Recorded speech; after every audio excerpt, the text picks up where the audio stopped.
You are watching the Vodka stream.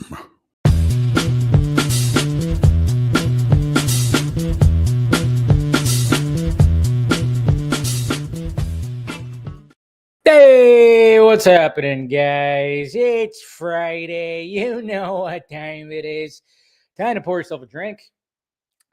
If you do that, it doesn't have to be alcohol. I don't discriminate on just water. Water is good for you, but yeah, I'm pouring my little drink here. Let's get a little mood music right here. Hold on, where are we at? Turn that down. Should have that prepared already, but hey, it's all good.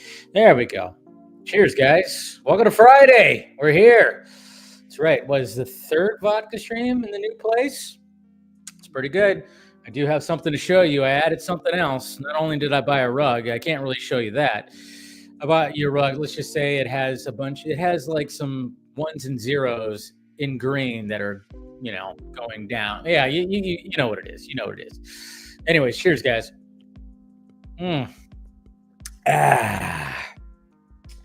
But as I was, purchasing that, obviously on Amazon, obviously I saw this and I was like, you know what? I have to have this little light right here. Well, they call it a lamp, but it doesn't really light too much. But that's right. Some time circuits right here. So had to have that. And right now I currently have it on my desk. I don't know if I'm going to keep it right there or if I'm going to hang it up somewhere. But yeah, I had to get that when I saw that. When it recommended me, goddamn Amazon and their recommendations. But luckily, not too expensive. It's like $27, something like that. But it's really cool. I was like, oh, I gotta have that. There's also a flux capacitor one. Now that one was like twice. That was like 3 times as much. So I was like, no, I'll get the time circuits instead. So let's just do that. Anyways, what's happening, guys? Let's see who's out there. Talk to me. We got Anna right here. Cheers. Yep, had a pretty good day. Can't complain. What's going on, Trav from Vegas? Saw your setup. That's all. Thank you for sending me the picture of your setup. You have to tell me where you got that little blockbuster video guy. That I was like going, man. When I was thinking about my background, I was like, man, it'd be kind of cool to have something to represent blockbuster video or Hollywood video or something like that, because video stores, that used to be the thing. I mean, Friday nights as a kid going to Blockbuster was the shit. It's awesome. What's going on, Ryan? Good to see you, buddy. We got Tony Movie Chappie D90 Blomkamp fan. Hey, did you see the linked trailer for the Powerpuff Girls live action? And it definitely is something. Yeah, I did. I posted about it on Twitter, and then of course they took it down. Naturally, it leaked, and it was so bad. But and you just kind of go, yeah. I don't know. I made a joke about saying like, oh yeah, the quality here is just so good. But no, I mean, hey, the ladies looked fine, sure, but everything else, it looked like a parody. It looked like something from Saturday Night Live. That's what it felt like. It felt like it was something from Saturday Night Live. The green screen looked horrible. Everything looked bad. I don't know what the hell they were thinking, what they thought they were going to accomplish with that series. But hey, what can you do, I guess? I don't know. It's great. It's crazy, but I'm sure, I mean, you can still find that trailer somewhere online, but it got pulled off of Twitter for sure. What's going on, Versus C? Thank you for, it did take not much when it came to the trailer. I mean, or the thumbnail, but yeah, I do plan on talking about Mickey 17.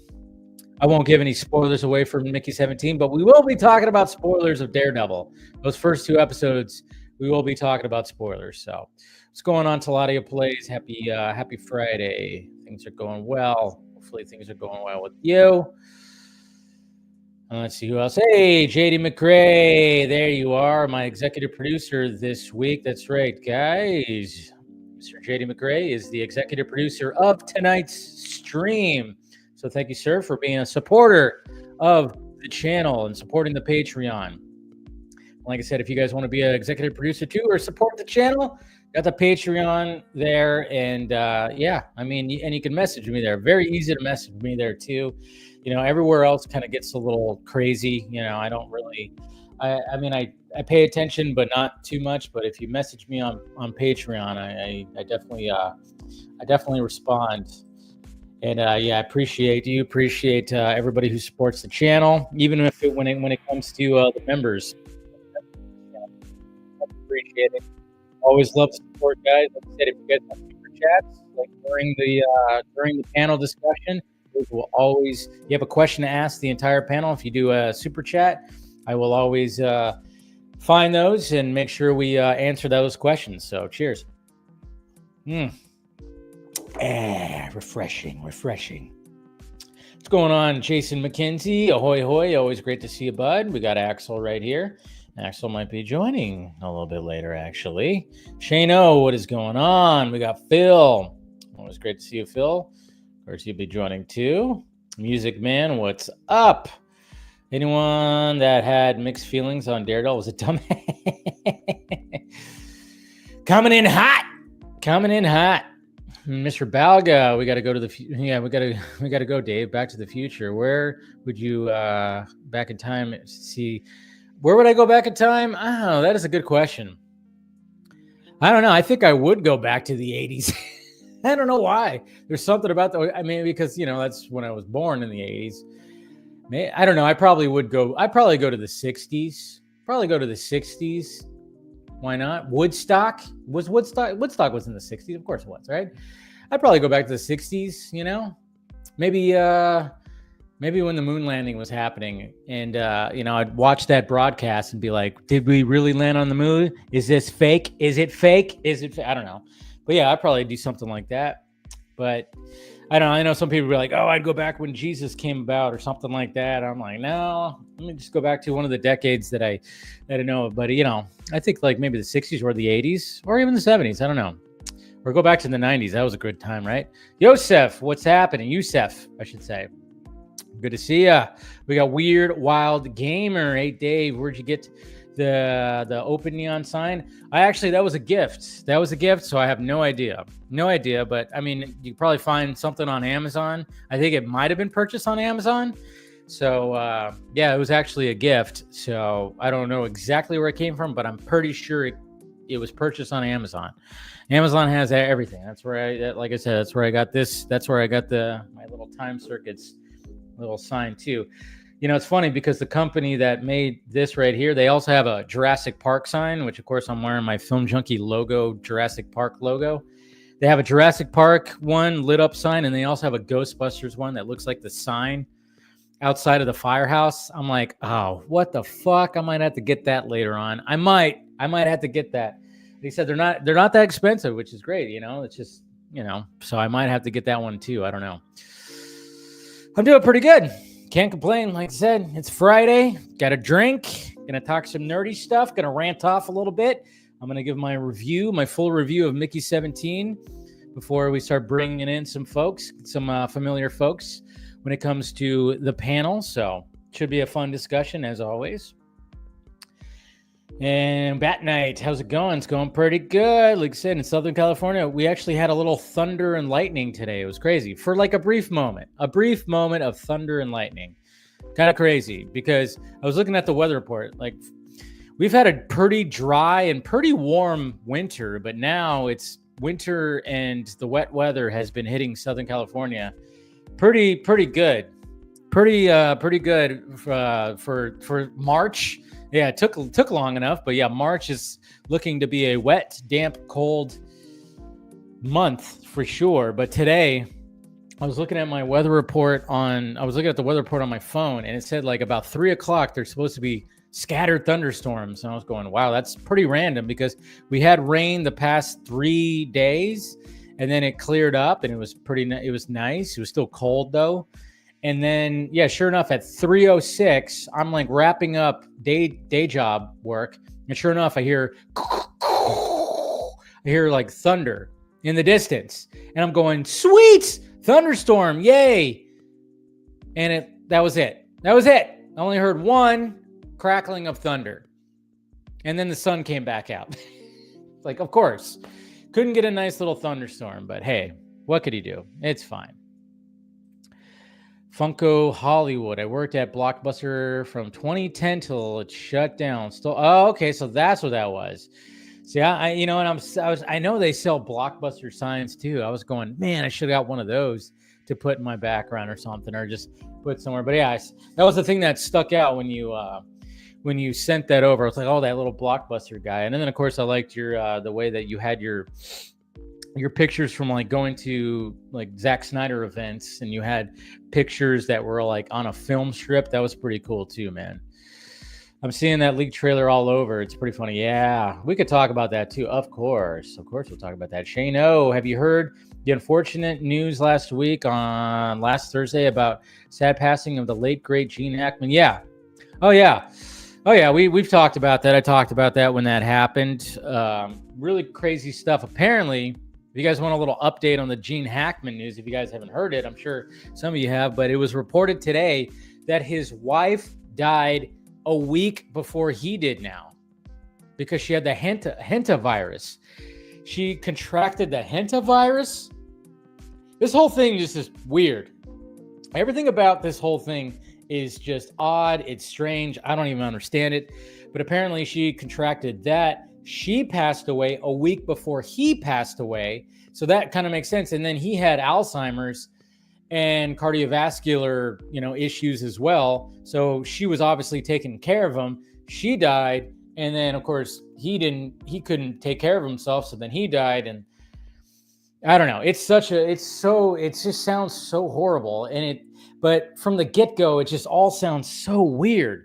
So it wasn't anything to do with like a gas leak or carbon monoxide poisoning, anything like that. Just so freaking weird, man. I don't know. But sad. And like I said, may they rest in peace. May they rest in peace. It's just pretty crazy stuff. What's going on, Ken? Hope your Friday's going well. Still excited for Superman, as you should be. We're all still, most of us are still very excited for Superman. Not going to let those people ruin the film for me. Yeah, don't let it now. You can't never let the film, never let anybody ruin your excitement. I mean, I've always had that, always have had that. And I always love it too when I see fans now who are defending Zack, obviously Snyder fans now go like, remember when they didn't let us be excited? I'm like, you let people not let you be excited? What the fuck kind of, I literally had somebody like that in my mentions saying that, remember when they didn't let us be excited? Who didn't let you be excited? There's nobody preventing you from being excited. We're on the internet. There's nobody that's preventing or hacking your system to make you not be to type whatever the hell you want in whatever. I'm like, unless like somebody who is running Twitter or Facebook was preventing people from being excited for the Snyderverse. I don't know. And I got something I'm going to be talking about, something about the Snyderverse that came across my plate, my digital desk. Which character was your favorite in Mickey 17? Well, of course, Mickey 17.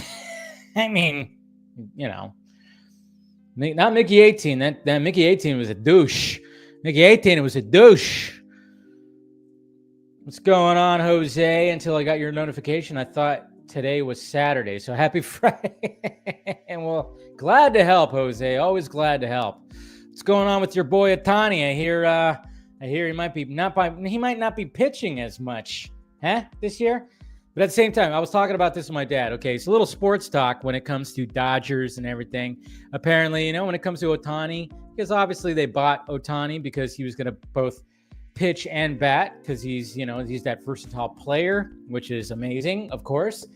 But of course, he had Tommy John surgery where he had to get like a tendon replaced in his elbow. But apparently, and they're kind of, my prediction for anybody out there, and I think every Dodger fan is going to be okay with this. It's not even a dig. I think like when it comes to Ohtani, he's probably going to pitch like twice a month. They might have him pitch twice a month. I mean, let's face it. Here, my only dig with the Dodgers. They went out and purchased a bunch of fucking pitchers. They purchased a bunch of people, so they have plenty in their pitching rotation where they don't really need Ohtani. They would rather have Ohtani They'd rather have his bat because of the numbers that he put up last year. They'd rather have his bat, his offense, than his arm. So, anyways, hi, Jose. Why does it have to be my birthday month? The hell? Hey, well, happy birthday whenever it is, Music Man, you know? So, hey, what's going on, Clone Avenger? Good to see you. And we got Black Red right here, too. Okay, so go ahead and keep on asking some questions, guys. I'll get to them, of course. Like, if you guys have any questions, if I see any questions after I give my review and go on my little spiel when it comes to a little article that I was going to bring up, because I was like going, hey, am I going to like piss and moan about something tonight? And then somebody tagged me in an article and I went, there it is. There it is. You know, so yeah, anyways. All right, so let's see. All right, where am I at here? Sorry, I thought I heard a knock on my door. All right.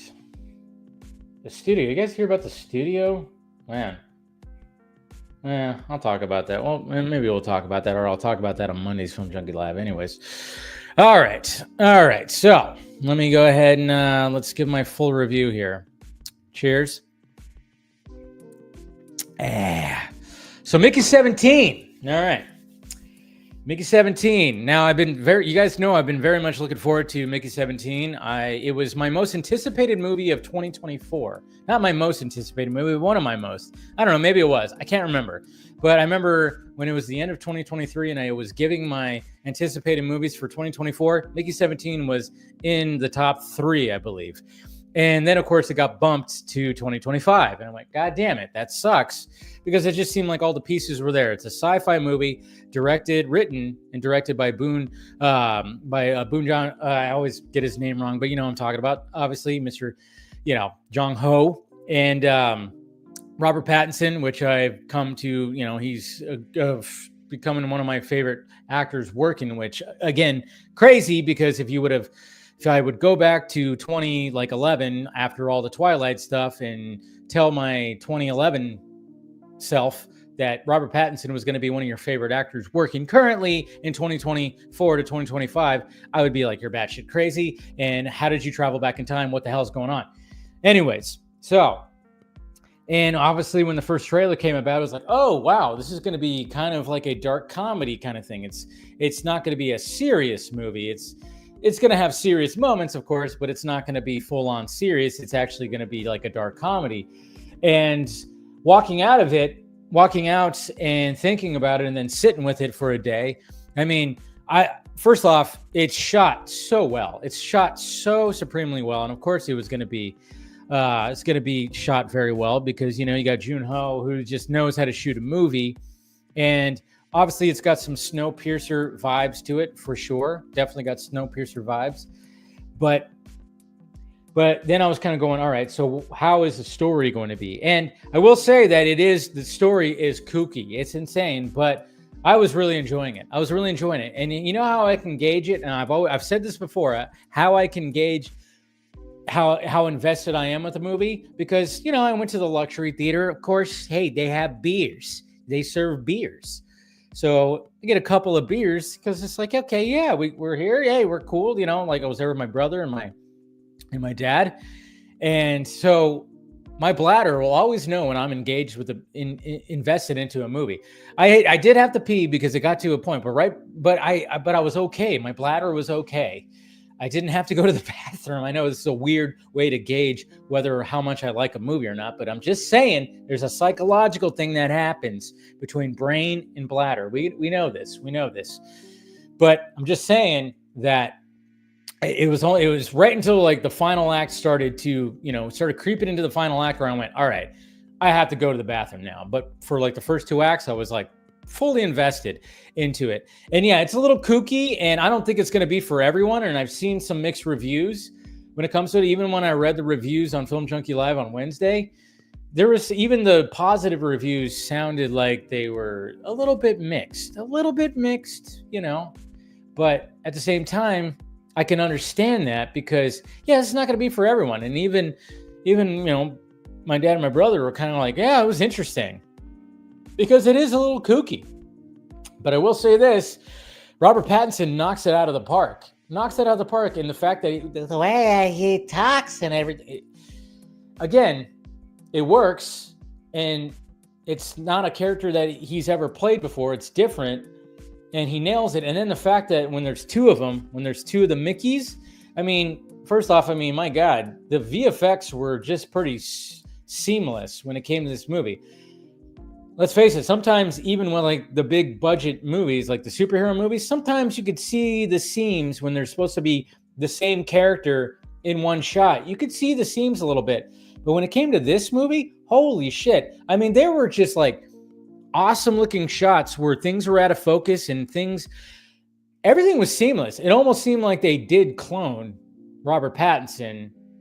And there was just no, you could not, at least when I was watching it, I could not even see any hint of a seam when they were interacting, when the two Mickeys were interacting with each other or they were in the same shot. It was just shot so very well. Even like the creatures, there's like these alien creatures that are on this planet. They looked pretty good. I mean, yeah, maybe you could like nitpick that a little bit, sure. But at the same time, I thought that was pretty good. But yeah, overall, I mean, again, don't expect it to be serious. Mark Ruffalo's character is so over the top. I mean, he's over the top where he's just, it might throw people off, it might turn people off, but he's very over the top. But Robert Pattinson's also over the top. But at the same time, you're rooting for Mickey 17 because Mickey 18, again, he's kind of a douchebag. And you'll see why if you watch the movie. But I highly recommend it. Really enjoyed it. And yeah, that's top movie of the year so far. So cheers. There we go. All right. So what I wanted to bring up to you guys, because like I said, it got brought up right here. I wanted to bring up this little article right here because it was kind of interesting. I was like, wow, okay.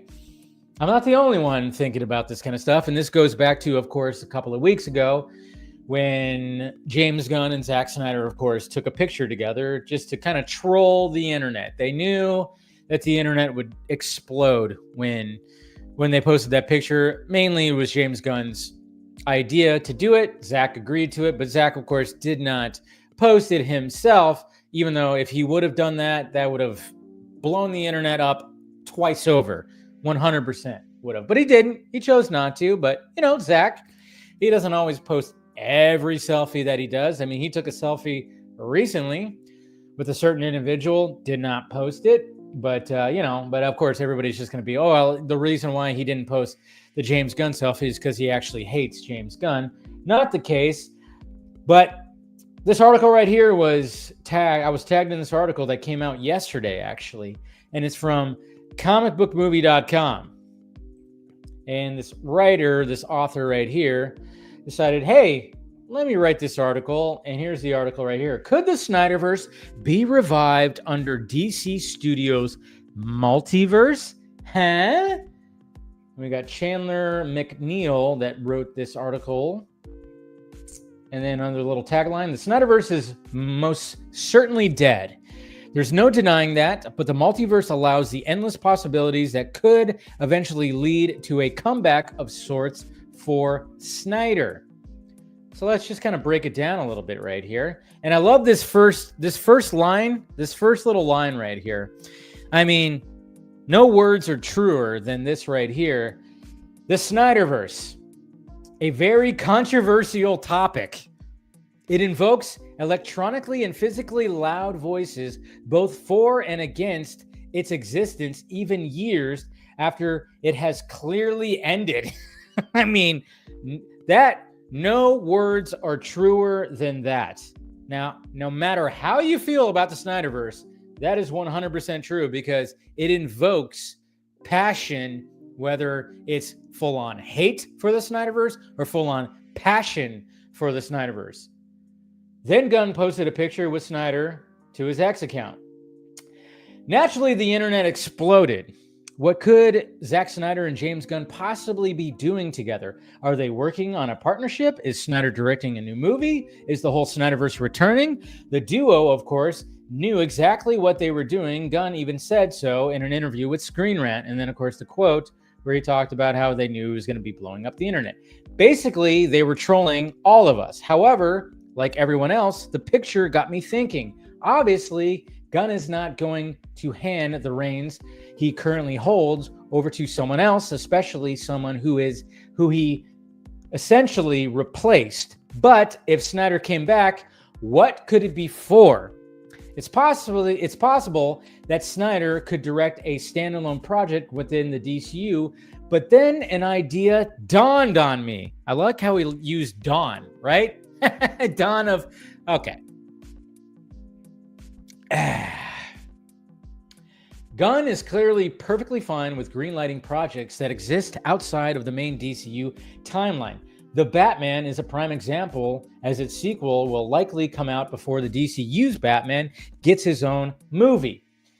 Another example is My Adventures with Superman, an animated series set outside the DCU in which Jack Quaid voices the Man of Steel. Another animated series is going to be set in the same universe called My Adventures with Green Lantern about Jessica Cruz, one of the more modern Green Lanterns. It's unclear if Starfire, and another animated series aimed at a younger audience, is going to be set in the DCU. We already know that now. I talked about it on Wednesday, so maybe when this article was being looked at, Starfire is an Elseworld story. James Gunn did confirm that. If this many movies and films are being developed as multiverse titles within the DCU, why not the Snyderverse? So now we go along here. Here's where it starts getting a little spicy. So say what you will about Snyder's line of DC movies. Of course, Man of Steel, BVS, Justice League, being a producer on Wonder Woman. But most viewers had something to like and dislike about the projects, myself included. Casting in Snyder's films was either great or horrible. I was a big fan of Henry Cavill as Superman and Ben Affleck as Batman, but hated Jesse Eisenberg as Lex Luthor and thought Ezra Miller was an odd choice for The Flash. I had problems with the way some of the characters were written, like Superman's lack of hope, but loved others like Cyborg being the heart of Zack Snyder's Justice League. Regardless of one's opinion of Snyder's DCEU movies, there is definitely a huge audience that would like to see the continuation of the stories he had planned out. The sequel and threequel of Justice League, while there was some strange choices like Batman and Lois Lane having a baby, sounded very intriguing. The Riddler was going to solve the anti-life equation. Themyscira would be destroyed. Superman would succumb to Darkseid. Deathstroke would team up with Batman, Flash, Cyborg, and Mira. Batman would sacrifice himself, and Flash would go back in time to save the world from Darkseid after Justice League fails to stop him. That sounds like a story I definitely want to see. A big problem with this is that it would conflict with Gunn's own slowly developing universe. After all, Warner Brothers can't have a revival of an old universe stepping on the toes of a new one. If Gunn wanted to give Snyder the gratification of finishing his trilogy, it could definitely be done in the form of animated original Max. What? Oh, animated. What are we doing here? Wait, you can't say the A word. Oh my God, you're going to be flooded with a bunch of angry fanboys. I may just be missing things, but I haven't seen something on Max that I actually wanted to watch since The Penguin. That's not good for Max. Max's number of subscribers isn't bad, but putting out new DC content could get them more. Putting Snyder's continuation of Justice League on Max would guarantee there is no theatrical competition, and making it an animated feature would further put it in more of a niche category than theatrical releases, meaning there would be essentially no competition between universes.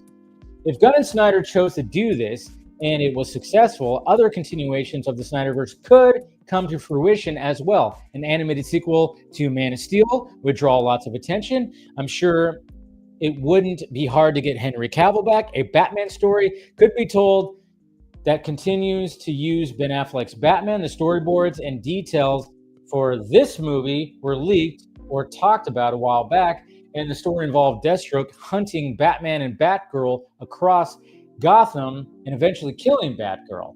Affleck's suit was going to be a much more high-tech version of the Batsuit than past iterations, and the movie was said to be full of action. It may be hard to get Affleck back, except maybe to direct, but the story sounds like it was very cool. While the flames of the restore the Snyderverse movement have all but died out, well, depending on where you're looking there, buddy, there are those that definitely would cheer at Snyder's return in any form, but an equal number that would sneer. Of course, this is all pure speculation, just for fun. The most likely scenario is that there are no plans to bring Snyder back, and the picture with Gunn and Snyder together was released only so people like me would look further into it, and blah blah blah. And then, of course, he asked, what would you think about Snyder finishing his trilogy in the form of animation? Animation, what? Yeah, that's right, animation.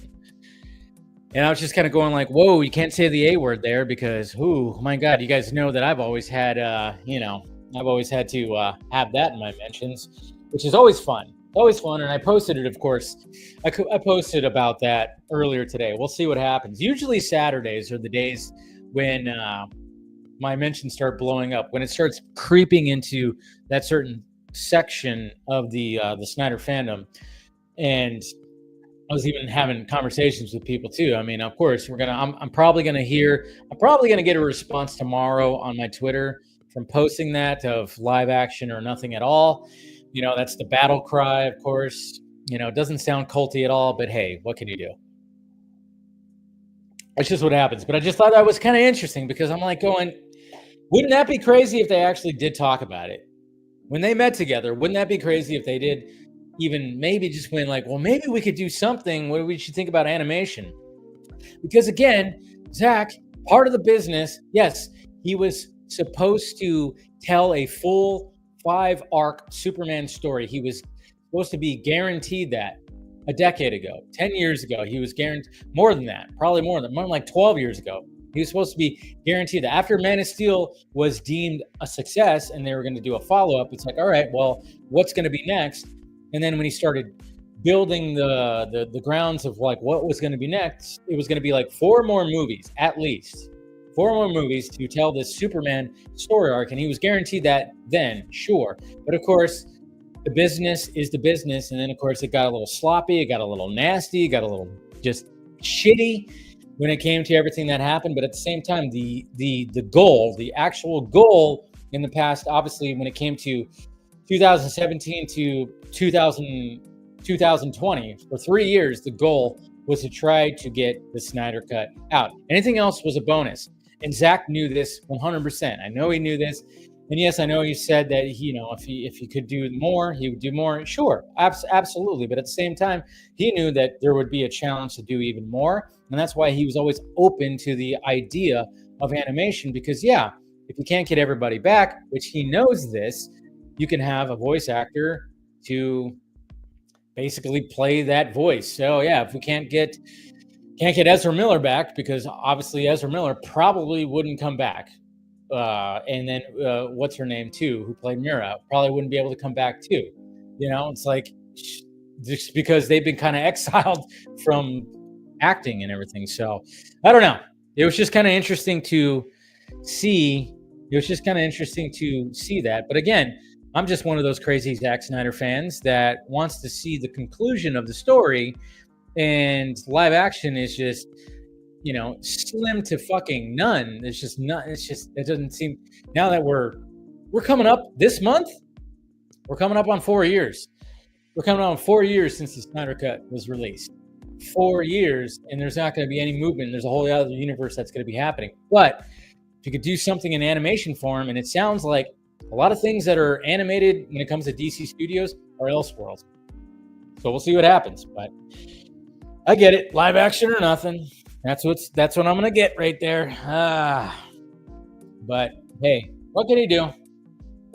But that was just my little spiel like that. So it's just I just want to see the conclusion of the story, and if I see it in a comic book or animated, I will be satisfied. Again, and I think with most Snyder fans out there, not the crazy ones, but most Zack Snyder fans, the goal was always just the Snyder Cut getting out there. That was the goal, justice for that. And I think Zack looked at it like that, and that's why when you see the end, when you see Martian Manhunter fly away from Bruce Wayne, beautiful shot, and you hear that score from Junkie XL, and it says "For Autumn." That was just Zack doing the mic drop, and then just saying a prayer for his daughter, and then all right, now on to the next thing. But hey, you never know what could happen. Right? There you go. All right. What do you got here? Let's see. What is this right here? That still doesn't explain the caretaker. They hired a caretaker. Oh yeah, the caretaker. Are you talking? Oh yeah, you're talking about Gene Hackman. Yeah, yeah. Again, everything's so weird and interesting. Like I said, I think it's just going to be one of those mystery things. And of course, there's a lot of conspiracy theorists out there, but it's just a tragic story.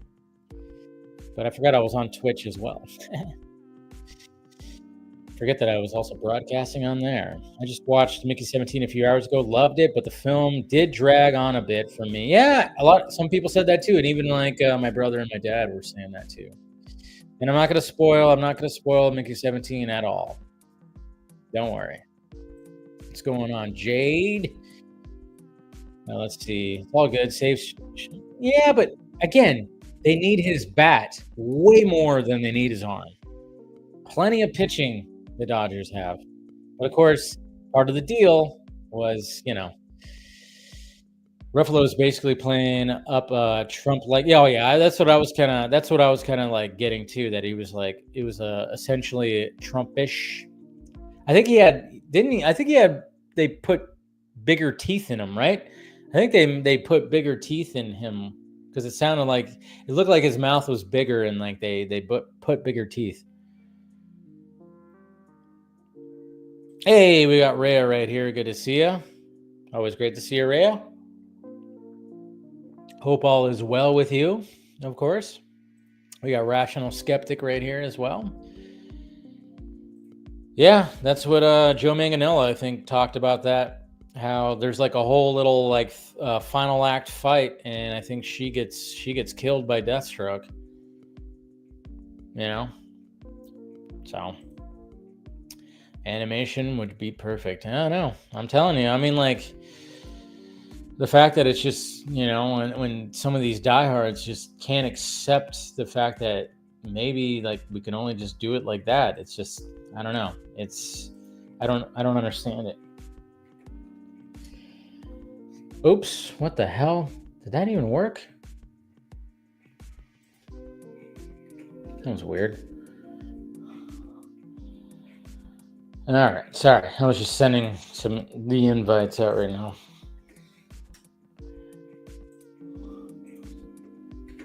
Sending them out. Got to get the invites, get the panel in here. But yeah, keep on, ask more questions, guys. If you have any questions before we get those guys in here, before we start chatting it up. Let's see, what am I doing here? That. Okay.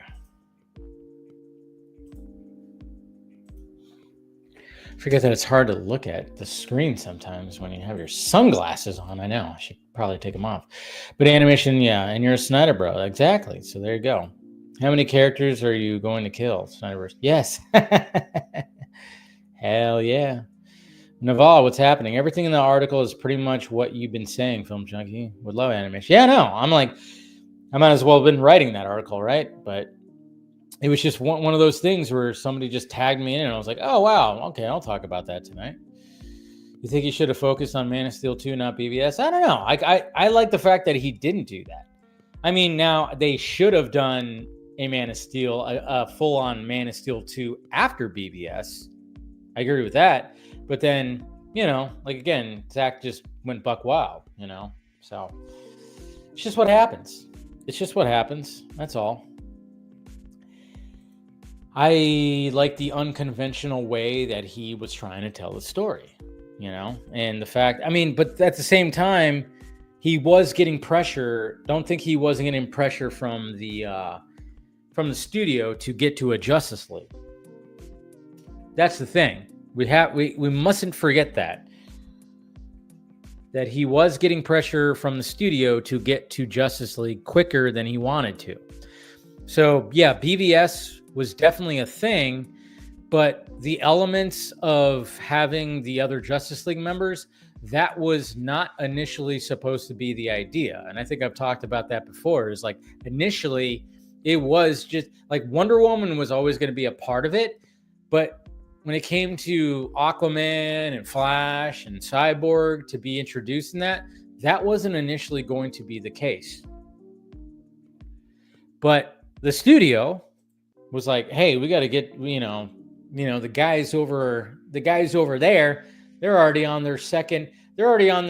passed their second Avengers movie, and now they're doing a Civil War movie, and what the hell, guy? We gotta move along here. So we mustn't forget that whole part of it. So who knows what Gal Gadot is up to? Probably preparing for a controversy. Yeah. Did you guys see when her and my good buddy Rachel Zegler decided to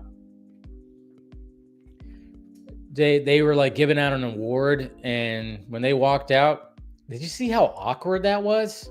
It was awkward. It was weird. I don't know. To me, it was a little awkward. Not gonna lie. It was a little awkward. What's going on, Mighty Rax? What's happening? Antonio, what's happening? I don't think that Gal should come back. That's going on in the Middle East. And some of her comments in the past, that is not needed. Yeah, that's the thing. It's like people now, it's been controversial, but what do you expect for someone who's from one of those countries, I've always just kind of looked at it like that. I'm like, yeah. Unknown Gamer, what's going on? What did everyone think about Daredevil Born Again? I thought it was ass. Hopefully it gets better, but not excited so far. Okay. Gilmer. David Gore said everyone was telling him we need our MCU. Yeah. See, that's the thing. There was a lot of pressure from the studio of that very thing. So they did their best job of like going, all right, this is how we're going to get to, we're going to get to Justice League. And when you have pressure from the studio, not a bad way to do it. Again, that trilogy, 9.5 hours of a Superman arc that has everybody joining in on it. And basically, it's also a Batman arc in a way. It's a older Batman arc, which is good too. But that's the thing. It's like that's what Zach wanted to put forth was like, hey, let's not do what those guys are doing. Let's do our own thing. Let's do it a little different. And if you want to get to Justice League quickly, then let's do it like this. And obviously, there was rewrites. Again, people don't remember that Batman vs Superman BVS was not originally not what we got. Before Chris Terrio didn't come in till they were starting to like really get into pre-production, and then that's why they postponed it. It was supposed to come out in 2015, and they postponed it till 2016 because Chris Terrio, Ben Affleck was like, hey, let's bring this guy in here and let's revamp this thing. Because BVS was going to be a lot more action, a lot less political thriller, and it was going to have Metallo in it. We saw the concept art. So, and that's the thing. It's like people mustn't forget. And when people just go like, if Zach got his way from the get-go, we would see a totally different Snyderverse. I'm trying to like tell some of these guys, like there'd be a totally different Snyderverse if Zach initially got what he wanted to do. But it all works out because what I love about Zach, he's very collaborative, and he knows when it's like, maybe this is not a good idea. And then he's very collaborative. And when he collaborated with everybody and we got that trilogy, it all ended up working out beautifully, where we have 3 distinct different movies directed by the same person, and it almost doesn't feel like it's directed by the same person. There's just it. That's what's so cool about it. That's what I love about that trilogy. You would almost think that there was 3 different directors, because it almost feels like 3 different tones when it comes to those movies. So,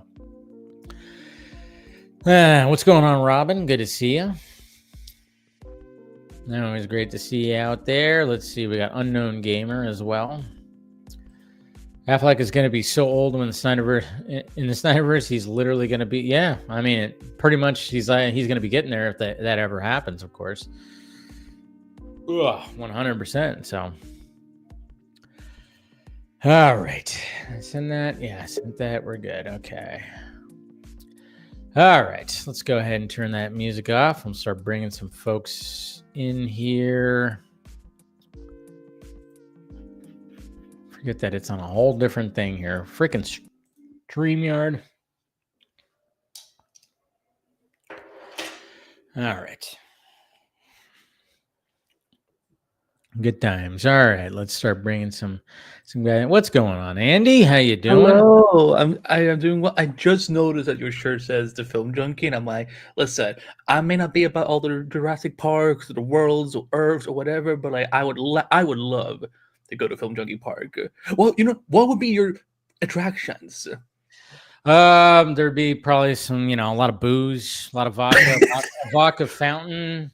There'd be something like that, and then Well, no, hold on. That could actually blind people, because like if vodka gets true. people's Yeah. That would not be good for the eyes for sure. But yeah, I mean, there'd be something like that. I don't know. There'd be I mean, I've always been a fan of roller coasters, so there'd be some kind of wacky, weird roller coaster. There'd be some kind of Batman contraption in there, but at the same time, I wouldn't be able to have the rights.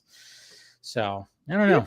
I mean, I'm sure there's people, Warner Brothers, and some of these other studios that would be like, you know what? You've done good. Have it. I want to tell you about this amazing SNL sketch I saw today. So it has Donald Faison in it, and Chloe Bennett, Dove Cameron, etc. And there's like they're playing these. This shit that it took you a minute. You're like, dude. That was rough. I know I've been a big CW defender in a lot of ways, but like when I saw it, I'm like, you can defend that, right? Listen, I was never excited about growing up Powerpuff Girls, because I'm like the joy of that show. And listen, I watched it when I was a kid, but like, it is for kids. Like the magic is kind of gone if you make them as adults. When I saw this, and it seemed like they were trying their best, like, because obviously they're showing that they were younger, and then it's like they do a 7-year jump, or they do like a time jump, and then they're trying to bring them back. Yeah, listen, if that was a 7-year time, I'm like, damn, because that's not 14-year-old girls in that kid. That's like, yeah. Like if here's what I thought. I watched that trailer free a couple of times. I'm like, there's 3 things they should have done with it. Either 1, sold to SNL as an actual skit. 2, put it on Nickelodeon, because this is something like Nickelodeon would easily do. Or 3, and I think that this obviously the option it did. It was like, we're just canceling it.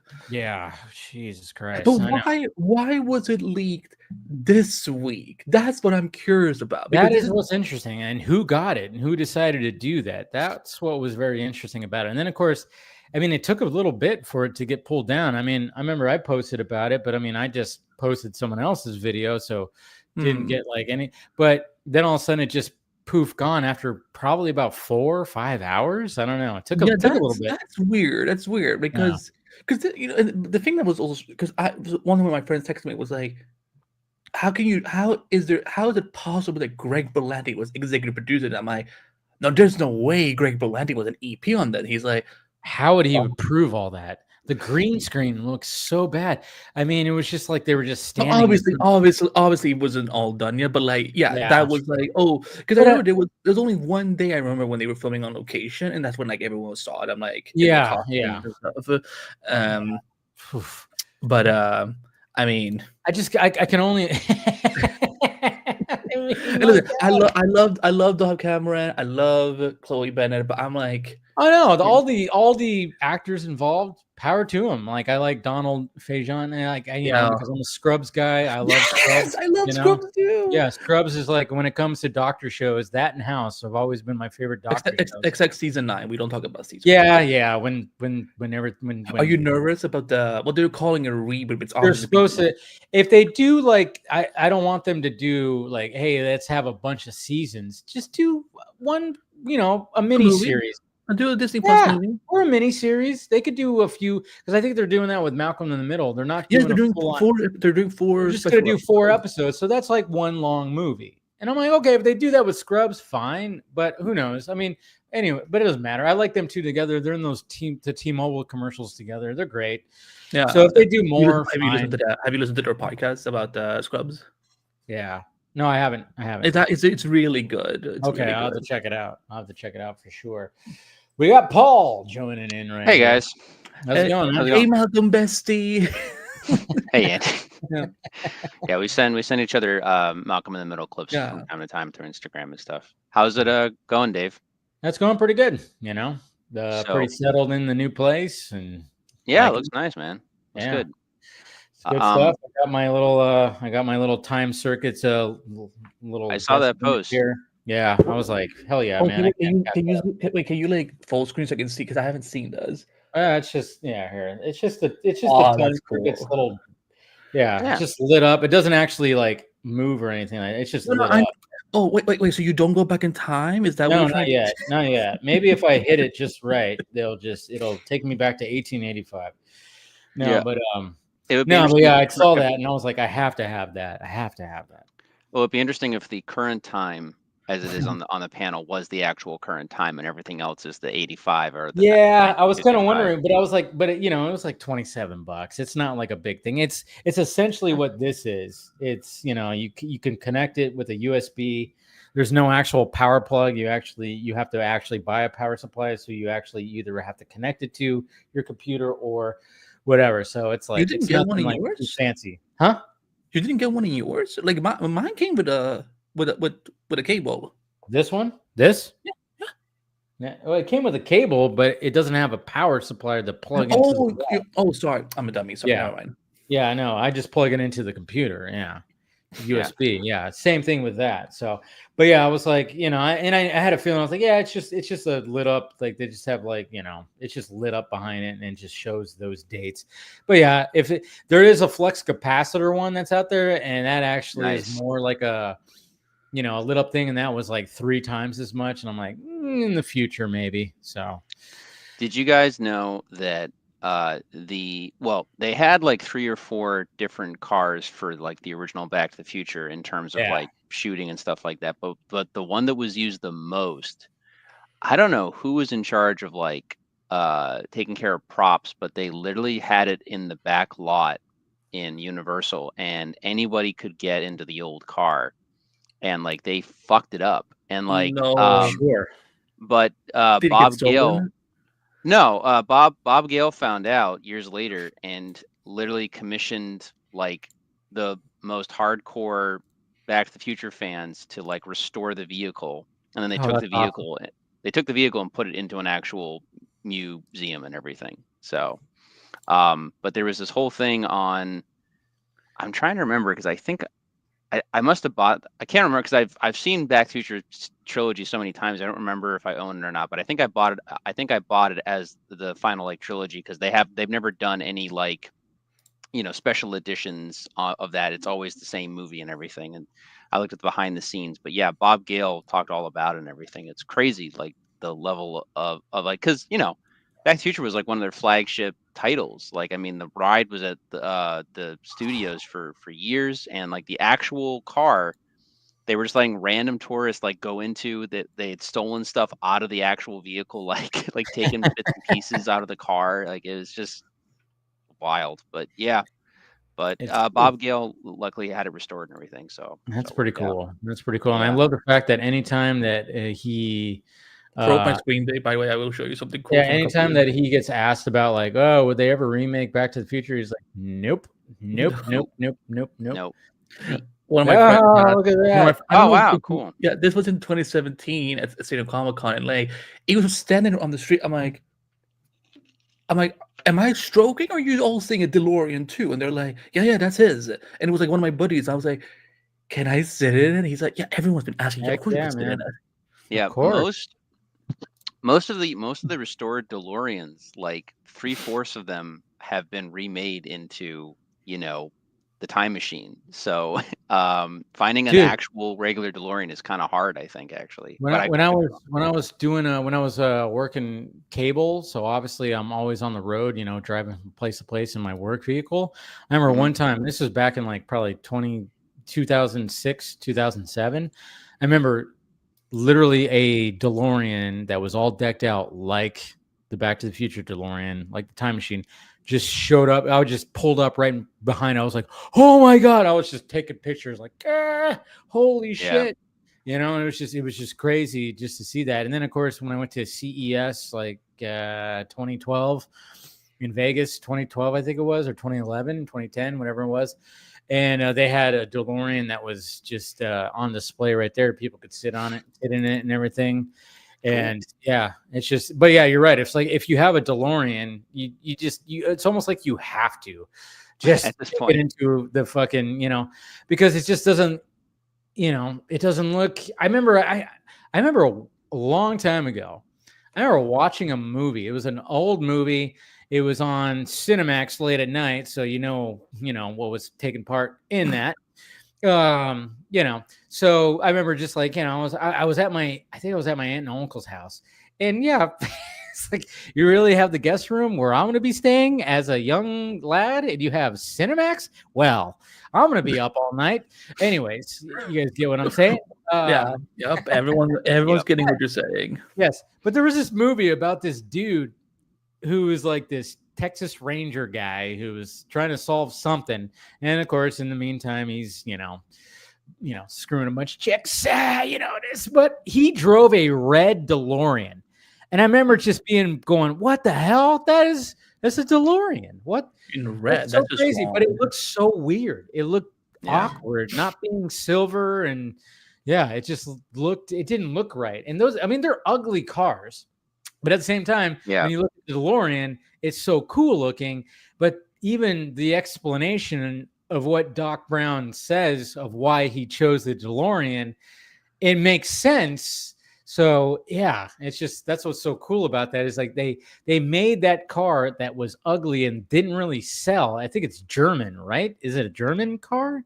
I mean, the guy himself was named DeLorean. That's why the car is called that. I don't know. I don't know his background other than he did a lot of cocaine, and the cars were actually notorious for breaking down a lot of the time. So they did very well for the sales. Practical cars, No, even when they. look what happened with Marty a couple of times. The car actually breaks down quite a bit. Yeah, so that was actually like a real thing. And DeLorean was an American manufacturer. Oh, he was American. Okay. Yeah. Interesting. I thought it was like German or something. I don't know. But there was a brief time, I think it was more so to do with the gull wing doors, because it was like a regular car available to pretty much anyone. Then they had the gull wing doors, and it wasn't very practical. But like then again, what was in the 80s? But basically, it was of the time. I mean, it literally is a time capsule of. When I was a kid, and I've never been a car enthusiast at all. But like when I was a kid, I didn't think that the car was like real. Or like it wasn't like a real car in the real world. Like it really was a car that Doc built, to make a time machine. Like I didn't realize that it was a real vehicle. So same. Yeah, I think a lot of. I was like, DeLorean just sounds too cool to be like something that we as a human speed would come up with. So I thought, this is just something like they build in the world of Back to the Future, and that's it. Yeah, or like like the Ghostbusters mobile, but even then, I guess Ghostbusters was a little bit easier to believe because it's literally a reestablished like ambulance hearse, right? And then, or like maybe like the Batmobile. The Batmobile does not exist like in the real world. That was a Franken car right there. The Batman, isn't that based on a real car? Well, I mean, there's a base, but I mean, it was I had never seen anything like that as a No. kid, and like they've there's different. I think you can get even. I think some people I've seen like the abandoned body kit 89 Batmobile like in the woods or something. You know that picture In the and woods. stuff. Yeah. But yeah, no, I mean there was a body, or there was I mean, so the Batmobile in itself with the history, there's been so many different like iterations and everything. I mean, in the 30s and 40s, like I mean, he literally drives, I think, like a red car for a bit. It's like a regular car. Yeah. Right. And then he Yeah. in the golden age shit. And then they finally started to deck it out. Yeah, they started putting Yeah. things on it. Like originally, like, there's like a Batmobile that has like his face on the hood. Yeah. And they started making it. Yeah, they started making it look like more of like, oh, this is a Batmobile as opposed to just a regular car. You mean this one, Paul, right? The one I just sent in the chat, like the first picture, like the second picture that comes up. Let me look at the link you sent here. Yeah, so the one from 66. So the thing is, if you were to look, here's the red car. About the red car right there. Yep. Yeah. And then of course, then there's the one with the actual like faceplate and like the fins in the back. The faceplate right there. Yeah. Actually, the faceplate one was like that for a long time, and then it started to evolve in the 60s and stuff. But yeah, by the time you get to 66 Batman, like we grew up in the 80s version, so we look at that and we think it's kind of silly. But in terms of like what the comics was doing at the time, that's not that far off from like what they actually like. That is the 66 Batmobile looks pretty freaking slick though. Yeah, it's a stylish car. Like even kids that don't or may not be aware of the 66 show. Hey Chris, how's it going, man? Man, without a fear. I saw that he was like waiting for it to get in. Like, I snuck him in while Paul was still talking about stuff. Sorry, I'm going off. It happened. But yeah, no, it's kids do still like that car, even if they're not familiar with the 66 TV show. So it's a good Batmobile. It's a really good Batmobile for sure. What's going on, Chris? How you doing? Nice shirt. It's not unpleasant to see any of you. Thanks. I'm always happy when Chris. I don't recall fighting you in your apartment, Chris, but I'll say thanks. By the way, Marvel Studios, if you look at Chris's chest, like, do you see how good that logo would look on Charlie Cox as well? Like, They're teasing that it's going to eventually get on there, but they will. They'll put it on there. They're going to have to. We got a season 2. I don't know if he's earned it yet. I mean, is that what we're getting at? He hasn't. Maybe that's what it is. He has to really get thrown through the ringer before he gets the double D's on his chest. He's been through the ringer quite a bit already, though. I know exactly, Paul. That's more my point. He almost literally died. He's literally from the trailer that we saw. He's literally got it in yellow, in gray, in black, in red. So it's like wasn't it also the logo has to show up at silver? Some point. Yeah. No, you know what's funny because one of my friends he doesn't really read comics or so much that much, but I was years explaining about the whole Daredevil suit. I'm kind of but like it's so perfect. We just need a DD. But he's like, what the fuck does he need a DD for? He's blind. And I'm like, you just don't get it. It's the logo. We need the logo. Yeah. But that's what I was trying to explain. Like, it was like, but Andy, he's blind. Isn't that his thing? And he's not really blind per se. But it's also so cool because he just sticks out so much. So, I do like. We just need it. The nerds out there. We need it. We need the logo. Yeah. So they're already predicating on. Speaking of logos, I missed it. I saw the mark, but I didn't realize what it was because I was watching it on my computer. But the cop that attacks Matt has what looks like a Punisher tattoo. It's hand. very so noticeable. Yeah. They're already starting to tackle that. We'll get into heavy discussion when it comes to that in a bit. We're going to bring on Axel. What's happening, man? Hi, Axel. Hey.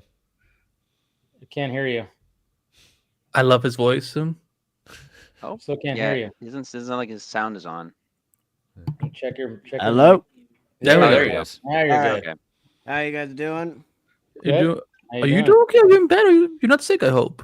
No, I'm fine. It's just my desk is really, really messy at the moment. Okay. Oh, okay. So yeah. Spoken like Eating a little too much on the table with the too many forks and knives and Too many plates. rice. Yeah, I've been rice eating bowls. a bit too many burgers and a lot of yochi. So yeah. What do we all think of Daredevil? Oh yeah, we're gonna get into it. Don't worry. We'll get into it. Yeah. And then of course, Phil, what's happening?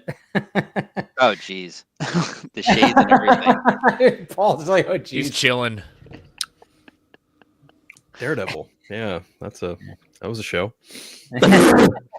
Yeah, I also am mixed, but I'm enjoying the show. It's fine. Okay, we'll get into it. But we'll get into it. But I mean, the first thing I was going to ask, I mean, I know Phil has seen Mickey 17. Nobody else has, right? I have. Not yet. Paul has. Sorry. You saw it, Paul? Yeah, I just came back from a screening tonight with a buddy of mine. Okay. I do want to confess, and this is not on the quality of the movie. I'm still dealing. I'm literally drinking energy drink right now. My sleep schedule's still off because of the time I was in Portugal. I fell asleep for like 10 minutes during the movie, but it wasn't due to the quality of the film. It was due to the fact that like I'm off a little bit. But no, it's solid. I think I prefer, because I've only seen so much of the director's filmography, and I think I still prefer Snowpiercer or Parasite over this. Yeah. But there's a lot of effort. It's enjoyable, like it's engaging, and Robert Pattinson's performance. Phil had given me like a big review on it before I even saw the film, and I agree with him that Pattinson's performance in it is like you're not thinking the Twilight stuff at all when you're watching. Oh no, I've gotten over that. Same. After I watched Good Times, I was like, okay, Pattinson's taking his shit seriously now. Mm-hmm. And then I watched him in Lost City of Z, and there was another one I can't remember what it's called. But remember me? Lighthouse. Yes, Lighthouse is very, Lighthouse would really just made me go, all right, Robert Pattinson, he's a fucking actor, because he's not trying to. Remember me is also pretty good until the end. He's not trying to be the heartthrob. He's not trying to be that. He's trying to be an actual actor. And Lighthouse came out obviously after he got cast as Batman. So I was going, okay, I think this guy's going to be able to pull off Batman. And of course, when Batman came out, loved him as Batman. So it worked out for that. And then of course, when it came to this, I was very much looking forward to this movie because I like Bong Joon-ho, and then obviously Snowpiercer. I've seen Snowpiercer, I don't know how many times. I love that movie. Very good. And Parasite was fantastic. He does great, and those movies are so not polar opposite. They still talk about the social issues with society, which is great, but in two different ways. So when I saw the trailer for Mickey 17 finally, after it being delayed, and the fact that it's going to be in a more of a dark comedy kind of sense, I went, oh, okay, cool. He's doing something different. It's not going to be a serious movie, because I'm just thinking, oh yeah, it's just going to be Robert Pattinson, and he's going to be cloned numerous times. I'm totally intrigued already by the story. But then the fact that when I saw the trailer and heard his voice and went, holy shit, not what I was expecting. I'm more on board than I was before. So yeah. And I thought it was great. Yeah. Yeah. It's just I knew like there's going to be people that weren't going to fully, and I've seen the mixed reviews, and I'm like, okay, fine.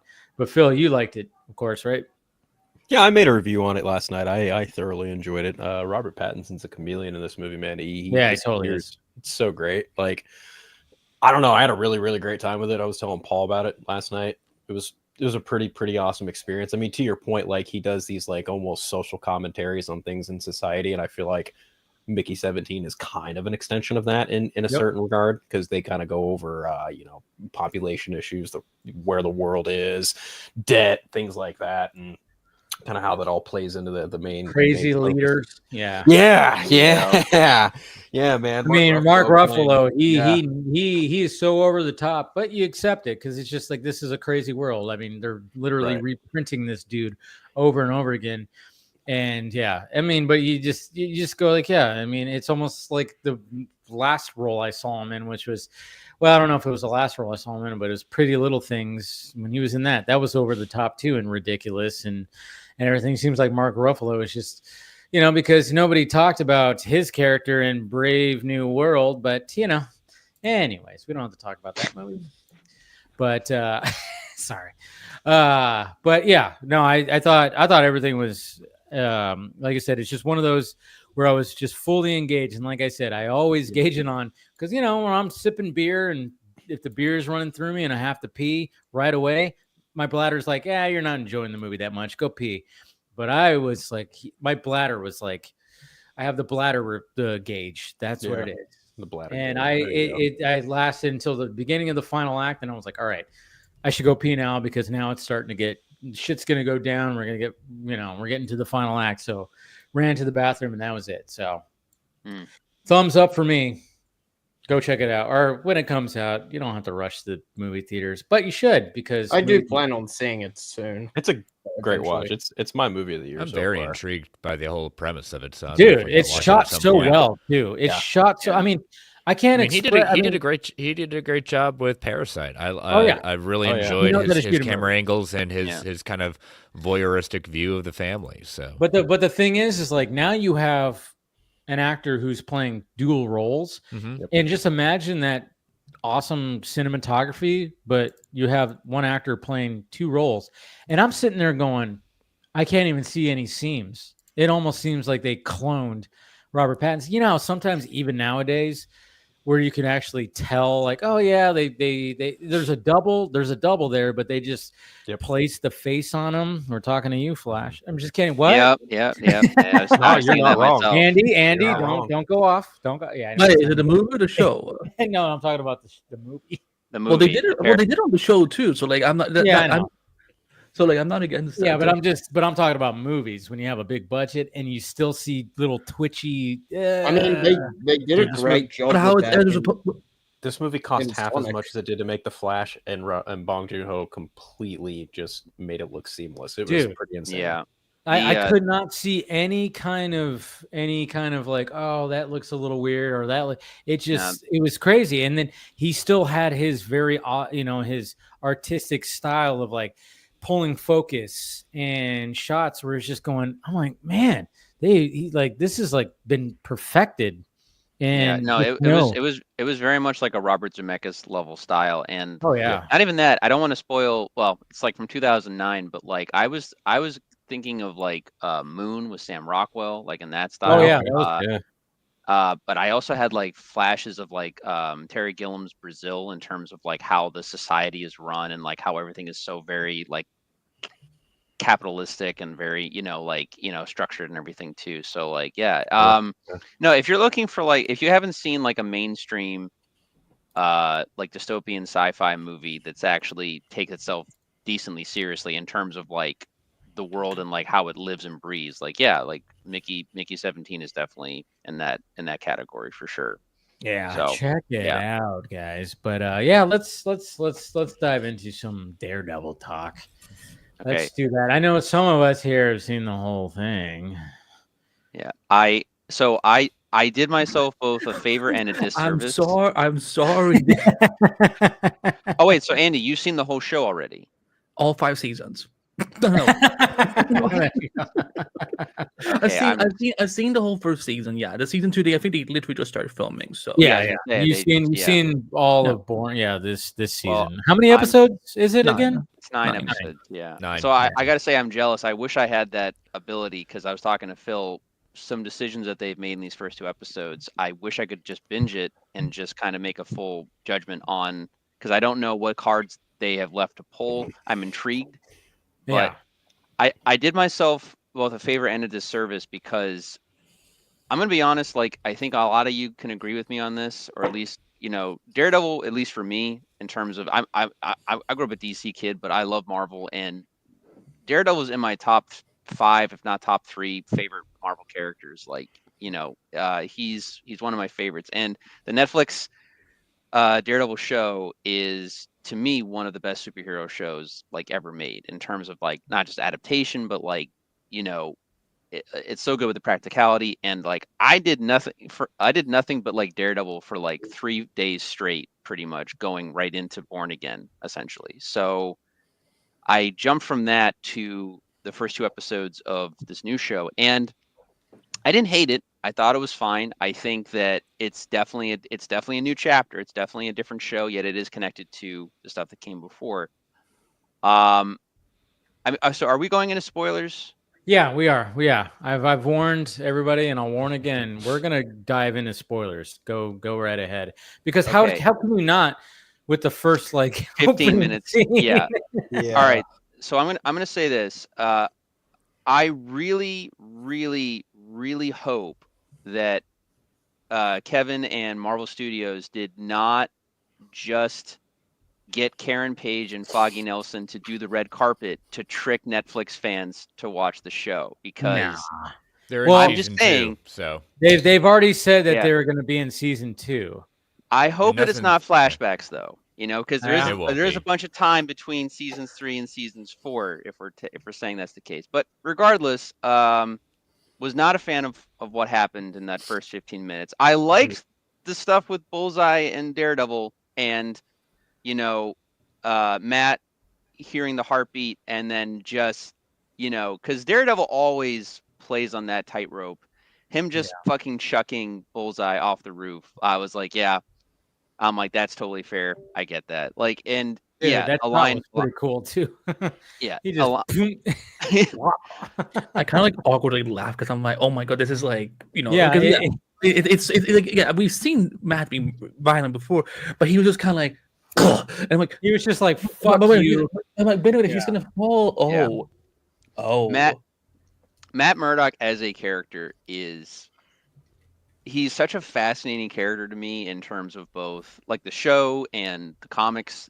He is such a good man, but he is also the biggest drama queen that has ever superheroed. He if you got that guy that just wants to go it alone, even though he's surrounded by loved ones and family, he will just be like, no, I have to do it myself. He just can't help throwing himself in front of a bullet. He is just drama personified. And granted, I think with everything that Matt goes through, that's the difference between two. Is I feel to a degree, because for a long time, if you guys know the history of Daredevil, I'm explaining more for the audience here, but before Frank Miller, Daredevil was always the poor man's Spider-Man. That was his reputation in comic books. And then when Frank Miller reinvented him in the 80s, he, in many ways since then, in my opinion, he's become basically he's a grown-up, cooler version of the Spider-Man and the Spider-Man mythos. Where Spider-Man would be tested to his limits and then he would still make the right choice. With Daredevil, you really have to question whether Matt's going to make the right choice or not because of how dramatic he truly can get, but also how far he can get pushed. Matt pushing Bullseye off the roof after what happens to Foggy, I have no question in my mind that's something Matt would do in the books. Just be like, nah, fuck it. No matter what's happened before, and he just does it. And I think if it was real life, obviously I don't think Bullseye would have survived the fall, but of course he does. And, he's getting put away in prison for life and all that. But yeah, I'm very intrigued with what they're doing. Also, again, you start off that episode and then the ending of episode 2, it's like a bookmark almost. I don't know about you guys, but I think at least one of those cops is dead. No, no, they're fine. No, they're totally fine. Those guys are fine. That guy landed weird with the neck. Rub some dirt on it, ibuprofen, he'll be fine in the morning. Yeah. So the thing is too is Daredevil has killed in the comics before, and that is canon. Many times. Right, but it's usually almost always a sleight of hand or an accident. I think even just in the recent Zdarsky run, he there's a whole arc because he kills someone accidentally, and it's literally a guy robbing a liquor store. It's not even that huge of a deal, in terms of the crime and stuff like that. It's literally a slip of the hand, and it's so good in that issue because that happens. Matt, of course, being obviously, because he's not a complete sociopath, obviously he has empathy and guilt and Catholic guilt and all this. So what does he do? He rounds up the defenders and they meet at either his apartment or wherever. and he's like, guys, I can't believe it. I killed this guy. Like it was unintentional. You know, he pulled out a gun. Like it happened in a flash. I didn't mean to do this. Like I'm gonna turn myself in. And instead of being greeted with like patting on the back and saying that he's done a good job, literally every defender comes forward and says, Matt, we're street level fighters. We've all accidentally killed somebody. And Matt's like, what? Snap out of it. I need that scene in my life. Or I think a famous director once said, wake up. Yeah, that too. Up. Like wake. No, he said, "Wake the fuck." There up. you go. Yes, he did. Yes, he did. And that's I love that grayness of Daredevil, both in comics and in adaptations and stuff. And yeah, so I'm thinking about that. I'm seeing this episode. I'm seeing the cops, the bullseye, and so I'm like, okay, like I'm on board. I have nitpicks. I have issues, obviously. Like you can tell. I don't know the specifics. I don't know. I do know that they had filmed, I think, 6 episodes or so, and then they scrapped it, and I think they started from the ground up. But was it 4? Okay. Yeah, 4. That being said, I don't know. You guys would know better than I would because of your connections and stuff. Like, do we know if anything was salvaged from those 4 episodes? There had to be. Okay. Yeah. No. Oh yeah. Yeah.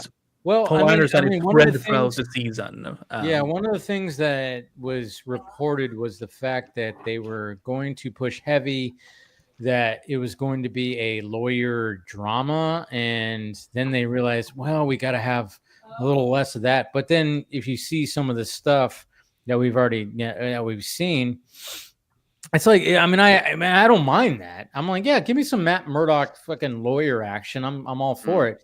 But I mean, it seemed like episode 2 was very much, it felt much like that until you get to that final fucking, scene where, he just, which is, I thought it was good. A little wonky editing, but still, So it's not as well, in my opinion, and I think you guys will agree. Like, they're trying.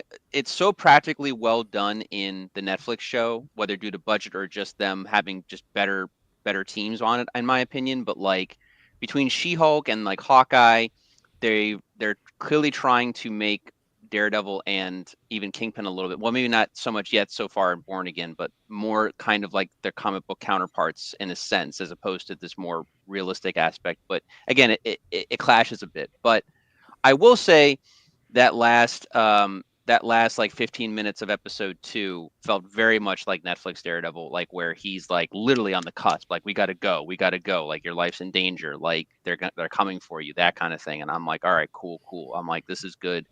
And then the cops just going nuts on him and shit. Like, no. So, but at the same time, the production quality for me is not the same as the Netflix show. But I don't know if that's necessarily their goal. It's so much more of just like, all right, like, yes, we want to be respectful of the Netflix years, but we're also incorporating him fully now into the MCU. Like, he is canon. Like, Mayor Fisk may be a long. I mean, Andy might know better, but I don't want him to spoil it for me. But Mayor Fisk may be a problem. Andy wouldn't be allowed to either way, or I will get sniped. That's right. Yeah, sniped, and then Andy's just gone. The camera goes dark. We don't know what happened. But like, no. So like, unless Andy, you change things, and you become part of variety, and you can do whatever the heck you want, and never have any problems.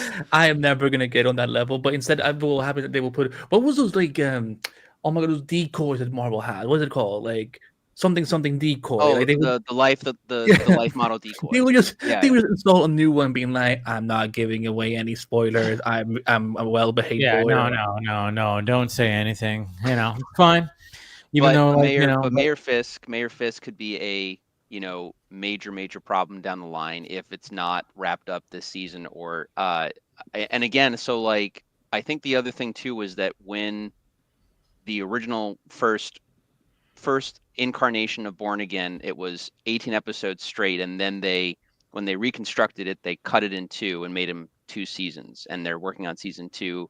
Matthew Lillard has been cast for season 2, I think, right? And like, so so I mean, so I like to assume that there's a plan in place and they know what they're doing, obviously, and they're going to go forward. So, but for me, I have issues. It's more nitpicks. I'm intrigued still. I'm on board to at least get to the end of season 1 and see like what their plan is. And I was saying to Phil, no matter what, like whatever their decisions are, left or right, and this extends to John Berthnall as well, but like Charlie Cox and Vincent D'Onofrio, like they are their characters. In no matter what versions of the characters they're playing, they understand these characters like inside and out. Like Charlie was the best thing, in my opinion, about the She-Hulk show in terms of like utilizing the cameos. Like he's playing puckish rogue Daredevil, and he's just as good if he was just playing the brooding ninja Matt Murdock in, the Netflix version. You know what I'm saying? And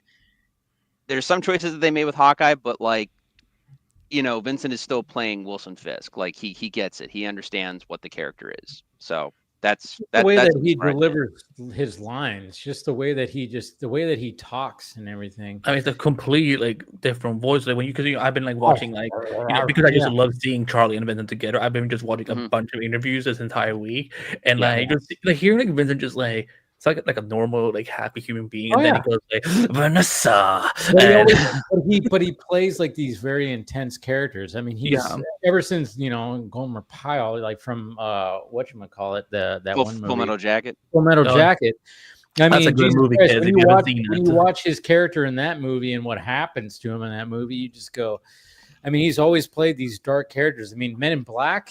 I mean, my God, the way that he played, what was it, Hector or what was his name in there? And he was like in the when he was like, it gets worse over time in that movie. Like he just gets when I was a kid, I thought it was a different actor that comes out of. It seems like it is. Yeah, well, I mean the makeup's really good too. That definitely helps. And the way that he's all twitchy and everything. I mean, he's such a good actor. But and then it's cool too. I like the fact that they talk about. I mean. One of the things that, Vanessa is just, that woman's got something under her sleeve where she's just looking at him going, you're back? What are you trying to do here? What are you trying to do here? While you were gone, I was building up your whole shit. Now you're going to run for mayor? And she's just, God damn. I'm so happy that actress is back. Like, so am I. I love her. I was he's Superman. Oh yeah. No, but like I remember like when the initial casting came for her for the new Vanessa. Like again, I have no problem with that because they recast her. But I was that was like the first time I was like, I've never been so mad at a recasting, not because of her, but I'm just like, Marvel Studios, fuck you. But thankfully, Ailette, she's back now, so that's. Whatever her name is, I can't say her name, but I'm happy she's back. And she also played, she plays Superman's mother in Man of Steel as well. Yeah. She's Laura. Yep. And so I think there's more going on here too in the show than what they're letting on, because I don't know if any of you noticed. Andy, you might know more because you've obviously seen the whole season, but like I can say yes to that question if that helps. Okay, yeah. So there's he can in fact say he knows more. Yeah. So before the marriage council scene, I'm just answering his question. Like, there's more they're letting on. Okay. Before the marriage, the marriage counseling scenes, there's the scene on the rooftop where he's aware of her cheating on him with some guy named Adam. I don't think we know who that is, but like he actually doesn't know him from Adam, but there we are. Okay. But she right away says, "Please don't kill him," and he's like, "No, I'm not that guy anymore." But then literally later on, while he's shuffling papers on his desk, they literally make a point to show his knuckles, and they're freshly like torn open, and it's like, okay, so there's stuff going on here. So it's like I said, the show has me intrigued. I'm on board.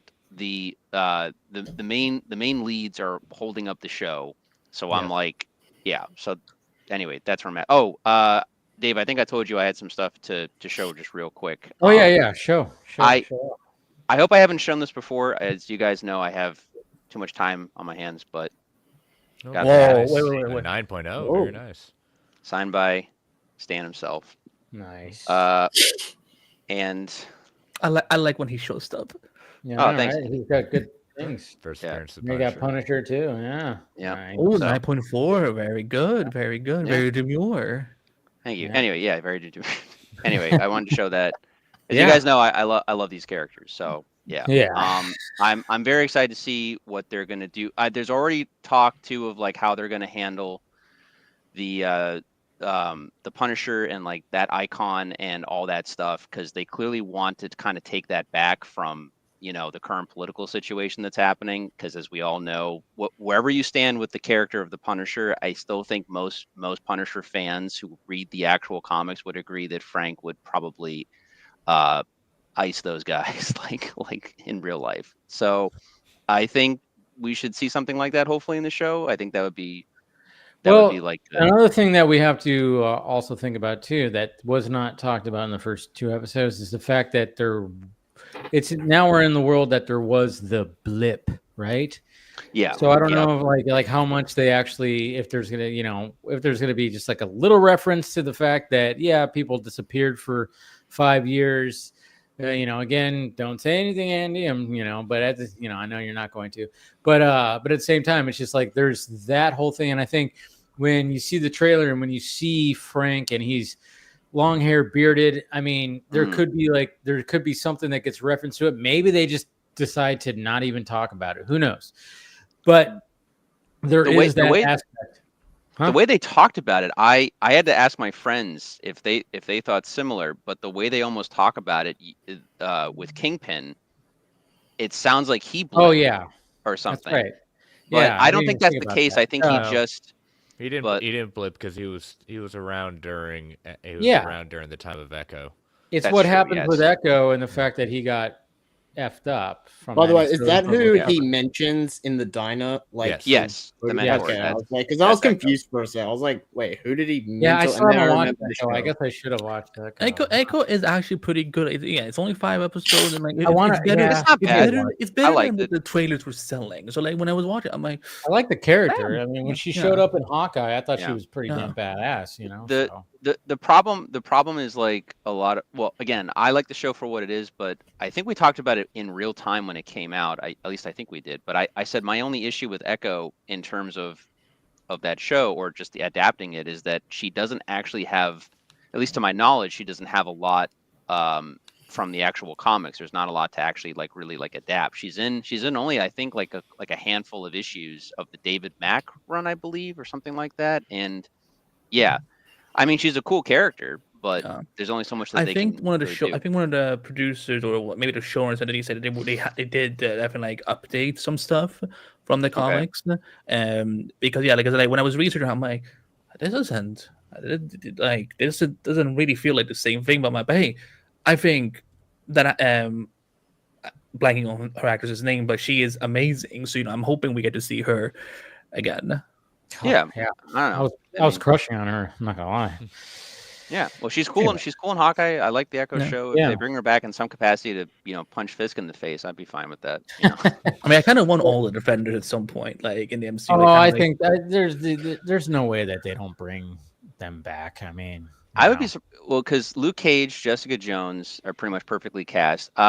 The guy who's not, Paul? What are you? No, I'm just saying the guy. What do you got against Iron Fist, Paul? No. Hold on. So I'll say this because I remember vividly, because I had a hard time with him in Iron Fist, and he's an idiot in Defenders. But I will say this: in season 2 of Luke Cage, they have a moment where he visits Luke Cage at the barbershop. And I was like, this is great. They actually have very good chemistry together. I was like, we need a Heroes for Hire show or something. And then right at that time was when all the Netflix stuff was getting, rounded up and canceled and shit. So I was like, okay, never fucking mind that. But that could be something they could do now. Like, I mean, obviously, when Phase 7 happens, because I think that's when we're going to start getting more new shows. Like, that's when they could bring back those actors, in whatever post soft rebooted timeline, kind of like, we have Mike Coulter, Kristen Ritter, and then maybe someone else as Iron Fist. I would be shocked if we don't get teases of Defenders in, like, say, season 2 of Born Again. I would be surprised if we at least don't get a name reference or something like that. Because, like, Luke Cage, he is to Harlem what Daredevil is to Hell's Kitchen. So it's like, why wouldn't they be talking about him? at the very least. So. He's still in charge of the club. That's even canon within the New York Times scene. You see the advertisement for him and a quote from him of why they should come there. Okay. Wait. Is this in Born Again or is this? Yeah, Born Again. Yeah. Mm-hmm. Okay. Yeah. All right. Interesting. All right. So yeah. Yeah. So they're already setting foundations for all that stuff. So that's good.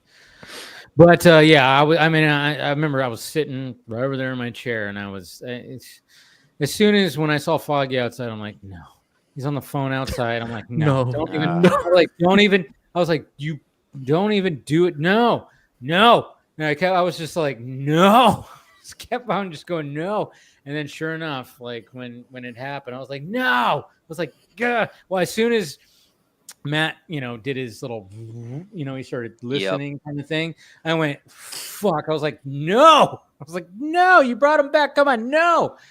And sure enough, when he got shot, I was like, God damn it. I'm like, no, it's not. It's just, it grazed him. It's his shoulder. It's not anything vital. Then, of course, when you cut back to him, it's his chest. The first step. That's the first step, Dave. Denial. Yeah, I was like, no. God damn it. And yeah, it just was. I was like, God damn it. I'm like, they did it. They did that. They totally did that. But at the same time, did you guys see that thing that somebody posted today? I actually reposted it. Did you guys see the whole thing where it was like there was an Easter egg that might give hints that he is in witness protection or something? Yeah. I think they do that in the books. I do know in the Zdarsky run, and spoilers if you haven't read the Zdarsky run, but there's like there's a thing where he gets like brutally injured and he survives, and then like towards the very end of the run, you find out that like he's actually been a hallucination brought on by extreme guilt by Matt.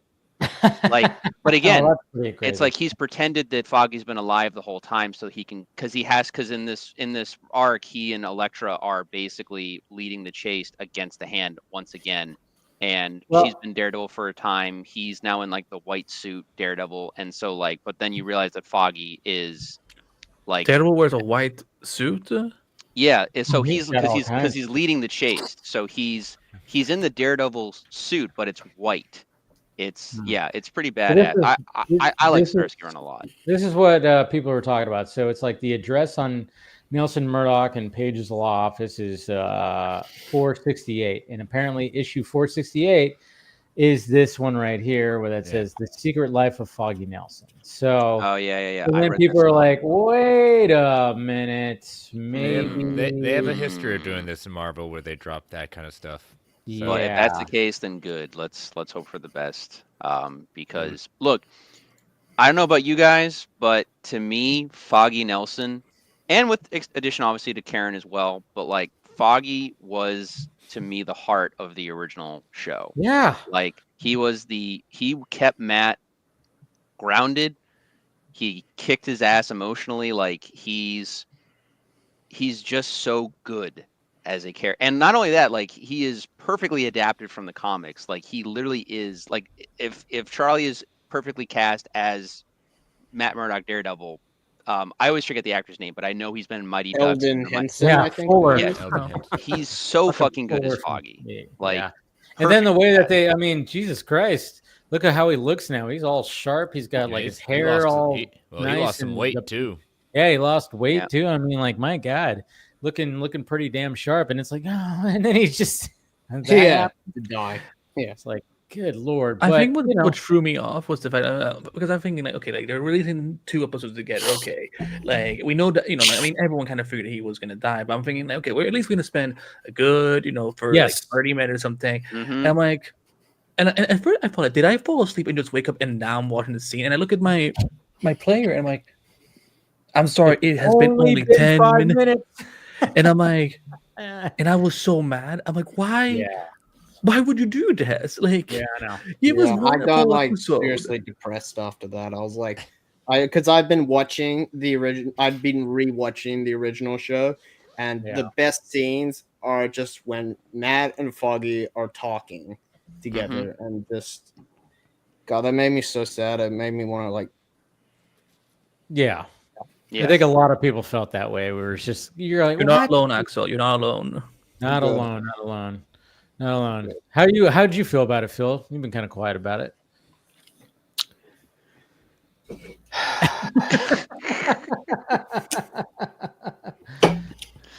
I know how Phil feels. I look, outside of those first 15 minutes and maybe those last 5 minutes, I'm gonna be frank, I really wasn't feeling it. I think really, yeah, I didn't really care for it. The only thing that really kept me going was Charlie Cox and Vincent D'Onofrio. They're excellently cast. Like I love them both as their characters, but there's some really shifty CGI going on. Oh yeah, definitely. It's good that it was a smart idea for it to be set at nighttime. That helped. That did help for sure. I don't really agree. I think it just looked bad. Like it didn't look right. I think it looked pretty bad, honestly. A little twitchy. I don't really care about the next love interest, and granted that's a kind of shitty nitpick because Matt Murdock is a hound. Like he goes after women left and right. It's really nothing new, like I don't know. Like I was telling Paul, like I think a big thing for me is like, the benefit of the Netflix show was being able to get all the episodes in one run and having to just stew on all of it. And I feel like here I'm just relegated to, I have to wait a week to see what happens next. Cool, whatever. The CGI again and those shots of him just flipping around, just again, it looks really bad. And there's some kind of lame duck line delivery going on. Honestly, I'm really like, I might just wait till it's all said and done before I finish it. I don't know. Really? Like, that's fair. That's fair.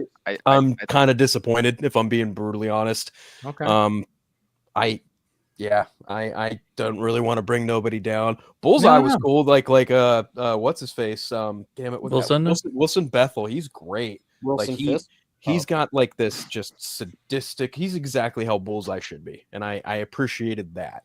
I know when the Punisher shows up, though. So I might tune in then. But yeah, I do know this. I do know that at least this is what John has said, at least I believe, and you guys can corroborate and tell me if I'm wrong, but like when the show in its first iteration existed, I think they reached out to him and he saw what they were doing and he was like, no, I'm good. And then when they reconstructed, he was like, okay, I like this more. I'll join in on this. So that gives me some hope that like, because John's he's a pretty like relatable actor. Like he doesn't seem like a guy that like gives much bullshit. Like the fact that he was on board with this version, I think, like gives me hope. I mean, what I gathered from the first two episodes was the fact that it's like they were trying to recapture the Netflix magic. I mean, obviously, when you have the one shot, when Bullseye comes in and that went on a little too long. I was so surprised how Bullseye was killing like so many people. I was surprised. Oh yeah, he was just throwing shit and all this stuff like that. But I mean, at the same time, I was going, all right, that's cool. But there were some times where I was like, well, things were again going to. I mean, I'm totally agree with you, Phil. There's things that are wonky where I wasn't sitting there just like cheering. I was going, all right, it's cool. But that part was a little weird. That, so I was doing my little nitpicky thing because I'm just kind of going, all right, it seems like they're really trying to recapture, hey, remember the Netflix show when they did stuff like this? Yep. And it didn't quite land. It still felt, oh yeah. And that's why when my review, when I was talking about it on Film Junkie Live, it was the fact that I was like, oh, yeah, I'm glad that it's back. I'm totally on board. I'm looking forward to it, but I feel the Marvel Studios fingerprints all over this. Like I feel that. I feel the crazy editing. I mean, even when it gets to that at the end of the episode 2 where Matt just fucks up those dudes. Great scene, and I love how it ends when they cut it off when he just goes and then it just roll credits. I'm like, that was cool. But at the same time, when I rewatch it, I go, man, there is a lot of edits in here. This feels like a lot of what has happened with the MCU where when they're trying to film action, they are just editing like every 1.5 seconds. It's like boom, boom, boom. You're just like, hey, let something play out a little bit. You know, Winter Soldier did a good job of like, yeah, there's some fast edits, but there's some times where it lets it go a little bit. At least let it go 5-6 seconds, you know, a shot before you start doing edits. So yeah, you can feel the Marvel Studios fingerprints on it, but at the same time, I am just glad that there's remnants of the Netflix show. Where I'm glad they're trying at all. Like I'm glad they're trying at all. I think that's like my takeaway. Like, yeah, like I mean, I remember like when in episode 1, like, you know, when he uses the Billy Club to like, you know, as you know, to hook up, I'm like, this is one like you can tell that there is like there's like that figure weighs nothing. Like he is just like poof, and but then like and then like, you know, the one shot scene, I'm like, this is going a little too long. I feel like, because that's the thing, like with the Netflix show, each of them felt very special. Like it, you know, it felt like, you know, every season, it was almost like an event in the fan of like, oh, you know, this season, you know, what's gonna be the one hallway scene this year and so on. But this, it kind of feels like, well, it was like one shot, but we don't know when to stop. So it does go on for a little long, and then of course you can see the seams in it a little bit, but you know, again, not terrible. But at the same time, it was a way to start off the show to be like, hey, here we are, and here's Bullseye, and here's what's happening. And, you know, the whole scene itself was very dramatic. And then to lead that into the new opening was actually it was pretty good. I like the way that it led into the opening. With the obviously, and I think we kind of knew that was going to be the case when you see the mask, when they were showing that in like the trailers and stuff, when the mask is falling off the building, and then the way that it just transitions into the new opening. I was like, all right, that's cool. I mean, I think the original. I mean, I even ran a poll. I even asked people like, "What do you think?" Like, you know, a lot of people are like, "Did you see what Casey posted? Did you see what Casey posted the other day? He posted. I think he did an edit where like he put it in all. Oh yeah, red. He put the old music on. Yeah, but also he put it all red, and I'm kind of like, because to me, like you know, like the new numbers, like, listen, they're great, but I'm like, why fix something that wasn't broken? You know, we could have like graphics wise, we have to use something new. Can I just say, like, the problem, like the biggest critique I have with the show is the coloring, the color grading. It is very gray, like very typical of MCU.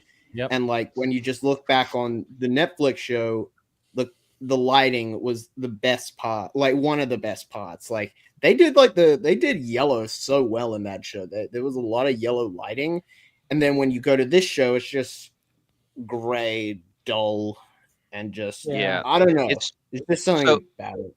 Yeah. So like basically like the way I look at it, it's kind of like, granted, it's all, this other example is all within Disney Plus, which in many ways actually makes it worse. But like it's like when the Star Wars shows were coming out. Now Mandalorian started off pretty okay, but like when the Andor show premiered, now however you feel about the quality of that show, I think everyone can agree that it literally looks like a movie, like in terms of how the grading is, the cinematography, all that stuff.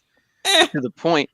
All right, Phil. All right, settle down. But like, but in comparison, like after that Andor show came out, I think that like everyone then was like much more critical of a lot of the other Disney Plus Star Wars stuff, especially like Obi-Wan, and I'm talking just cinematic look. Like that's all it is. And yeah, and I feel it's kind of the same, because you can tell the shift between the Netflix Daredevil and the Disney Plus Daredevil. And it's like, now granted, I'm glad that they chose to stick, because I think and again, I could be wrong, but again, correct me if I'm off, but like I think the original pitch of the Daredevil Disney Plus was they were going to go, I think, more in the direction of like the Mark Waid Daredevil run, where it was like, you know, McDuffie was involved, but I think he was in San Francisco. It was much more the puckish rogue Daredevil, less the badass or like what is puckish ninja. Daredevil? What is I don't know what that.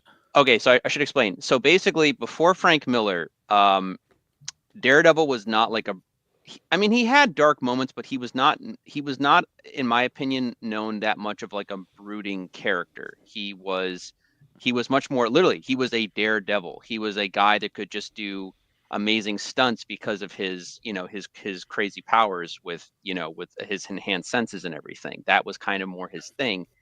But he was a street level character. That was the whole point. And then Frank Miller saw the ability of who he was and was like, I got to go and make this character much more, like a grungy noir detective type of story, basically.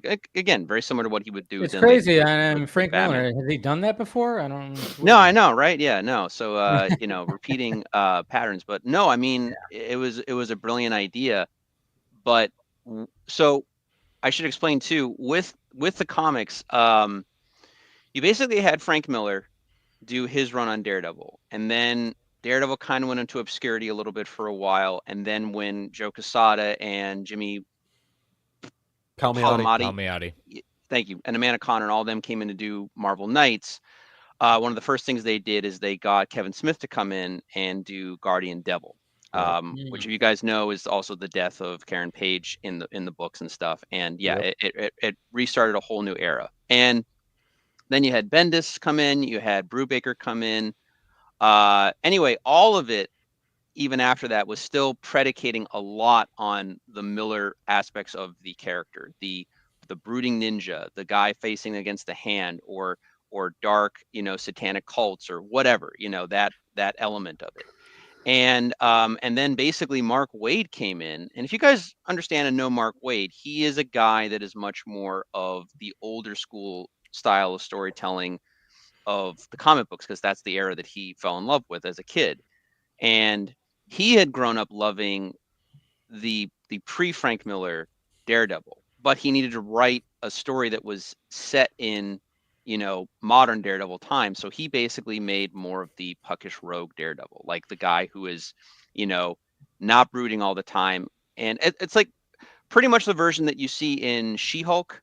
That's pretty much what Daredevil was kind of more like. I mean, in terms of like, but there's a key thing you're forgetting about why he's acting like that.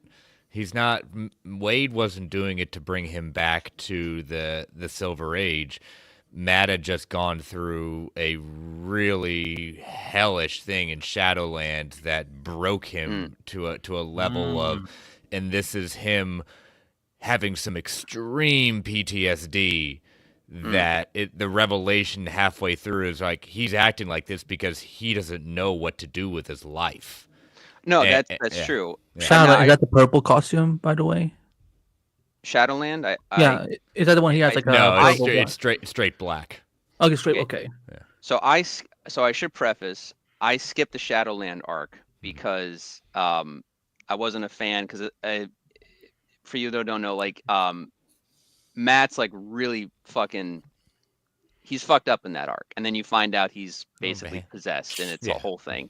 But anyway, no, but I should preface, I did not know the context of that with Shadowland. However, having read, again, I read the arc years and years ago, but no, I'm saying it in the sense of his personality within the book. He is a much more he's a much more brighter Daredevil. Like, again, and it's not Mark Waid flipping off and giving the finger to Frank Miller era. That's not the intent. The intent is basically to show that, and it's very true. If you're watching even the Netflix Daredevil, Matt Murdock is a charming man. Like, there's a reason why he's so successful with getting many women. He doesn't have like a deep voice. He just uses a calm voice.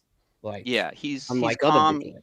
He's very charming. He's women love the whole blind thing. It's like a wounded puppy type of deal too, and he knows that he can work that angle. Like, I mean, so that's played up in the Mark Waid run.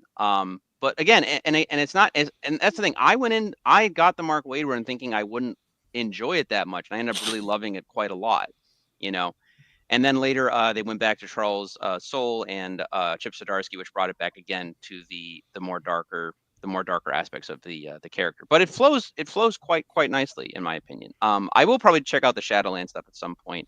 I'm losing my train of thought here. Stick to the main stuff. The times are terrible. Okay, I will take your word for it. But like, but no, the point I think in the original iteration of the Born Again was that they wanted to highlight more of the happier side of Matt and stuff like that. But then during the Reconstruction period, they realized that people were just huge proponents and fans of the Netflix era, which, I mean, they take from other different aspects, but it's primarily a huge Frank Miller influence on that show. And this continues that, but they are taking from, I think, the Charles Soule and the Chip Zdarsky, the whole Mayor Fisk thing. Dark Reign is all about the fact that Mayor Wilson Fisk has a vendetta against the vigilantes and all that stuff. I don't know what level they're gonna go with it, but we'll end up probably seeing in this season how far Wilson is going to go with Fisk that. calls him out right in the diner where he says, "Oh yeah, it's great. You don that costume, I'm going to win. It's not a question of if, I'm going to win. You don that costume again, all bets are off. I'm coming after you." Yeah. Yeah. The great thing about what I really loved about that diner scene more than anything, other than Charlie and Vincent just acting their asses off and really just being the characters, De Niro and Pacino, basically. Right. Oh yeah, it's like a Heat moment. Yeah. Mm-hmm. But I love it though too, because he legit, like, Daredevil Matt notices that Wilson is skinnier, and he literally just makes a point to say it. He's not meaning to insult him, but Kingpin already is like basically like, "Fuck you," like making a fat joke. He's like, no, like legit, I'm happy for you. Yeah, he literally goes like, "Hey, it looks like you put on some muscle and lost some fat," kind of thing. Yeah, he does. He flat out just says that. I mean, the day Wilson and Spider-Man shared a screen, I mean, yeah, I want. I mean, because we know that Peter does it. In most iterations, he doesn't hold back when it comes to Kingpin's weight. So I'm like, is Tom Holland like going to run his mouth and just say the wildest? It depends the shape in which Wilson Fisk is going to be if and when that happens. That's another rumor too. I think a lot of people were saying that Spider-Man 4, Marvel has been pushing to do Daredevil, Spider-Man versus Kingpin, and I think most fans would be. Yeah, most fans I think would be totally fine with that. You got a Black Cat supporting role over here, maybe, or maybe she's working for the Kingpin. Who knows? Like, there's so much you could do with that. And Sony is again trying to push another multiverse plot, and Marvel's like, no. You got a Spider. We've done that. Yeah. I mean, I'd love to see Andrew and Toby back in some capacity, but it's kind of like we can hold off. I mean, especially if I could see Andrew and Charlie like share the screen. I mean, because they would. Oh yeah, especially if they're old like chums, they're old friends. Yeah, he does a pretty good impression of Tom. Yeah, I saw that. I did see that. I was kind of like, but Charlie, I don't think Tom speaks that fast, though. That was my only like. Well, you have to do an emphasized version. You have to, But I just I had such a good time. It was Robert Downey Jr. I'm like, that was funny. I just had this thought right now. I mean, like, because we don't know shit about really what's happening in Spider-Man 4, and they've been waiting for it. Do you think that they're kind of gauging people's reactions to Daredevil before they start really going? No. Well, I can see it, but you don't think so? Do you think so? Do you think they're not gonna like wait and see like? I don't know. It's such a weird thing because obviously, I mean, I think we found out recently too that when it comes to having Spider-Man in a TV show, you can't the contract can't have a live action version, right. But you can have a half-hour animated show. Yeah. That's why Your Friendly Neighborhood Spider-Man exists, but you can't, like, Spider-Man is not going to exist in Daredevil. Of course, you can reference him, but maybe he doesn't even say his name. A man in a spider suit. Yeah, right? A man in a spider suit. Street. It's a one-way street, unfortunately. Sony's got a tight fucking grip on that shit. No. I don't think they're gauging it at all. I think Sony and Marvel know full well what they want to do with Spider-Man. They're just being very coy and very quiet about it because maybe they want to try and surprise people. I don't really know. Amy Pascal and Bob. Yeah. Whether or not that includes the likes of Vincent D'Onofrio or Andrew Garfield, I have no idea. I know a lot of people would probably love to see that, but I think the likelihood of that is slim. I'm not going to say impossible, but I just think it's slim. Just based on the trajectory of where the MCU is currently heading, I do feel like a Spider-Man 4 might just be like a Battle World movie, and it's going to be a very different kind of Spider-Man movie. Because you don't want to retread. You don't want to retread on shit that's been done before, because then you run the gamut of, well, we've already been through this before. So yeah, it just sucks that we're like the only Spider-Man Daredevil that we're actually gonna get is what was in your friendly neighborhood Spider-Man. There's always Spider-Man. Which was good, but it was good. I like that. They did interact in No Way Home. Like, yeah, that was Matt. There's that. Yeah, but Axel, we want to see them in the suits. We want to see them fight together. Yeah, but we want to see Charlie do more than just catching a brick. Yeah, catching a brick, which was cool. You know, that was probably he's a really good lawyer. Cameos in any movie. Like, if you knew, you knew. Like, yeah, it was just Oh yeah, it was funny because I remember I saw it with my brother and he hadn't seen the Daredevil show and he was like, that's Daredevil. Who that? Yeah, he was like, I was like, that's Daredevil. He's like, oh okay, yeah, like, yeah. Yeah, because everybody cheered because you saw his cane and then he sat down, and then everybody cheered and my brother was like, he's like, that's the guy who plays Daredevil. And he was like, oh yeah, okay, yeah.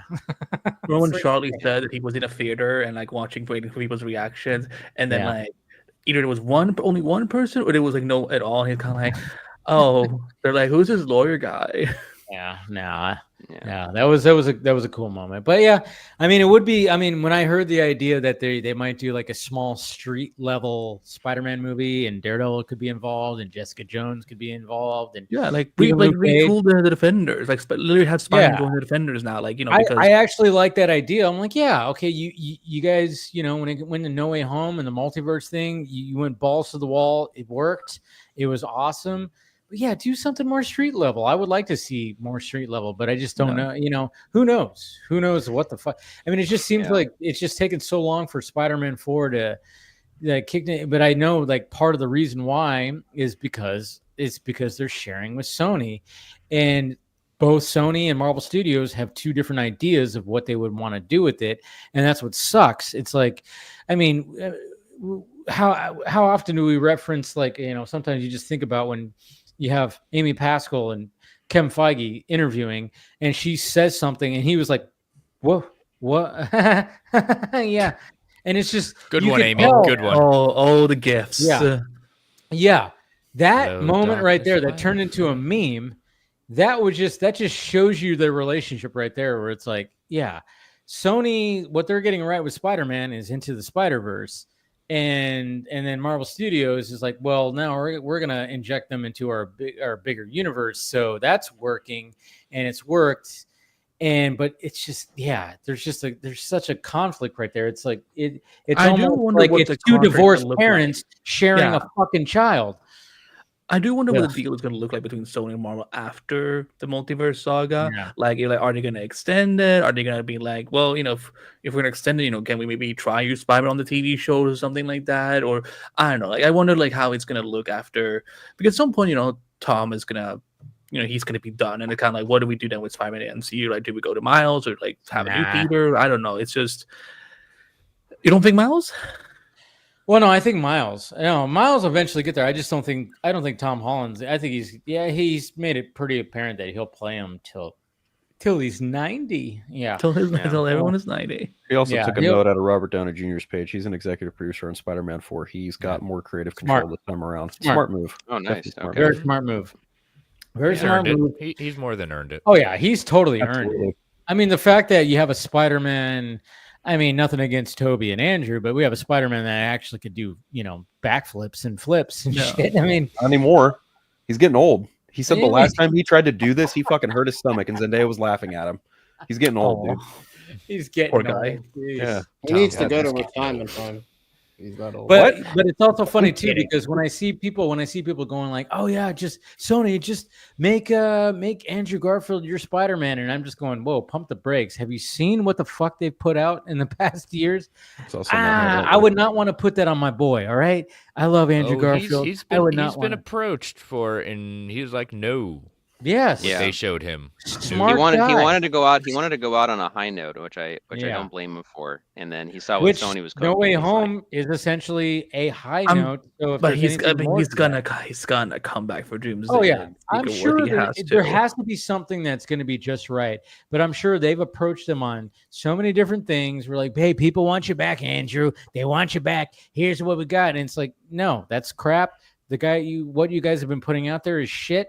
It's all shit. And that's why when I see people saying that, I'm like, yeah, good on Andrew Garfield for picking and choosing and being like, hey, if I'm going to come back again, it better be something good. He doesn't need it. Speaking of shit, he has the right to be choosy with what he wants to do. He's earned it. Speaking of shit, because I've been wondering this entire time, like, because again, I was like, okay, I'm gonna wait till I see the show, and I'm not gonna, base it off of set photos, set videos. I can't. That Bullseye costume just didn't work for me.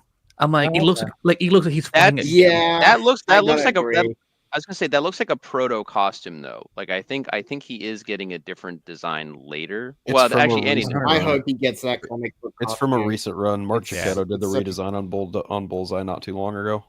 Okay. Yeah, it kind of looked like looks like a SWAT. Yeah, I get what you're saying. It didn't look like it was fully done. I'm sure he's probably. I wish we saw like a target on his head. Like that's goofy as fuck. We don't need that for Bullseye. I don't care. He had it on his gloves. I know that. Yeah, that works. Yeah, that was cool. But I need it on his head, not like not like a you know what? Colin etched it in his head. Come on, have like a black helmet, and then have the neck be like the white stripes to show that. I don't know. That's what I would do. Oh my god, Colin Farrell's. Sorry, go on. Colin Farrell's Bullseye was something else. Black leather jacket. I don't know. I'm of the mind that Bullseye costume just looks goofy as shit. It's never going to get adapted in the live action. God forbid if it ever does. What? Well, I think it will. But it's not going to have the logo. They don't have the DD logo, so they're not going to have the Bullseye logo. I just prefer if there was a mask and where you see his mouth still, not just like the eyes. Because I'm like, this just looks like a SWAT, officer just running around. Like it was. Hello, Karen. Yeah. That gives me the shivs. That was good. No, the way that he said that, it was like, oh shit. Oh boy. Although when Bullseye like falls to the ground and like Karen is like too afraid to even look because obviously she thought it was Matt. I'm kind of like, oh fuck yeah, and like just the blood just like pouring down the street. I'm like, yeah, this is definitely this is definitely not typical Disney Plus. No. Disney is like they're doing a good job of like, hey, we're pushing it, guys. This is what you guys want. But again, it's just we need more. A little holdback. There's a little holding back. Yeah, there's a little holding back. That's it. But other than that, I'm like, you know what? I'm in for it. Like I said, it seems like, obviously there's the new love interest, and you got that one young dude who is going to end up turning into that one character. I forgot his name. Muse, yes, which we saw in the trailer, and you could tell it was like, oh yeah, he's got issues. Him? Oh, okay. Yeah. Oh yeah. He's the I was like, who's that kid? And then I looked at my one like, oh yeah, he's the dude from Wednesday. Yeah. Yep. Okay. So yeah, there's a lot of that is who that was, wasn't it? Yeah, he's the love interest in Wednesday. I was like, a lot of love interest in Wednesday season 1, like so. Yeah. Yeah, but the guy that actually turns out to be a monster or something. No. Yeah. Sorry to spoil Wednesday for everybody, but yeah. Actually, real quick, season 2 of Wednesday, is that coming out this year? Yeah, I think so. Yeah. Okay, good, because I got to re-binge season 1, but I love that show. It's a great show. Yeah. By the way, therapy sessions with Will and Vanessa, like I'm like, this is okay, like this is as Disney MCU Marvel as you can get, but I'm kind of like, listen, I love seeing them, like, because Wilson, you can tell Wilson is so uncomfortable. He's so uncomfortable. He's like, why do I have to talk about my feelings and stuff? Yeah. And I'm like, well, also, like, how open is he really going to be, though? It's like, well, how'd that make you feel, Wilson? I killed him in cold blood. Like, I slammed his head into a car door many times. No. He's gravitated. I wrapped his head in a blanket and then beat it mercifully to death, and then threw him out of a car.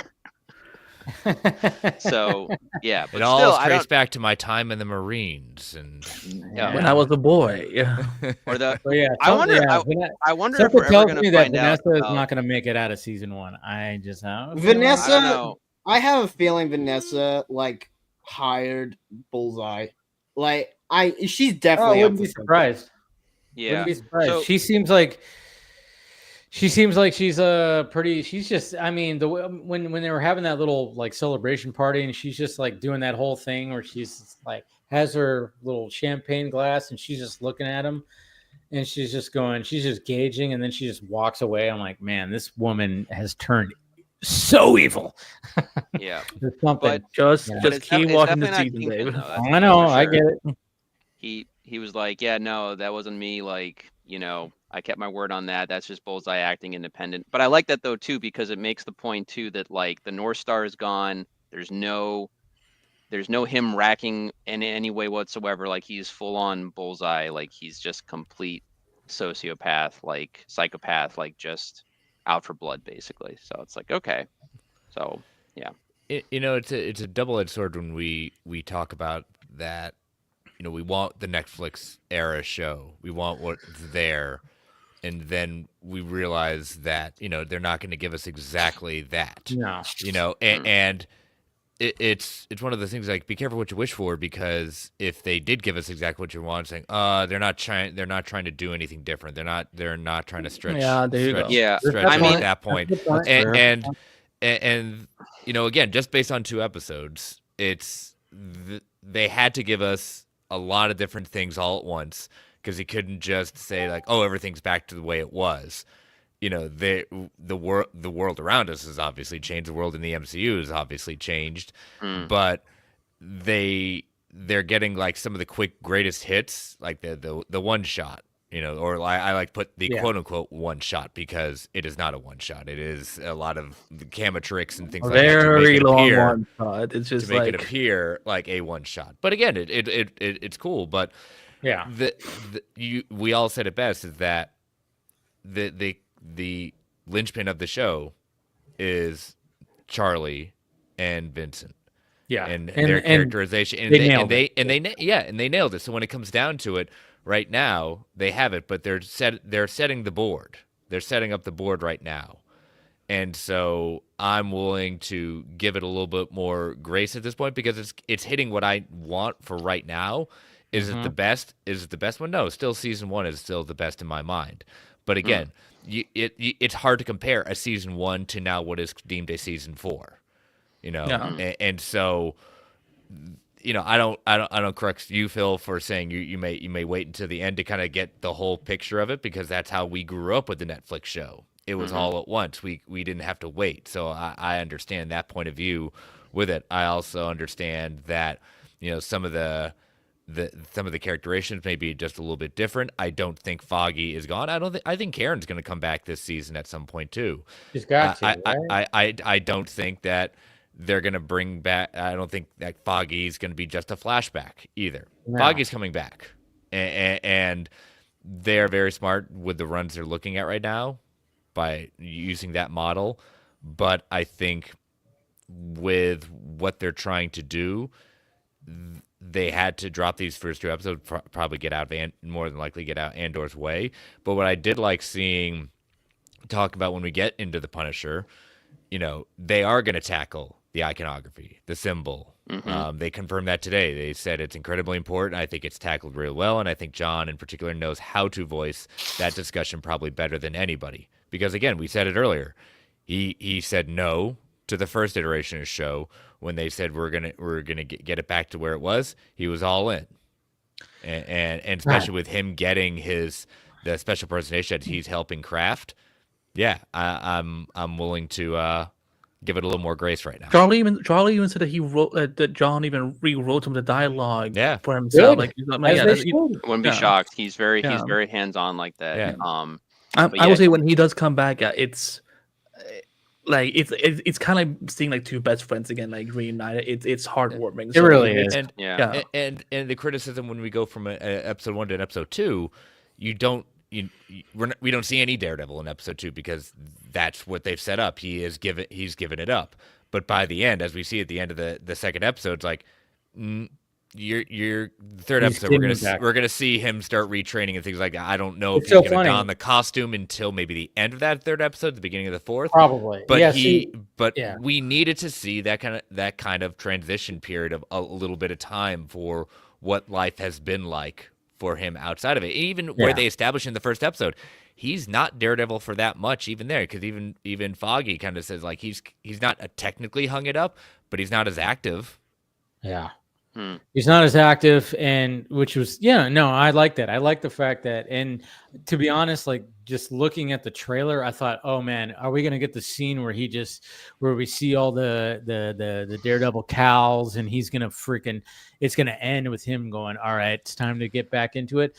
And I'm glad that I was wrong, because I'm sure maybe episode 3 is probably going to get to that point where he does that whole little, all right, it's time to fucking suit up again. I thought it was going to be this one, but I do like the fact that he just took on those dudes, and then the fact that he just gives out this battle cry, and in the middle of it, they just cut to credits. So I was like, good. Perfect little edit. I love it when they just like cut it off like that. You don't have to do like the full on, it just cuts and goes, and it just shows executive produced by or whatever the fuck, and I'm like, that was like cool, and it just goes silent. I went, oh, that was a good if you like Daredevil, you should watch Taylor Swift, the Eras Tour. Oh God, no. I will say this. Another production note is like I loved in every episode of the Netflix, it always just ends with like the brooding music, and then this one was like it ended on like a music song choice, and I was like I could feel the production backlash in my brain as I was like, what? That's okay, that's a choice, all right. I was invested in the scene, and now you've kind of cut what, Paul, you just made me think of one other thing I didn't like: the editing. Well, yeah, no, I mean, Dave mentioned that earlier. The editing. The editing was a little. There's just some like wonky shots of like, they kind of go up and down, and they're trying to stylize it. I'm just like, this is kind of stupid. Like it's overly done. Like it's trying to be.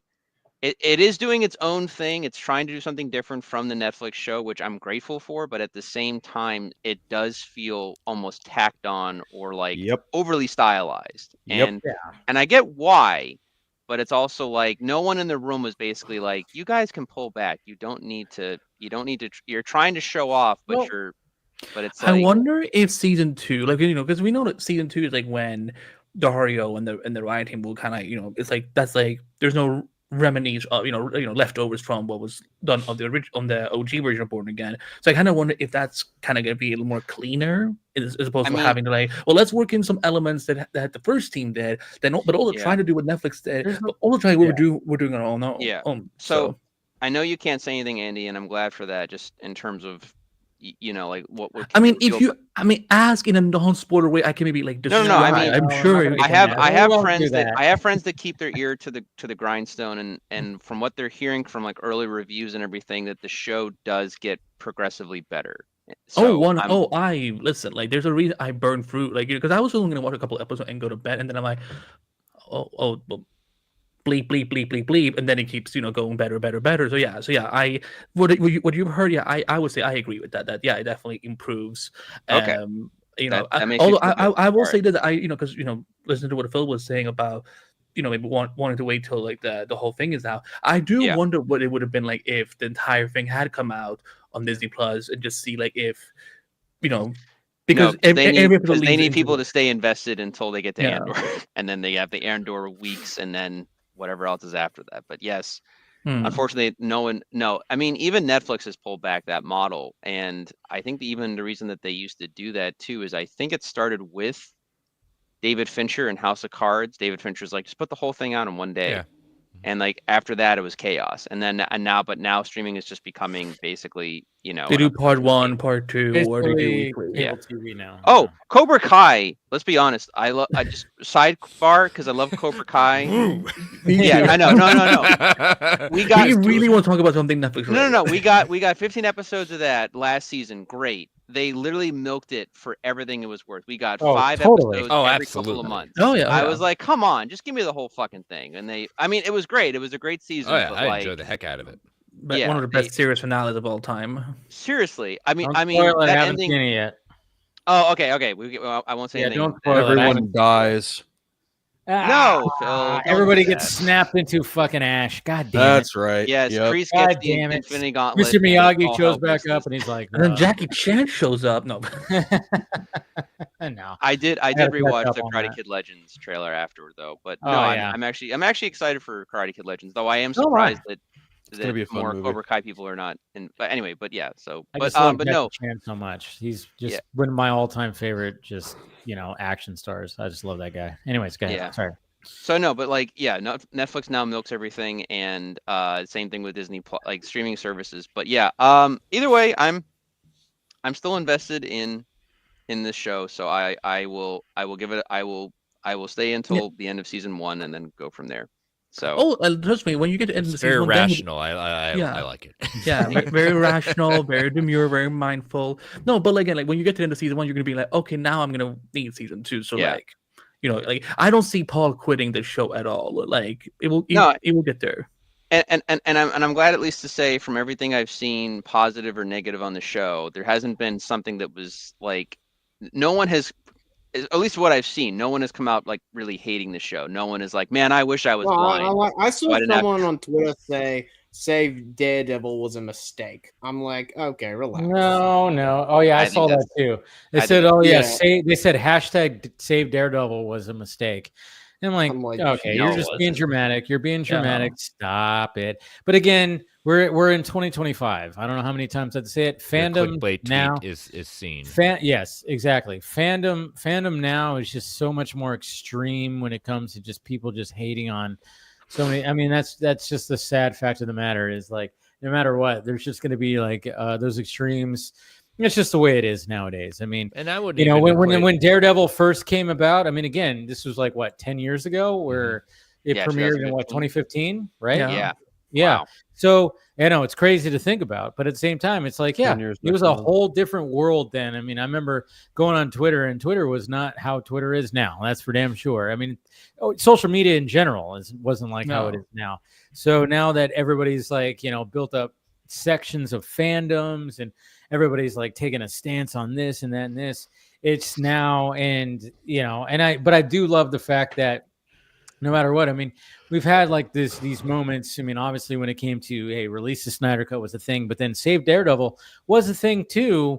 And I love the fact that Charlie Cox and Vincent D'Onofrio shot a video before the premiere, and they said, hey, the fans, 7 years, the fans requested this, you guys made this happen, and blah, blah, blah. And it was just one of those, like, I had that feeling of, man, this is kind of, I mean, not quite Snyder Cut, obviously, but it was just kind of, when I saw that video, and it just made me go, oh yeah, people really, and I remember taking part of that. They were going on. I mean, I don't know if I tweeted much about it, but I remember everyone was going on for like quite a long time. It wasn't just like 1-2 months after season 3 came out. It was like several months. And I'm like, I just kind of forgot about that. And I think like, because, I think it wasn't not the same situation, obviously, as the Snyder Cut, because, when we knew that when Charlie Cox showed up in No Way Home, we kind of knew, okay, he's in there now.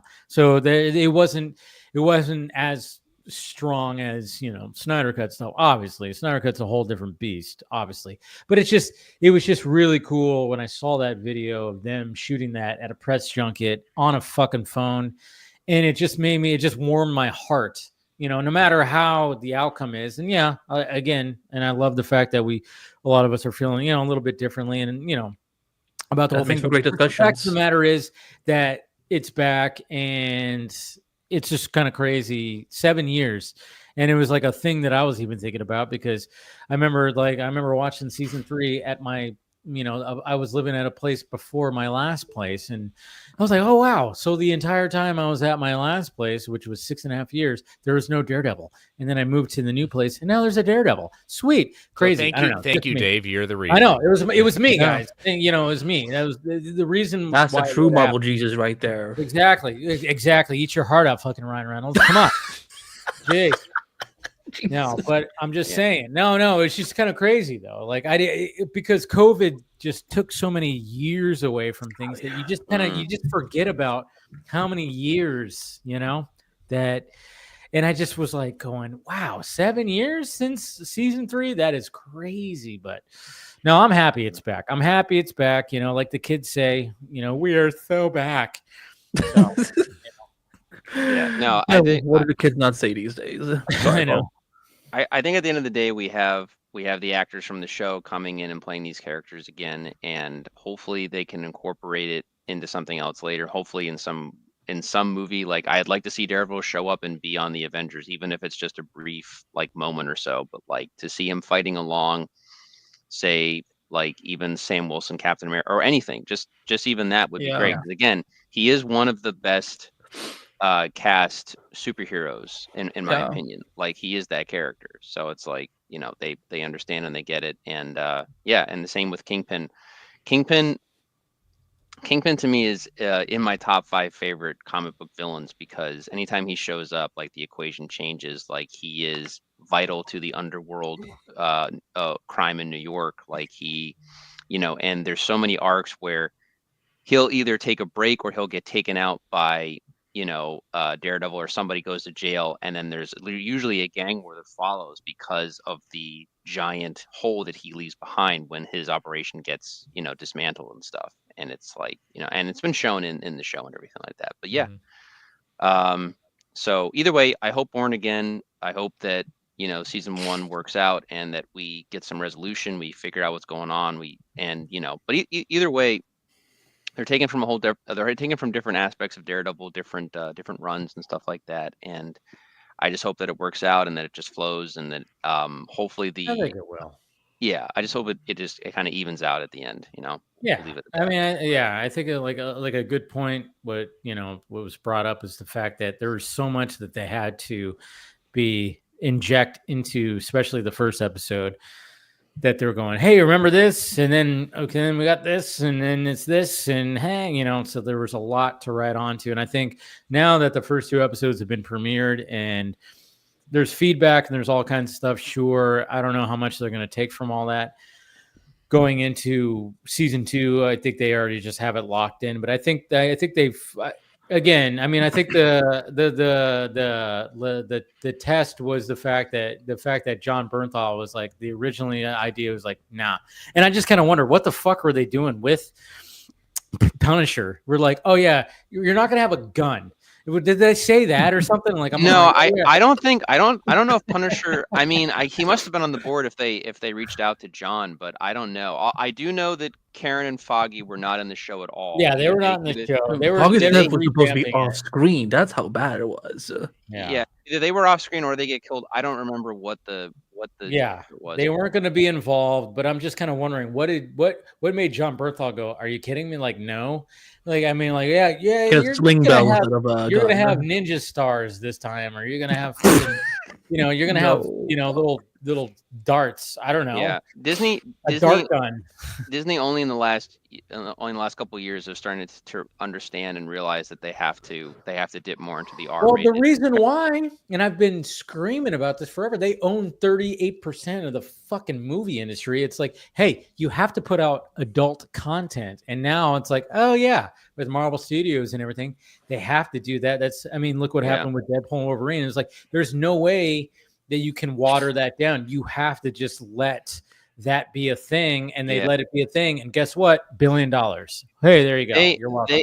They've just been, look, I mean, for a long time, they've always just been afraid of, doing that, because, or at least with the name Disney, because it literally stands for family friendly. It's a brand. It's, even though they've done dark stuff, but they would have to go through, Touchstone Pictures or Hollywood Pictures to do, because they still want to make money off the R-rated content. They just don't want to. They just didn't want to sully the Disney brand. Now it's at the point now where I think they've realized that no one really.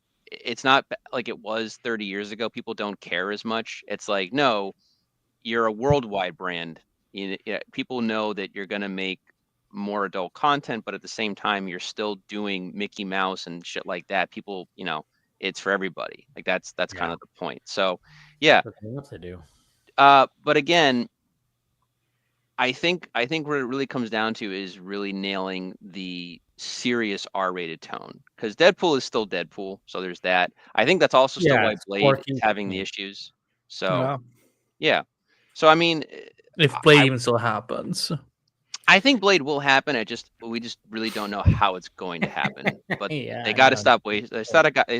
They have to stop wasting Ali's time because he's a talented. He's gonna be older than what Wesley Snipes was in Deadpool Blade Wolverine Trinity. by the time. No, in Blade Trinity. It's gonna be this is the popular joke. The Blade video game will come out before this damn movie even comes out. I've said it before. Yeah, I mean, I've said that exact same thing. If that game I'm even quoting happens, you, I'm quoting you. I don't have great ideas. I'm agreeing with you. I was saying, yep, it's. I think more Blade is going to be. I think they're going to more relegate it to Midnight Suns. I don't think we're going to see a solo Blade movie until I would prefer after that. Midnight Suns. You could be right. You could be right. That's very possible. Very, very possible. Very Will possible. Midnight Suns be R-rated though? That's the question. That's the question. It should be. I think they can do it. I don't see why they can't now. Yeah, they think they should. But Phil, I know you're going to take off because you've been suffering from some allergies. Yeah, they're fucking whooping my ass. I didn't even do my show today. Well, that's because there's just slow news this week. It's no big deal. I'm gonna go lay down and like remedy this headache and these allergies. But it's been fun, guys. Okay. Take much love. Take care. Man. Yeah, man. Take it easy, man. Bye. Bye, Phil. But we also have to remember too that there is going to be a special. There's going to be a special event when it comes to the Punisher. Yeah, special presentation. John Bernthal is going to help write it. So, yeah. That has to be like R-rated. Yeah, it better be the bloodiest hour of Marvel Studios. Yeah, they said that it's going to be just like full on, just shotgun to the face, kind of, special edition kind of. I mean, and they've already done the Werewolf at Night thing where that was, a horror movie R-rated, and that was great. That was, but again, Marvel. That was the best birthday gift of all time because it literally dropped on my birthday. So I was like, awesome. Doing my family stuff, and I'm like, well, fuck, I want to get home and watch it already. Yeah, no, if they get the people that did season 1 of Punisher Netflix, like that season 1 was just like chef's kiss. Well, what's ironic, Paul, is that the showrunner of They Were Born Again, he worked on Punisher. Oh yeah, no, I do know that, but I'm just saying, like, I mean, in terms of, and I'm fine with John Bernthal working on it because he takes he definitely takes the character very, very seriously because there's a clip of him when he got cast and he's on Conan O'Brien. He talks about literally going to a comic book store. Yes. And the guy was like, nope, you're not taking that. You're not taking that. You're taking this. You're taking this. Don't fuck this up, basically. And he was like, no, you're not reading this. I don't care what your boss in Marvel says. You're not reading these books. You're reading these books. Just gave him a steady diet of Garth Ennis. Oh yeah, Garth Ennis is the Punisher writer at this point. But that's the thing is like that's what I love is like when these actors go, okay, if I'm going to take this seriously, I'm going to go to a comic book shop. And yeah, that should be it. And what's funny? It's like I wish that they would credit those people that either own the comic book shop or who work behind there, who knows all the stuff, who helped be like, okay, yeah, so and so came in. I gave them this. I said, don't look at this. This is what you want to do. I mean, there should be. I still love the idea of a comic book owner. I just love the idea of a comic book shop owner being like, I don't want you to read these. And then John going back to Marvel and being like, these are the books I bought. They're like, these are not the books we told you to buy, but like, well, the guy in the stores. Yeah. That guy's going to have more knowledge in the fucking suits. That's the thing. It's like, hey, Kevin Feige, you might have some pretty good knowledge about the stuff. You know what I saw, though, in the credits? I did see consulting producer Brian Michael Bendis, and I'm kind of like, ooh, that's interesting. Yeah. Well, Bendis loves Daredevil, that's for sure. Okay. His run is still pretty controversial, but very good run. I'm wondering if John Bernthal, if he was. Do you mean Bernthal? Is that what you're trying to say? Hey, Paul's like me. I pronounce names wrong. No, I'm not. Listen, I'm bad with names. I just want I prefer to be corrected. If my name was being said wrong, I'd want it to be said correctly. I've said your last name. I've always said your last name wrong, so I've just kind of stopped. It's spelled like Mitchell, so it's understandable. I really thought it was Michels. I put Michaels. Okay. Andy, how's it pronounced again? John Bernthal. Bernthal. So John Bernthal, I'm wondering if he was going out of the comic store carrying the Punisher run where he's like an angel of death, a literal angel of death, and the guy was like, no, and he just like takes it off and throws it in the garbage, and is like, I'm just thinking that had to have been one, maybe. There was the one where Punisher was black for a couple issues. I'm assuming that probably wasn't in there. What's another one where he was War Machine? I don't know. That's pretty fucking good. I mean, how about him as Frankencastle? That's also good. Yes, Frankencastle. That was probably hopefully not in there, but if it was, no, let's do it. If we're gonna get Werewolf by Night and Man Thing, Frankencastle. Let's go. There's your other million, son. Don't you put that evil on me, Ricky Bobby. And then hey, don't tease me with a good time, Paul. Come on. Do you think he had Punisher meets Archie in there, or do you think that was taken out? What about the one with isn't there a comic with Punisher meeting Eminem or something? Yes. Oh yeah, let's put that in there. Fuck yeah. Yes. No. Did you guys? Oh, sorry. Go on. Well, I was gonna say, if Eminem did what he did for Venom, and does like a special song for Punisher, I think he loves the character. Did you guys know that Eminem was going to be, or was trying to be, a comic book artist before he became a rapper? Did not know that. Wow. Okay. Yeah, he has an extensive comic book collection as well, by the way. It's crazy when you hear about that, because even Joe Rogan was like that. He wanted to be a comic book writer too before he became a comedian. So, he was an Iron Man, right? Who? Joe Rogan? Joe Rogan? No, that was Elon Musk. Elon Musk was he just looks like one of those guys, one of the guys in Iron Man. Joe Rogan just needs to. I kind of just need him to go away. I don't know if he's ever even been in. Yeah, I don't think that's gonna happen. Yeah, no, it's at some point, old age will take him. I mean, yeah, but he is right now one of the most popular podcasts on the planet. So, so that's not going away. I'm just kind of wondering if he's ever been in a movie. I don't think he's ever been in a movie. If you want to listen to better, cooler podcast than Joe Rogan, go listen to Marvel Alliance. There's a plug. I was watching the stream. I was lurking and watching the stream. So were you? Thank you. We did answer your question. Yeah, I did it when he was like, Andy, you seen her on screen. I'm like, oh my god, like, have I made it like a trademark where like everyone has to say that? But no, thank you for answering my question. Yeah, I actually, because I am curious, like, what they're gonna do with the X-Men, like if it's gonna start Phase 7 or not.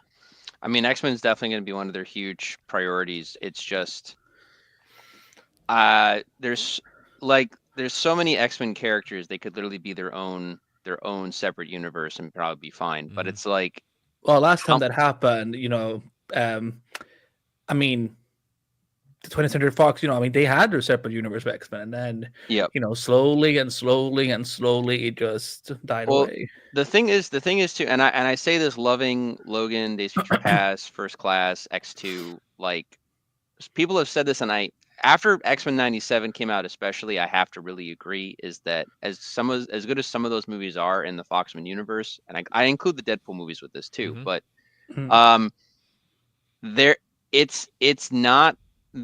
it's not a great adaptation of what the actual books were. Like, after X-Men 97 came out, you're like, yeah, the X-Men have been held back from what they truly could be. And like, X-Men 97 was so good, like, it had people loving Cyclops again, because he's been such a, like, in the movies especially, wet blanket. He's a wet blanket, or like a boring character, like, and the cuck. Yeah, pretty much. He's no matter what, he's still wrong all the time. So let's just be honest. Valid. But yeah, I mean, don't get me wrong. Scott has been kind of rough in the comic books for a number of years now too. But the X-Men 97 show was so good in the fact that it balanced, like, Wolverine, it balanced Cyclops, it balanced Jean, it balanced Storm, Nightcrawler. Like, everyone had a thing that they were doing. Like, it was very, very good storytelling. I'm very curious to see what season 2 does, but the Foxman universe is not the best adaptation of the X-Men. Like, it's a very watered down, distilled version of what they truly are as characters, both character wise and even aesthetically. Like the fact that, I mean, it's like Deadpool said, it took 20 fucking years for us to see Wolverine in a yellow spandex costume. Yeah. You know. Yep. Well, and then I mean, the first time we see Logan and Deadpool and Wolverine, he's like, "Hey, look at you, comic accurate Wolverine." You know. Oh yeah, the 5 that only took version. 20 little guy. years. I was surprised of all the things because Rob there from It's Always Sunny and Ryan are good friends in real life, as well as running Wrexham together. I am surprised that Danny DeVito Wolverine did not make an appearance in that movie still.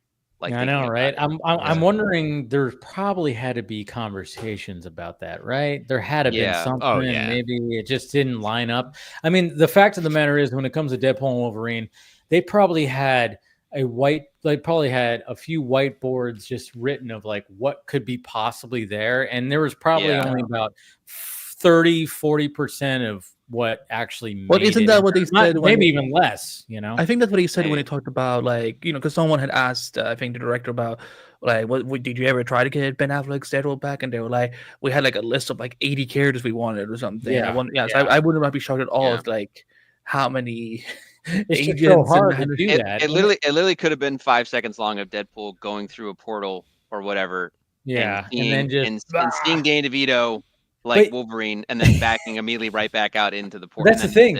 Yeah. You bring up a good point though, Paul, because like you would think that would be such an easy get. I mean, Danny DeVito just seems like he's down forever. I mean, he's doing commercials for Mike, M&M's and a bunch of other stuff. I mean, he was in Beetlejuice. Like, Well, Danny DeVito is also really good friends with Tim Burton. I know that. So that definitely helps.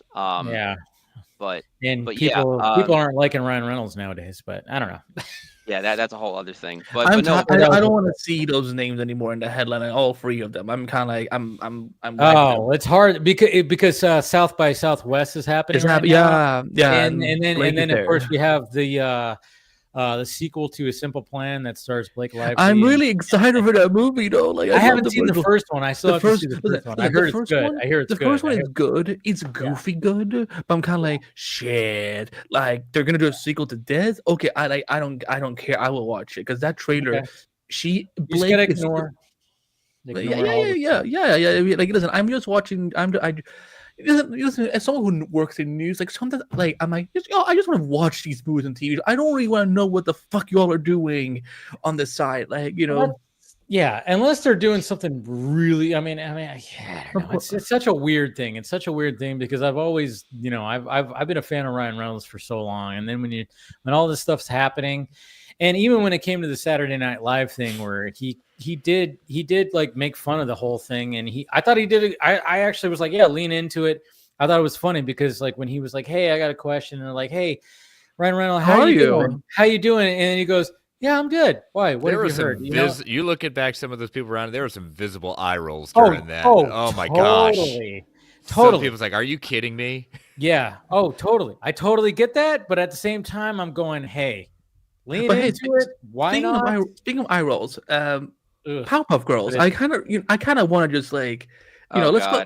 Yeah, like I had to wash my eyes out after watching that. I know, sweetheart. I know. I had to do it too, and I'm like that thing. The Powerpuff Girls thing looks like a goddamn fake movie you would see in a movie. Yeah, also, was that scripting, or was one of the girls like? Did they like change their like when they grew up? One of them like changed different like ethnicity. Like no, I think she just cut her hair. Yeah. Really? Yeah, she had her hair longer, and then how about I swear one of them was Asian, and then they turned white. Like, okay. Well, Dave, how about you put it up right now and we just watch it together? Yeah. Oh yeah, let's do that. Come on, man. Let's play a little game called Roll the Dice. I think everyone's just going to leave the stream at that point. This is the least we can do. This is the least we can do. Yeah. Look at that. I mean, that's literally a shot from that trailer where she. You know, I mean, we, Andy and I started talking about it. Oh man, it's just it's just when you see it and you go, man. I mean, Andy, who's the biggest CW defender, Kenny. Hold on. I've said it before. I've said it many times that I don't support everything the CW does. Like, listen, but when I saw this, I'm like. And again, I'd forgotten that Greg Berlanti was EPing this. I'm like, how did what did you all smoke when you were all doing that? Like, this doesn't make any sense to me. And I'm mostly happy for Chloe Bennett for being free that because because I remember she had actually left the Powerpuff Girls before we knew if it was going to get picked up, or when they were retooling it again, because he said she was busy filming something. That's when everyone started thinking like, oh, she's gonna be in Secret Invasion, and then Secret Invasion happened. Good job, Marvel. Good job. She could have made that better for sure. Yeah. Secret Invasion for sure. But no, yeah. When I woke up Shield Day, by the way. What? Did you watch Agents of Shield when it was I didn't watch all of it. I watched episodes, but not the whole thing throughout. I like the episodes that connected to the movies. I was like, I mainly watched those ones because I was like, oh yeah, this is connected to Thor: Dark World, which it didn't matter. But I was so angry that weekend. I'm like, are you fucking? Because I didn't really want to see Thor: Dark World that early because I was like, the trailer kind of looked boring. I'm like, okay, I'm gonna watch it, and the movie sucked. I'm like, but hopefully the crossover will be great. And I'm like, you're literally just there cleaning up. Are you fucking kidding me? Yeah, I know. It was like they just ended up being damage control, I guess you could say. But I watched a couple episodes, but I wasn't really feeling it. I just wasn't feeling it. I mean, as much as I love Agent Coulson, what I really liked was his little, when they were posting on, those little shorts in between, when he's on his way to Thor's hammer and he runs into bad guys. So much fun. Why did they stop doing them? Like, they were. Well, they're gonna do that with crypto at least, right? Yeah. So I'm like, yeah, lean into the internet. Make short content that could possibly go viral and get the word of mouth out there. You can put it on Mac. You can put it on Max too.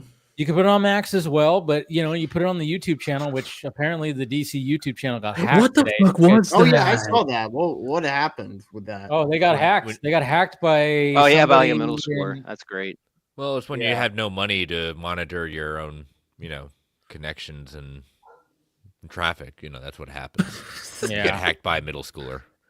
Yeah, they started posting anime. They started posting anime stuff. Yeah. Dave, can you throw up what Game City Saver just said in the comments? Only Blossom has freeze breath, but of course Hollywood wants the blonde girl in pigtails to blow.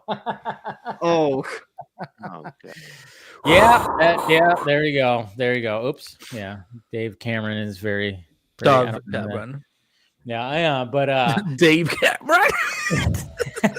That's a whole different gender right there. No, but yeah. I mean, yeah, that's the thing. It's like when you watch that trailer, you go, okay, this actually, they actually thought this was a good idea, and you can understand why. It just, man, I can only imagine you sign up for something and. Kudos to the actresses because everybody involved, because you go, hey, it's Powerpuff Girls, it's an IP, it's a popular IP, we're going to do live action, and you better believe that the agents and everybody involved were like, oh, it's going to be a new hit thing. Look at what CW is doing with Archie and and what they're doing with all the superhero stuff. It's going to be great. And then when they film the stuff, I can't even imagine them going home at night going, what the fuck did I just do? What I was standing in front of a green screen pretending I was flying, and because that's what it looked like. It looked like they weren't even on no, they didn't even look like they were on wires. They literally look like they're doing this. It looked like they were standing there. The way the Paul just stood, that's exactly what it looked like. This is literally them. I'm flying, and the green screen behind. It's like you're not even like. It reminded me of that. What was that one show with the Naomi? Yes, it reminded me of that. Oh God, remember when she would fly? It was like she wasn't. Don't remind me. Lift it up. She was just on a stage that had a green screen floor and a wall, and she just went like that. I was because the comic is so cool. Here's the thing. It's a cool character. The two best things about Naomi was the actress, because Casey Waffle she's very, very talented. But the second thing was, of course, seeing Ray Porter getting to play another DC villain because he's. I love Ray, but I was kind of like, what is this? We mentioned. I just think it's great that we mentioned Bendis earlier with Daredevil, and yet he's also the one that created Naomi the character as well when he went over to DC. But yeah, no, the show looked fucking terrible. I'm glad the reporter got work on it though, but yeah, like also another character that had like basically 5 to 10 issues before getting a show, and it's like, and they don't, and they don't even adapt the comic. Pretty much, right? Barely. They like the idea of the character. But here's I remember because like this was like post-crisis, and I remember when the show was being developed, I'm like, this could be a cool way to kind of like lean back, because again, all of us thought the Arrowverse was going to go on for much longer after that. And like, this is a cool way to reconnect with the multiverse of like, hey, Naomi is literally that character can do that. And then I see the show and I'm like, oh my god! All that happened was she had leaves. She just made leaves like fly and levitate or something. And I'm like, yeah, I was like, also, this is Ava DuVernay. I'm like, Miss Ava, what are we doing here? Yeah. So, although the showrunner, I would say this because it goes back to Daredevil Born Again. One of the showrunner for Naomi is one of the staff writers on Daredevil Born Again.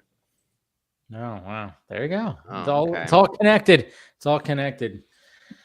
But DC YouTube channel got like, so what happened? So they got hacked, and now like I don't know. I'm sure it's gonna be back. They're probably working with YouTube to get it all back. I thought they already were back. Like, I don't know if I haven't seen anything that they're back, but anytime that this happens, like no matter what, even if they delete videos, they can reestablish them with the views and all this stuff. They could basically do like a whole like refresh, and YouTube has the ability to do that. So I'm sure it's going to be perfectly fine. It's back. Yeah, okay. Yeah, it's back. Yeah. Superman Caesar is back at 56 million views. There you go. There you go. Almost at 60 million. Yeah. Speaking of that, I mean, that's a good way. That's a good segue to the word on the street about the okay. So again, test screenings. God damn it! Oh dear Lord, no, not this again. And stuff like that. But we have to talk about it because of course. No, I know. Listen. Yeah. But it's so annoying. If I ever say, "Oh no," like I will always talk about any topic. Oh no, this is happening again out there on the street. Like the damn. Yeah, I mean, we're getting it's like conflicting stuff, like reports, but at the same time, I'm going, okay, so that at the same time, it's like who cares? Because you're getting two different, you're getting a bunch of different people reporting about the reports, and obviously in 2025 everybody's going to be leaking everything. You got one scooper who is totally hating James Gunn because James Gunn's debunked his shit, and I hate the fact that people are all about Jeff Snyder now. Like there are people that are just like backing him up because he's shitting on Jeff Snyder. I'm like, are you shitting on James Gunn? I'm like, do you guys remember him talking shit about the Snyder community and the Snyder Cut? I mean, hasn't Jeff Snyder always been like one of Zack's biggest haters? He's always been a douche. He's always been a douche. He's made his name. Sure, congratulations. You've had some great things, but at the same time, it's weathered you, man. Jesus Christ. I mean, we're the same age. I'm the same age as him, and I'm like looking at him going, "Fuck, man, I'm aging very much." Sorry, I don't need to do that. I will do. I'm the petty gay. I will do. Ladies, this is how you age fawn as wine. But that guy on the street, that's the kind of guy that your mom said, honey, you will not go out the house tonight. I would not have an issue with him if he wasn't just the way that he presents himself. And I remember 7-8 years ago when he was like went off on Twitter about the whole Chattanooga FBI thing, and he was like going on a he was crashing out on Twitter about that, and to the point where I was like, oh, I'm gonna make a video, and I made a video making fun of him, and I posted him tagging him, and of course he blocked me right after, and he still has me blocked. But no, it's just I when I hear him, especially when he's been griping about James Gunn and the fact that he's been debunking his scoops and stuff like that, I'm like, okay, so you're just sour about somebody actually pushing back against you who is actually working on these movies. And then, of course, you hear somebody like John Campea going, I heard the opposite. I heard that it's actually a tremendous movie and blah, blah, blah.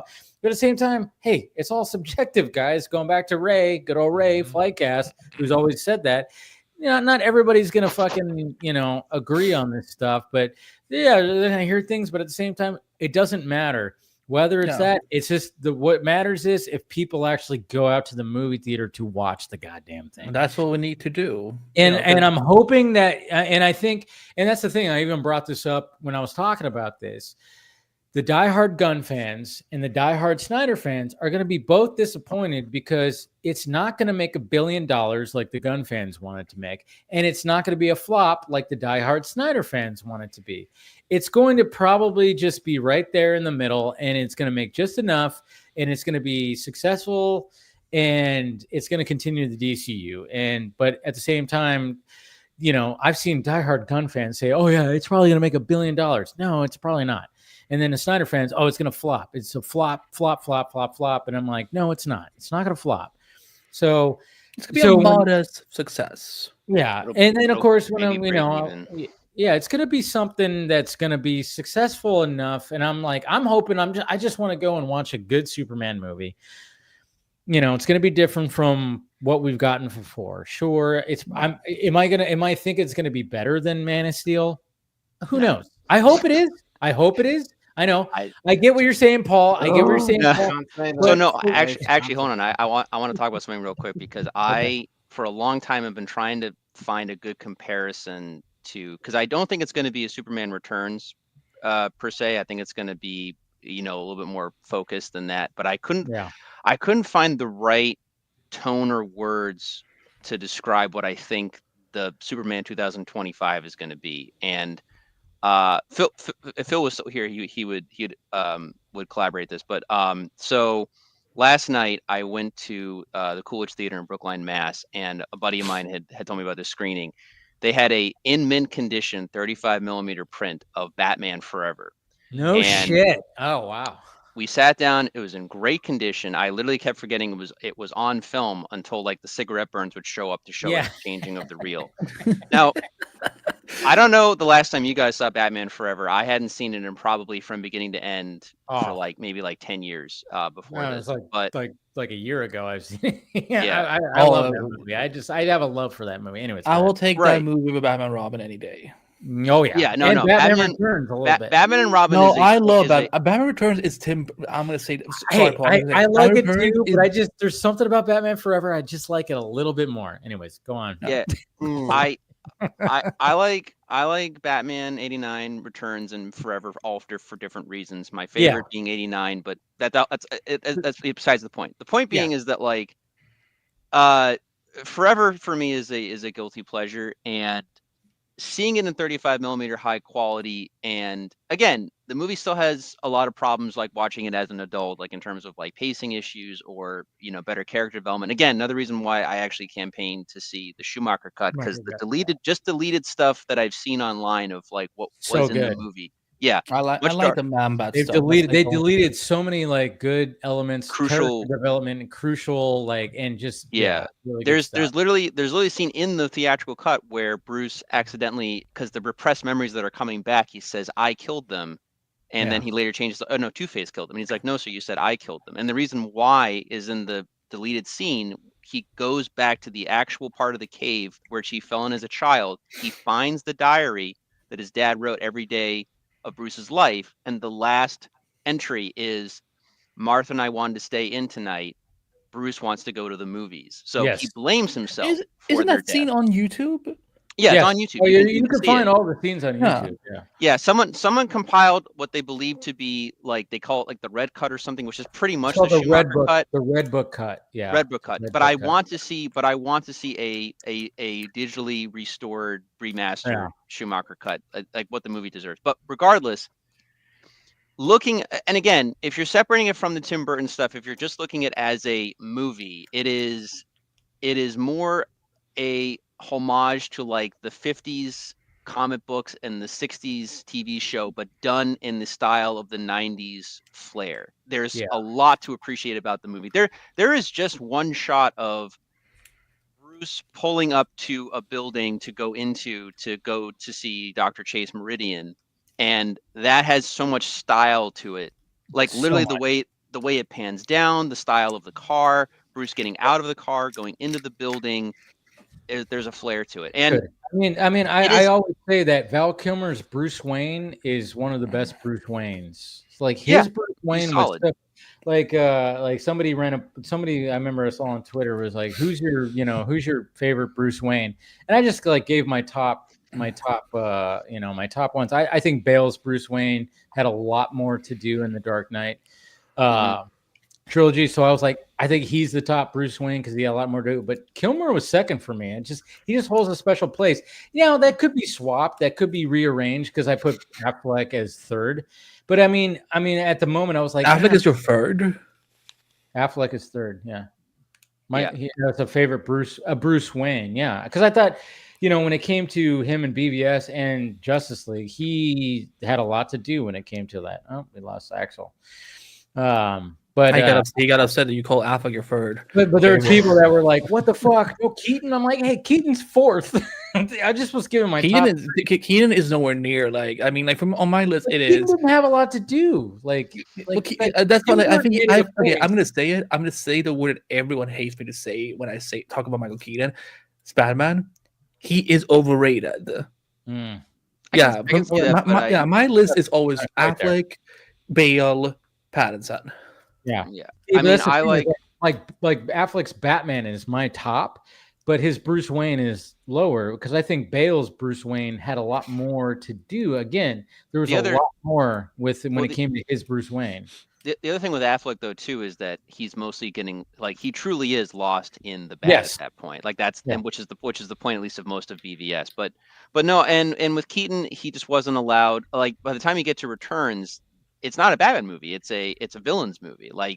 And Tim Burton expressed that he was more fascinated with the villains. Yeah, exactly. So he even said that. So and I get that, but maybe he could have done Joker 2 instead. But on Batman Forever, the main focus that you have to take away from it is that it is a true comic book movie in the sense of that it is in a reality that is not ours. It is a comic book world. There is ridiculous if Burton's Gotham was very gothic, this is a pop art monstrosity, but it is there and it's in a world that is not ours. And from what I've seen of Superman, it seems that that's what Gunn is going to do. He is going to make a comic booky world, and you have to think if you're going to be on board for that. Now, I mean, say what you want about Batman and Robin. Batman Forever was a huge hit when it came out. It was more successful than Batman Returns.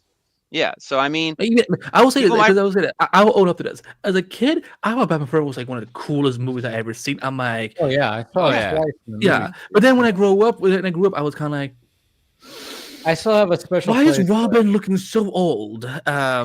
Well, because when we're kids, every person older. Robin than 10 has an earring. Yeah. Well, that's the 90s. Well, that was again.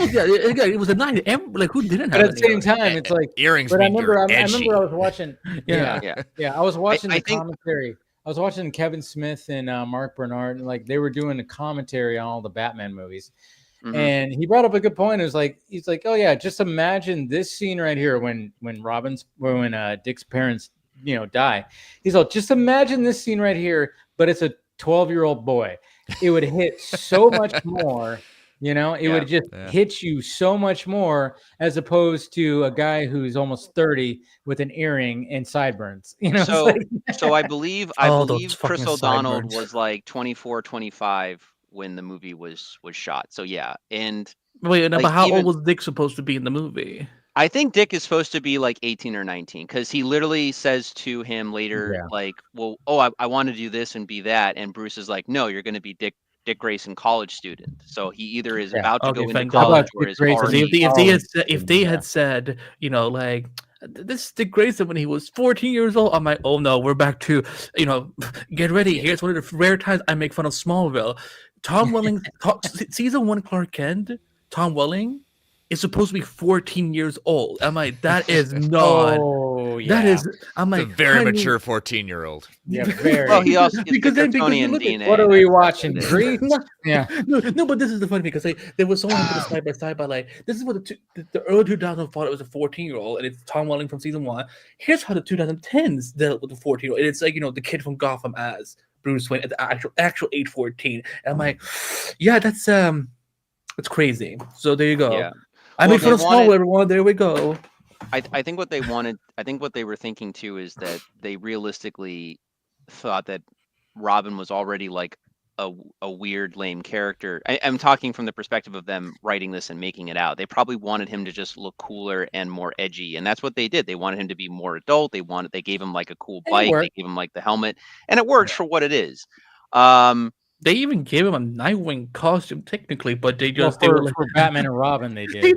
It's basically Nightwing but with red. Yeah, it was Nightwing. He even says Nightwing when he's thinking of names after the first. Yeah, and Batman Forever, he's all Batboy, Nightwing. Yeah. And I thought that, but see, that's the thing. That was those little Easter eggs in Batman Forever that us little nerd boys was like, oh my god, he said it. Just like when Bruce goes like, where are you gonna go? The circus should be halfway to Metropolis by now. Yeah. And all of us went, oh my god, he said Metropolis. That was our first introduction to a shared universe.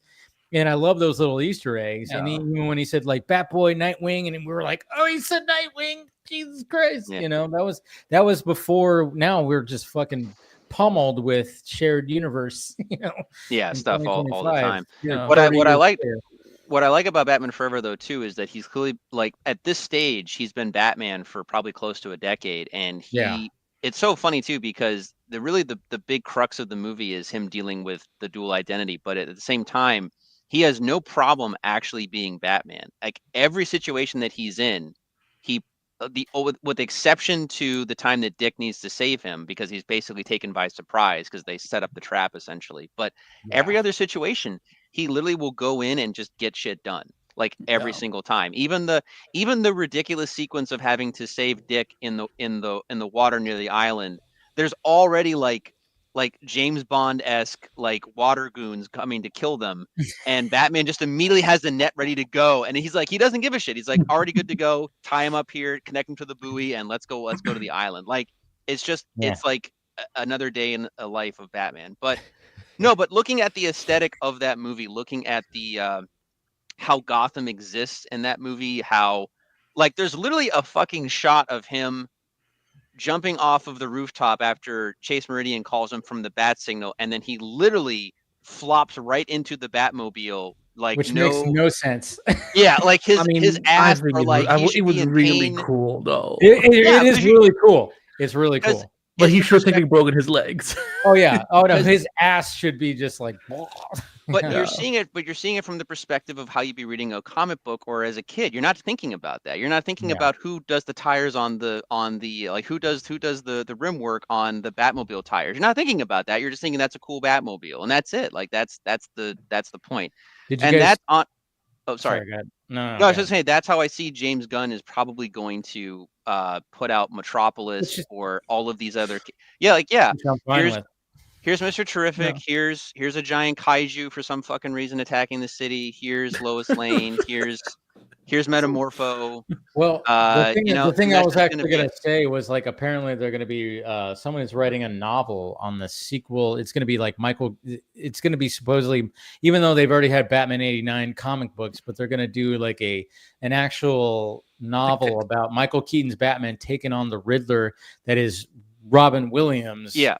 Because he was originally supposed to be the sequel that they did with Two-Face, which was Billy D. Williams' Two-Face. Like Robin shows up, and Robin is based more on Marlon Wayans, who was supposed to be Robin at some point in that world. It's not a Black Robin. How fucking dare they? Yeah, well, they did that. It's too woke for the '90s. Yeah, right. But they were doing that in the fucking '90s. That's why it's like, guys, what are we talking about here? But I know, but when it comes to what you're saying, I know you said after you saw the trailer that it felt like Dick Tracy-esque. That's what you said, Paul. It reminded you of Dick Tracy because that's such a it's such a comic book adaptation where they literally just pulled it off the page. And instead of like trying to make it grounded or any kind of they were just like, no, we're going hardcore, like Sin City and shit like that. Right. I will say that Forever does have more substance than Dick Tracy. That's my biggest complaint with the Dick Tracy, because they literally adapt the Dick Tracy comics, which had no actual substance. I love that movie so much. I get people who love that movie. What were we talking about? What were we talking about regarding Superman? I kind of lost track. Like, what was it? I was saying James Gunn's take might be. I was trying to fathom how to explain other than maybe using Dick Tracy, but essentially Batman Forever is kind of, I think, what he might end up doing, which is basically it's going to be as campy. I don't think. It depends. I don't know. No, I don't think it's going to be as campy. It's not going to be as campy because you can't be that campy nowadays. I think there's going to be some camp in it, 100%. But I think, just looking at certain things and even just hearing from these test screenings, he's trying to, again, I've always said that James Gunn needs to find that balance between Donner and Snyder. And I think he realized that. And I think that's why he's, he loves the Donner Superman, which a lot of people do. And then, of course, he's talked about talking with Zach. And then, of course, they took that picture, and I'm sure he picked his brain when it came to a lot of things, when it came to all that. But it's just, he needs to find that balance. And I've always said the balance would be Superman, the animated series. And I think he really is going, that is a thing to reference. When I look at Lois and she's wearing purple, and that's what Lois wore in Superman, the animated series, and just the way that she was. And I'm going, I think Rachel Brosnahan's going to have that take on Lois. That's going to be her Lois. That's who they're basing this on. So, I can only just hope for, that's what I'm hoping for when it comes to all this. And so, yeah, I don't know. But it's worth saying that, sorry, Paul, I'm just going to say this. Like you were saying at the beginning, Dave, like test screenings is, some are going to like it, some are not going to like it. And I think, again, it's a subjective thing, Yeah. And it is also if this is even true, because again, like James, James Gunn will come out and say if screening, some of these test screenings are happening or which not he happen. did. And he said that there might be some, reshoots, but there are going to be minor stuff where it was like a day or two they were going to do that. Well, he was just saying like, when you're editing editing like a sequence, and you're like, man, I wish we had just a shot of this, or something like that. And it's like, maybe there's like a sequence, and it's like, and it could be something easy. Obviously, it's not going to be whole shots where they have to literally go back out on location, where they have to have. It could just be a close up on, and I think he even said that, it might just be like a fist.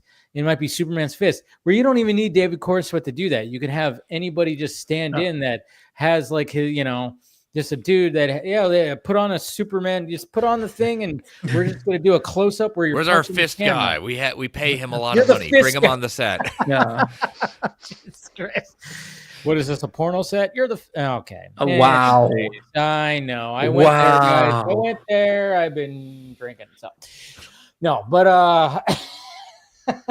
sorry. No, but I'm just saying, like, when we're hearing this again, just realize who you're hearing shit from. That's what I just kind of like tell people. Just realize where you're hearing shit from. And then, of course, when I see people again, we brought up Game City Savior when he was in my chat when I was doing Film Junkie Live. He goes, there's things that are just not making me want to spend money. And I'm going, okay, there's nothing wrong with that. I think the movie will be okay if they don't get your $13. Okay. I'm not saying that, everybody needs to flock to this. All I'm just going is I am going to watch this movie. Yeah. Probably watch it more than once. I'm hoping I like it enough where I'm going to go see that again. I love going to the movies. I love DC characters. I'm excited for it. Sorry. But I'm just saying, like, it's just like one of those things where. Hey, Dave, I'm getting a message from Warner Bros. They're saying that you need to like dial up the buttering. Did my payment go through? Did my payment go through? No. Zazzy is saying that you're at a 2 right now with your grade. Okay, I gotta be a little bit more. Yeah. Okay, and Chris is David is happy with your composure. He just wants you to like speak a little more. So he wants you to go next, and then he says to me, "I have to go after after credits. So and then the paycheck will clear. So because we're obviously the paycheck won't clear because they're broke. So we already know that's oh, they're paying me in Bitcoin. No, Dave. They're paying you with something better than that. The IOUs. I want to hold on to them. IOUs. Yeah, it's a giant suitcase full of paper. Giant suitcase with a bunch of newspaper. 50,000 for the car. You want to hold on to that one? Might want to hold on to that one. Nah, but I mean, again, when it comes to the screening stuff, but I do like the fact that James Gunn again is being. He's actually. It seems like he's kind of pulled back. He's not. I mean, he's busy editing a TV show and a movie at the same time. So And I like the fact that he debunked the fact that because there was a rumor that Daniel Radcliffe was going to be playing Baz in what? That's such a I love Daniel Radcliffe. He's a great actor out of Harry Potter because it was from Jeff Schneider. And then I saw another scooper who I actually trust way more. He tweeted out, he goes, they're still trying to get Watkins to sign on. Yeah. James Watkins is not fully signed on yet. So they don't even have a director yet. And they very much, wow, guys, this sounds kind of cool. This sounds kind of awesome. They actually want the director to be part of the casting process. What? Wow. Crazy. So that's why. Oh my God, Dave, how dare you? Rumors of an actor is not going to be ready yet until they finally officially get the director on, which is great. I think that's what we kind of want there, folks. But I mean, Radcliffe, I love that James Gunn was like, hey, Radcliffe's a great actor and stuff like that. But no, we have not talked about any of that. So we'll see what happens with that. I'm glad he debunked that. I'm glad that he said that, hey, when it comes to when people are asking about the animated features that were announced at the DC press, Starfire is Elseworlds. And obviously My Adventures of Green Lanterns is Elseworlds. It's going to take place. I think we can assume that's going to take place in the world of My Adventures. Yeah, it's already been confirmed. Jake, my buddy Jake Wyatt is a showrunner. He already tweeted it's going to be in the same world, and that most of the people who are working on My Adventures with Superman are going to be working on My Adventures with the Green Lantern. So and that's good. He said mainly the family animated stuff is going to be its own thing, and I'm like, good. You guys are not focusing mainly on this universe. You know exactly what's going to be part of that universe, and then you can have some other stuff. I will say this though, and I know Chris has to go after this. I will keep this short. I kind of want to get his take on this too. With Dynamic Duo, I still kind of hope it does tie into the DC. Well, they said it might be, right? Yeah, it might be. Yeah, they're going back and forth on it. Yeah. So I don't know. We'll see what happens, but we can only have high hopes. But Chris, I know you gotta take off. You gotta take off. Yeah. It's getting 1:30, so time for me to head to bed.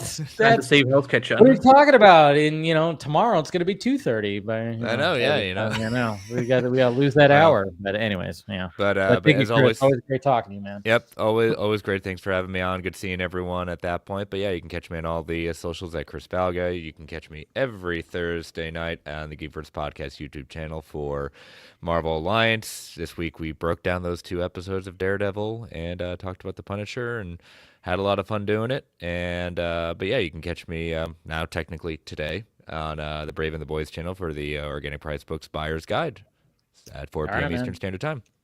Y'all have a good weekend. Good night, man. Catch you later. Night, Chris. Great talking to you. Thanks. Good night. Same, sir.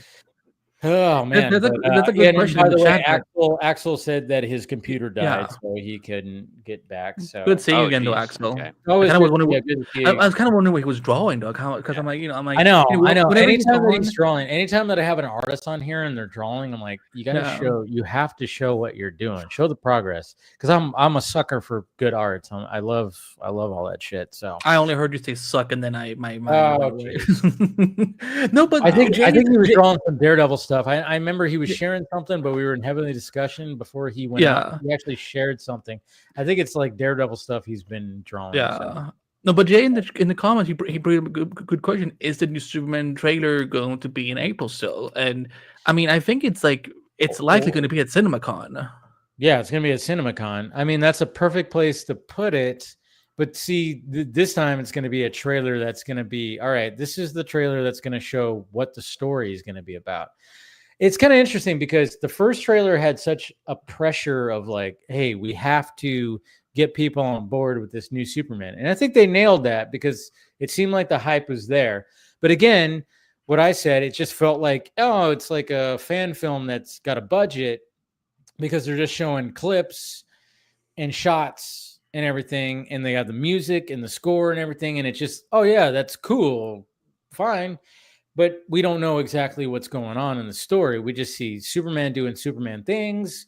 We see Superman and Lois. They're kissing. We know that. It just felt like that. Now, with the official trailer, I would almost think that there's there's going to be a lot of pressure with this one, too, because now you're actually going to have to show the context of the story. And also dialogue. Because remember, we barely had all this kind of stuff. So the official Superman trailer, there's a lot of pressure riding on this one too, where we're actually going to get the context of the story. So it's going to be interesting to see the reaction to this after seeing the reaction to the teaser, because I think the teaser nailed what they needed to nail from what I gathered.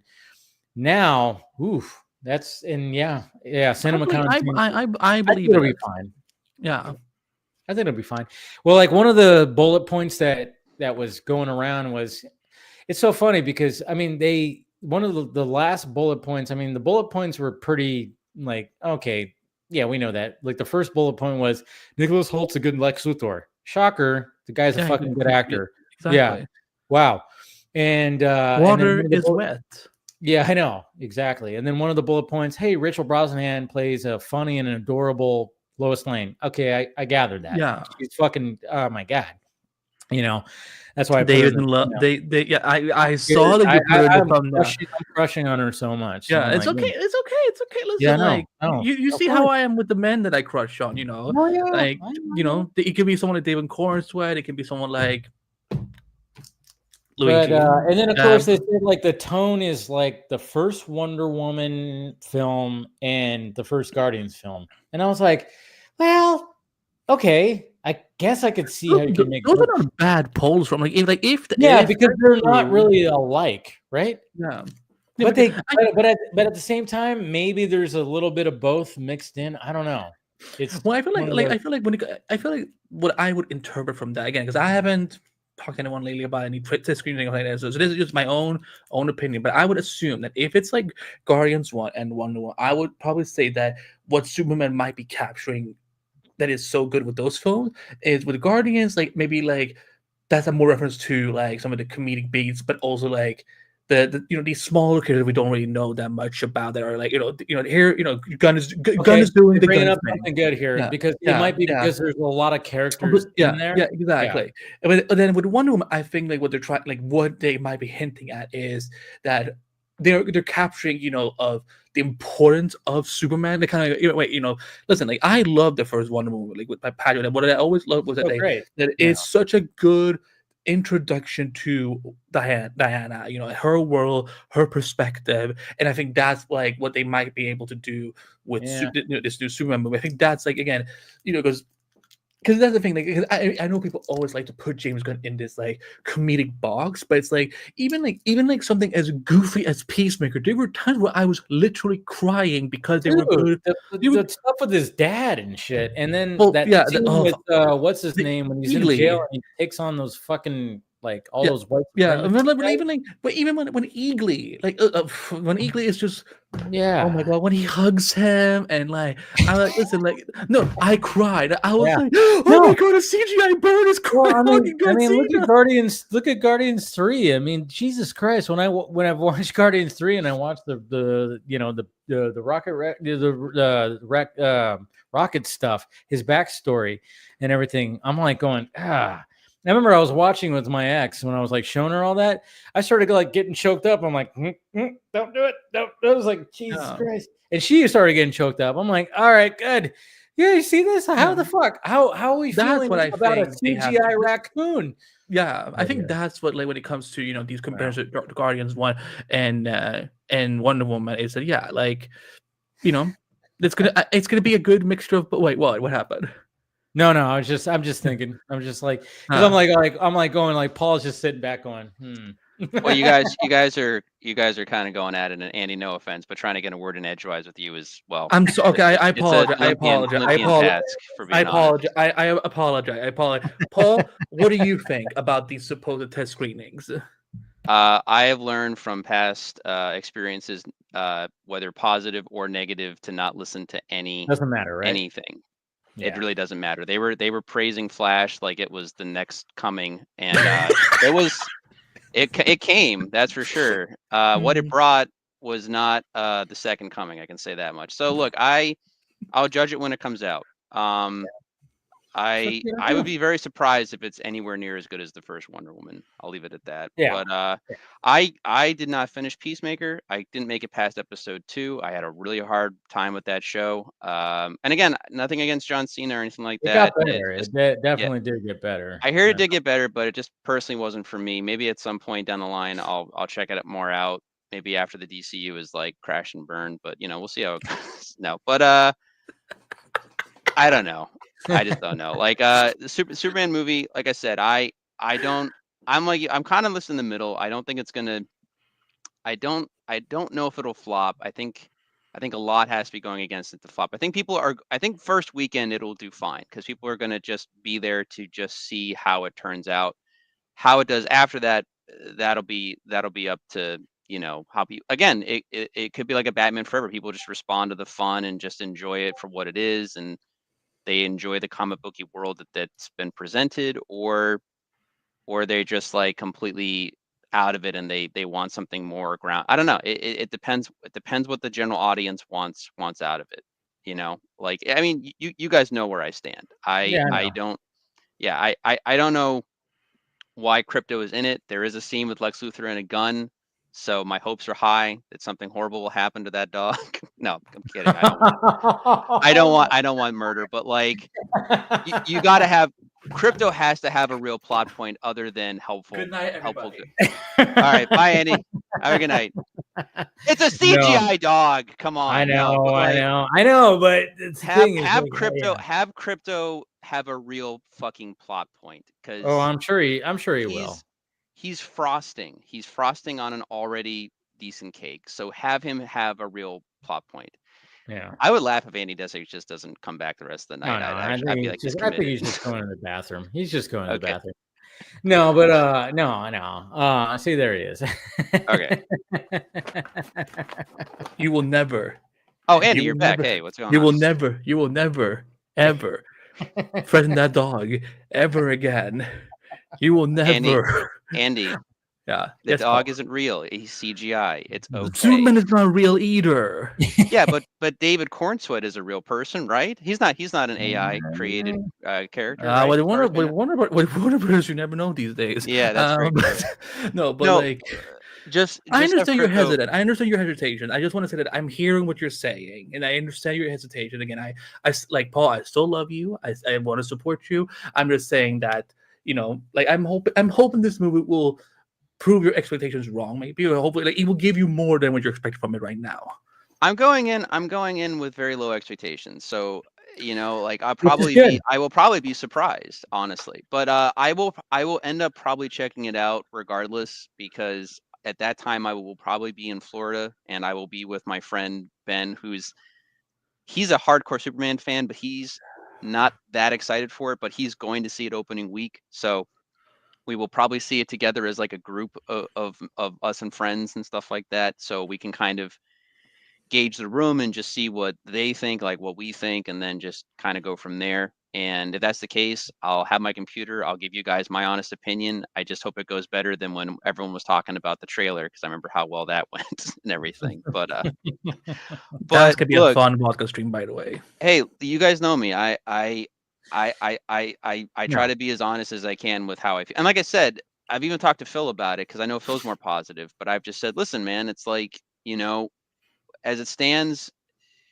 Zack Snyder's version of the character, Donner's version of the character, James Gunn's version, like none of them are inaccurate to what Superman has been in the books. Like they all take from different eras and different things and different runs. But It just depends. Is this version something that I'm interested in? Personally, it doesn't do it for me. So, but who knows? The movie might surprise me, but I'm going in with limited expectations, like to what I actually I expect Nicholas Hoult will be a good Lex because, like you said, he's a tremendous actor. Like he's done so many small roles and big roles, and he's nailed it every time.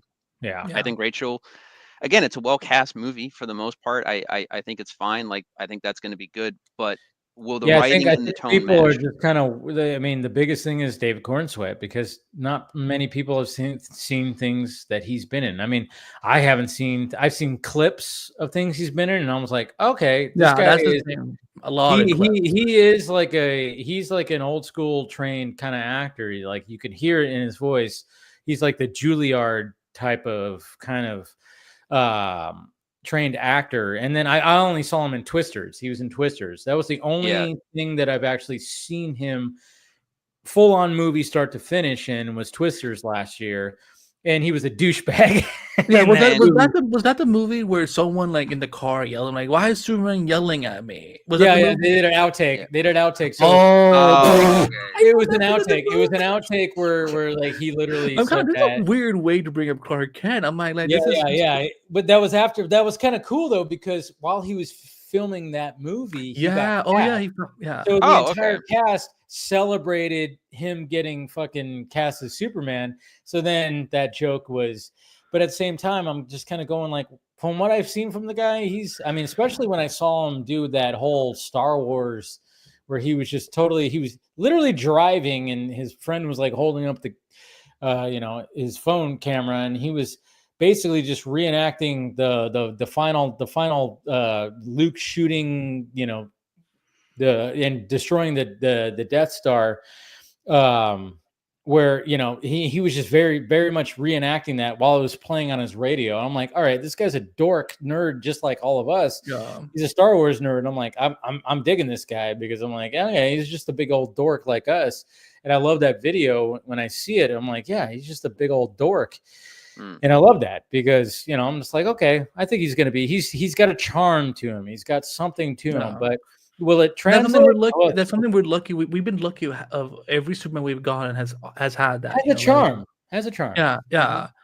Paul, let me ask you. Can I ask you this? Because again, I know you're not. You feel the way you do about Superman, which is perfectly fine. What project in the DCU are you most excited about from what has been announced? That you kind of, I may not feel Superman, but like this is, I want to get to this. I want to get to Batman too, and maybe another season of Penguin. Let's see. Depending on if something is Swamp Thing DCU Lanterns, or is it about Lanterns? The Lanterns thing, I'm skeptical of. I mean, they're clearly taking from Hard Traveling Heroes to a degree, probably obviously influences from Jeff Johns. Wait, what was the first thing?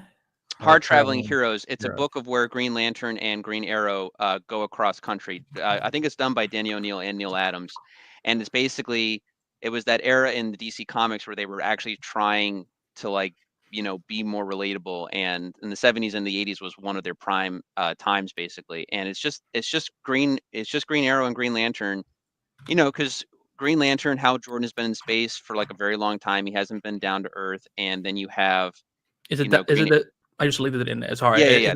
That's it there. I can see. Yeah. And Green Arrow is obviously Oliver Queen, who's a millionaire, billionaire, who's not. He is a street level hero, but he also isn't relating to people in that way too. So it's them having different ideologies, being friends. But it was a phenomenal run at the time, and I mean, it's even referenced in Kevin Smith's Quiver, I believe, at one point. So I mean, I love Quiver. That is such a good book. Yeah, but it's just these two heroes going across country, like rediscovering America and getting the lay of the land. Because the whole point of DC characters, in my opinion, that makes them harder to relate to is that a lot of them are either rich or godlike, and they don't have that relatability factor the same way that Marvel characters do. So, but for me, I find it more fascinating when you have gods that are always trying to kind of refine their humanity. It's like Frank Miller made this whole point about when he was doing Daredevil and why he created Elektra. Granted, she's basically a Catwoman character, but he was like, it never made sense to me that you have these godlike characters or these heroic huge characters go for like the normal girl. You know what I mean? So he wanted to create Elektra to have like that passionate kind of superhero sex and like that kind of back and forth, basically that passion. But for me, I find it endearing that Superman goes for Lois Lane because he loves humanity more than we do. So he wants to find a person who is going for the human, right? Goes for the human story, tries, and she keeps him grounded. And Barry Allen and Wally West, there's a whole mythology lore about them in that they are these gods, but they find their lightning rods. For Barry Allen, it's Iris West, and for Wally West, it's his wife. I forget her name. Linda Park. Yes, Linda Park. Thank you. Yeah.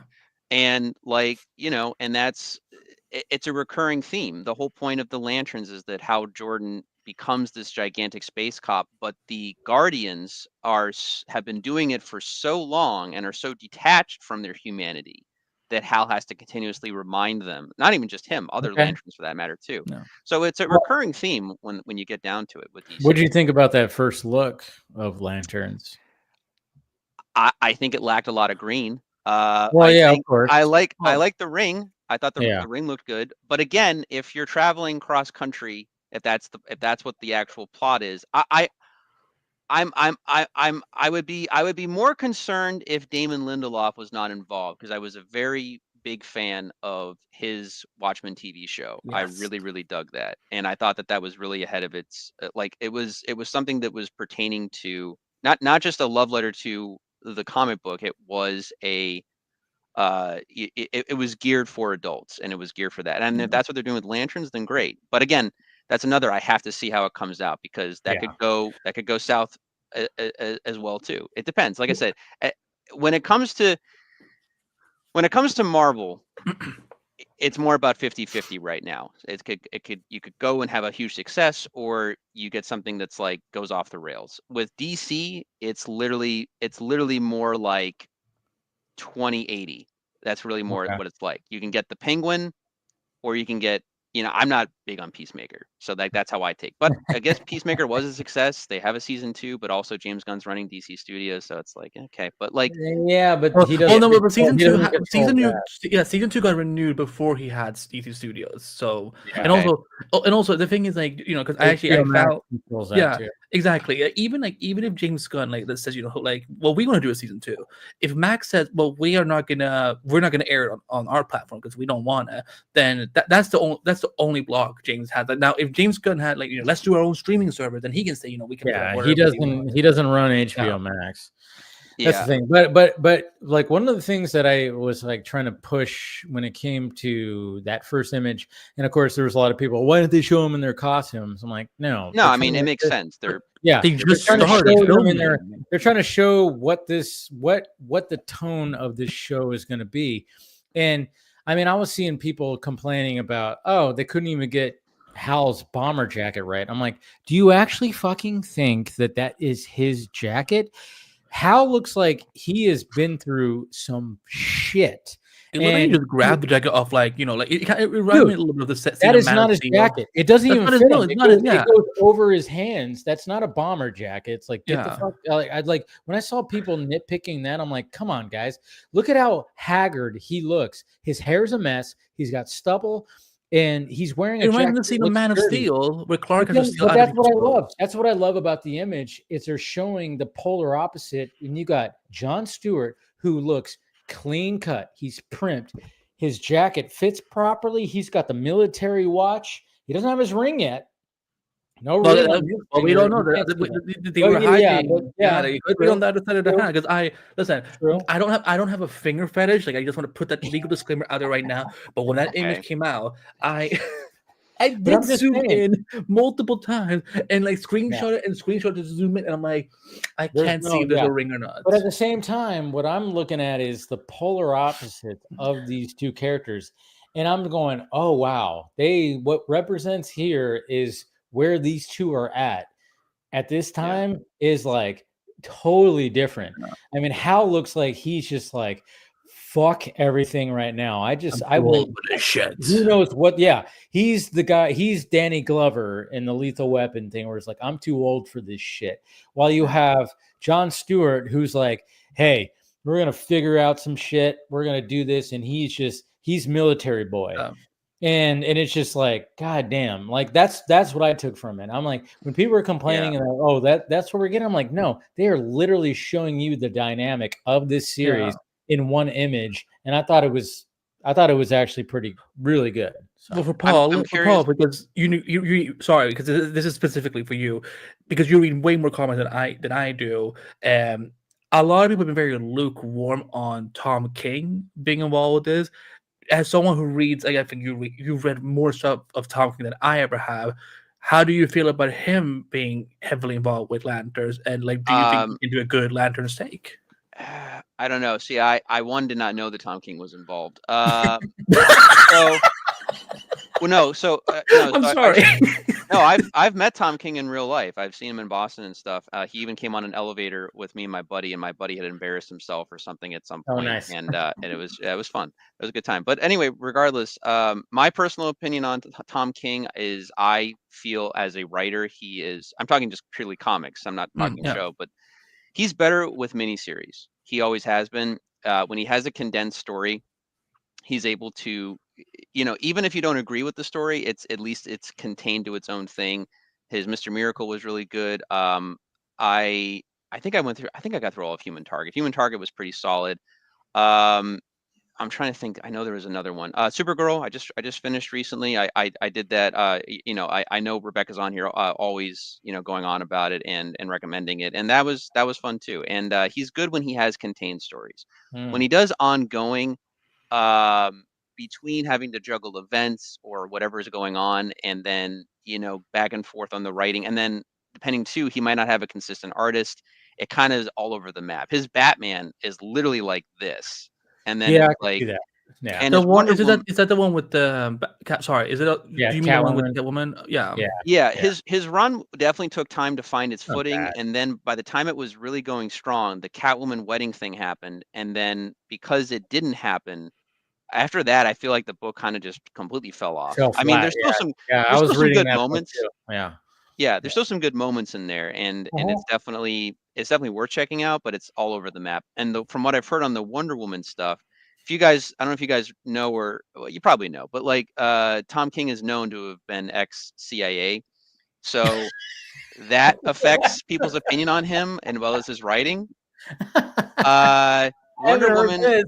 I have not heard this. Oh yeah, read Sheriff of Babylon. Okay, also a very good run. Okay, that's clearly. Yeah, I don't like that he was CIA. I will say that I don't like. Yeah.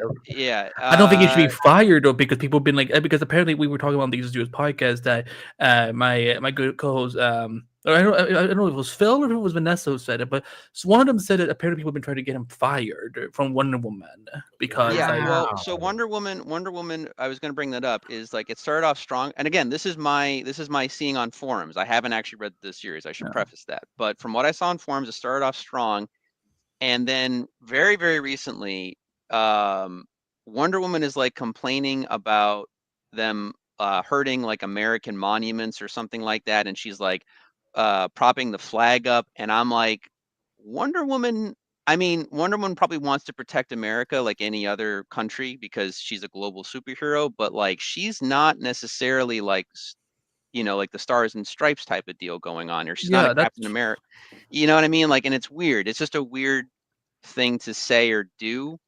And I've seen the panels, and I'm just kind of like scratching my head a little bit.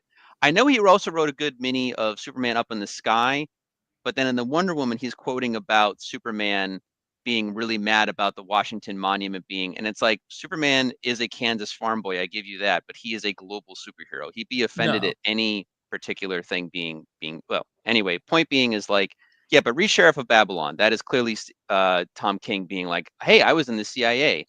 It's a comic now, so like that's it's good. It's very good. But yeah, I can't speak to his TV or movie production stuff. I know he's part of the brain trust, I believe, of the DCU. Yeah. So I mean, he's definitely a guy that got pretty popular like overnight. But there's some questionable stuff about him that I do wonder about. Like I remember, and he did this on stage at a convention. I've seen the clip. It's really weird. He goes about, oh well, you know how like when they do those scenes in Batman movies or comic books where like he's hanging a guy off a building and being like, now talk or whatever. And like, the guy's screaming and then he'll spill his guts. He's like, yeah, that doesn't work in real life. And there's like some nervous laughter. And I'm just like, bro, I don't know about you, but I would not admit that out loud to a crowd of people, let alone maybe children in the audience. It's a weird thing to talk about. I get in the moment he probably thought it was a funny joke, but when you really like actually sit and think about that for a minute, that's kind of disturbing. If you find that you could actually want to watch it. Yeah, I don't know. Look, me personally, I've met Tom King. He's a nice guy.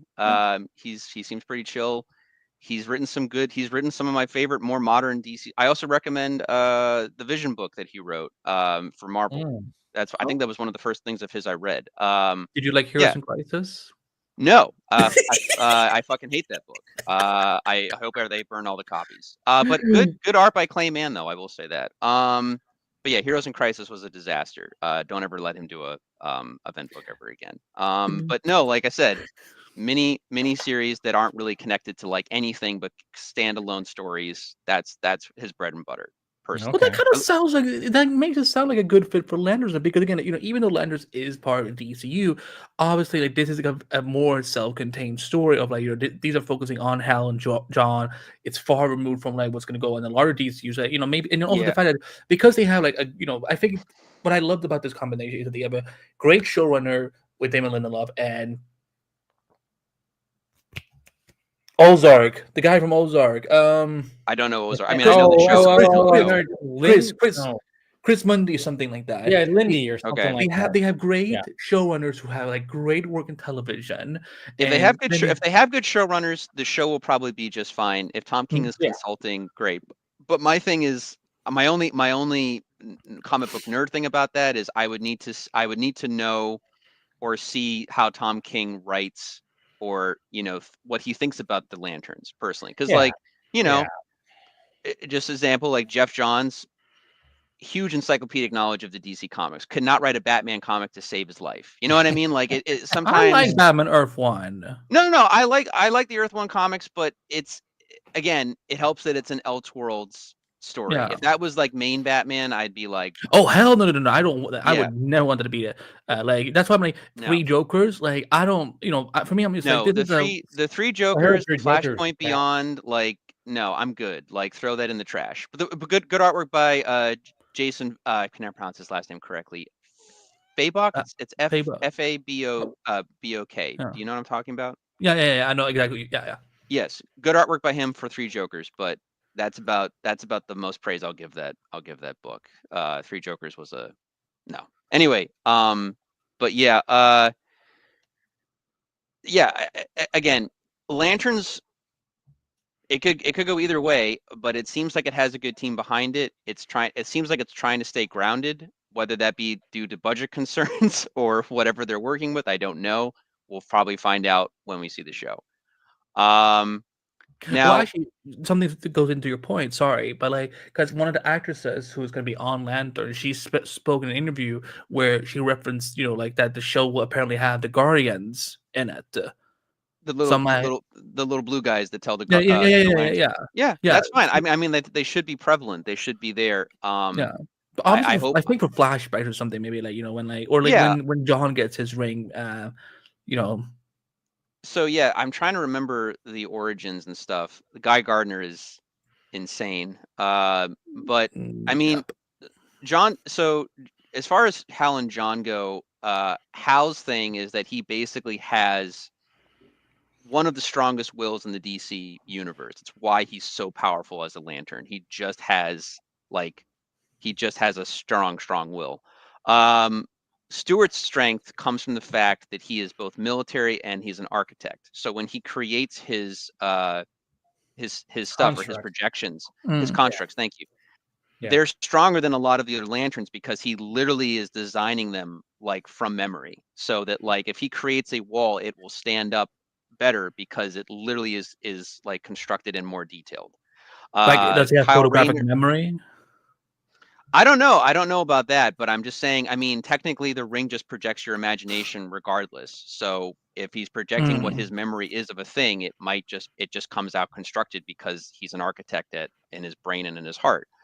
Kyle Rayner is an artist, so his constructs are much more harder to pin down, and they're literally pure imagination because he's an artist. You know what's crazy? You know what's crazy about that?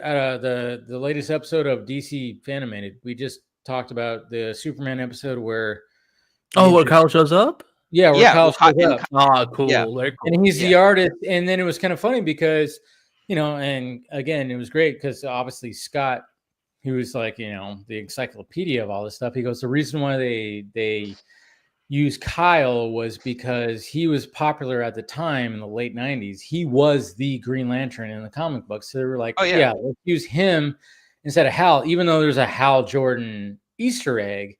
But at the same time, when he's doing his constructs in the episode, I mean, he's very much looking at it as a, creator, an artist. He literally when he's fighting Sinestro, he goes, "Hey, you ever try to get gum out of your hair?" And he constructs a big thing of gum to like stop him. And it's like, I mean, like who the fuck would even think of like something like that? And it was just, when I was rewatching the episode, I was going, yeah, that makes sense. I mean, like it makes sense for somebody who is trying to be, who's an artist and who's creating. He's just coming up with like some crazy wacky shit as opposed to like tactical shit like a John Stewart or something like that, So yeah, it was just kind of funny, the timing of all the stuff. I'm like, wow, we're talking about this episode when Green Lantern, the Lanterns is in production and stuff. So yeah. Kyle's a very interesting character too, because I don't think he was fully appreciated in his time, but he has grown a good sizable fan base in the time since and I'll give credit where credit's due. Jeff Johns did utilize him well within he turned him into the White Lantern, right? Yes, he turns him like basically the one lantern that has access to all the colors of the prism. Like it's insane. But like he is very powerful too. Kyle, though, like Kyle literally had to, he got a bum rap because he literally had to do the cleanup work after Emerald Knights and all of the shit with Hal Jordan being driven insane by Parallax. And at the time, no one knew that because it hadn't been invented yet by Jeff Johns in trying to resurrect Hal Jordan's reputation, basically. So Hal Jordan went insane, killed a bunch of Guardians, became Parallax, and then the ring goes to Earth, and literally a Guardian like gives it to Kyle, who's like literally like one of the last remaining ones at that time, and then literally also you guys probably know this, but Kyle is actually the reason why Gail Simone has a writing career as a comic writer, because literally about a couple issues into his run, at the time, before he gets the ring, he has a steady girlfriend who's like beautiful and smart and like hugely supportive. So of course she has to die. So she literally, the woman in refrigerator. Yep, she gets fridged, which is coined by Gail Simone because Gail hated that trope. And she's the one that coined the phrase fridge, and she wrote a whole article about it. I read that. Right. Yep. Yeah. And that led to her getting jobs in the industry later on. Yeah. And she did Deadpool and all these other things. If you guys do, like, everyone always recommends Wonder Woman or Birds of Prey, Gail Simone. You want to read really good Gail Simone, read Secret Six, because that's where I really discovered her, because they had a snippet of that in the Infinite Crisis omnibus, and then I found out, and then I went and discovered the whole rest of the run. It's fucking great. You got Deadshot, Catman, all these like D-list characters, and it's fucking awesome because they're all scumbags, and it's great. I'm begging DC Studios, please, like, because I don't want anyone Suicide Squad.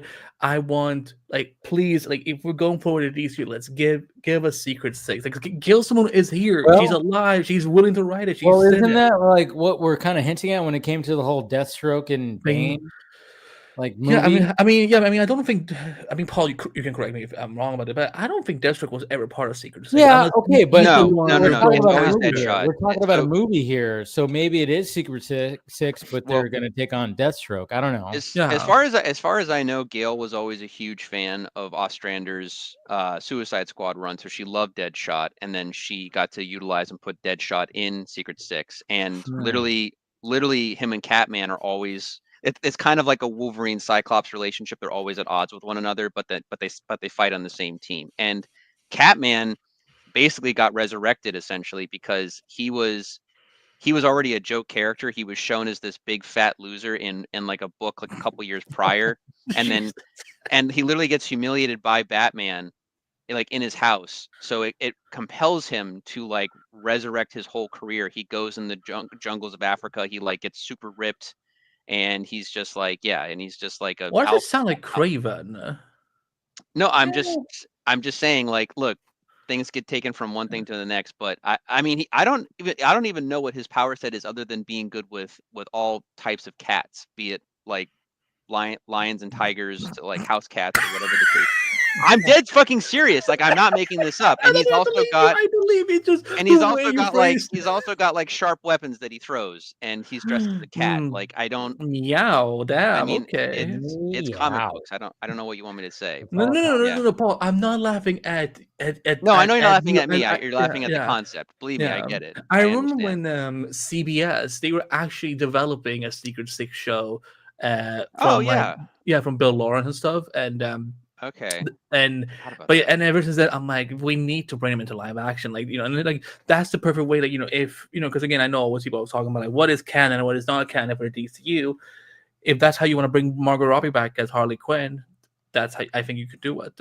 I think I honestly feel that like I'm pretty tired of the Suicide Squad trope at this point, like Creature Commandos, all this other shit. Like you gotta make it your own. And the thing about the Secret Six is that they literally are just a bunch of guys and girls hanging out in this. Like I forget what their hideout is. It could be a House of Mystery or something like that. It's a place where there was one time House of Mystery was involved, from what I remember. Yeah, well, they're able to basically just fuck around and do whatever they want, and they are all. And that's the thing too is like they're all scumbags, and they all have their own code, and. Yeah. I like they sleep with each other, they fuck each other over, but then they go off and do a mission. But they don't have to answer to Amanda Waller or any of that bullshit or any of that. Like it's just there's the Mockingbird character, depending on which. Yeah. I mean, it's been a while since I've read it, but I also think too there was what's her name?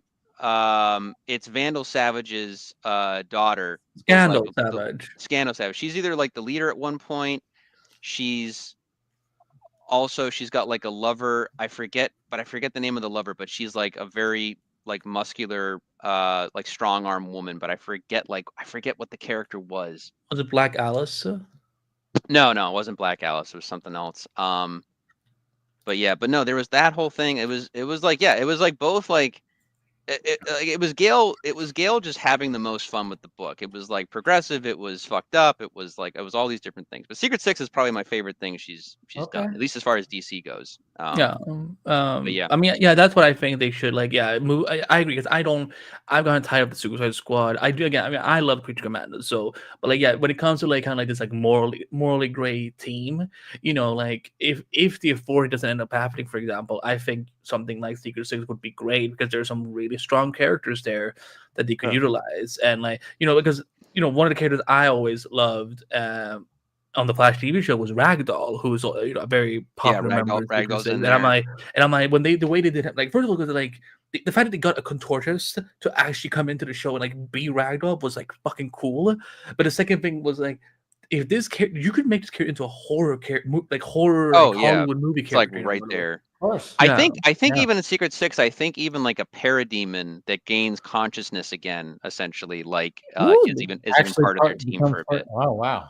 At least I think. I have to go again. All my stuff's in storage, unless I have books here that I'm going through right now, like my giant stack of Fantastic Four I have to get through. But so it's gonna be. I mean, that's right up James Gunn's alley, and that's why I think a lot of people were assuming that the rumored Bane and Deathstroke was like, oh, maybe it's actually a Secret Six, and they're going to be taking on Deathstroke. If I'm being honest, 100%, and again, I'm campaigning for the Ayer cut. If they do Secret Six, lean more into how Ayer approached his Suicide Squad rather than what James Gunn does, because I'm kind of tired of the James Gunn-esque, because it's like you can have raunchy humor if you want, but but not every team needs to be the quirky, witty, like I'm done with that. Just make them assholes. I'm just good with just them being bastards, and but they have to stick together for a reason, or there's nowhere else that they can go, or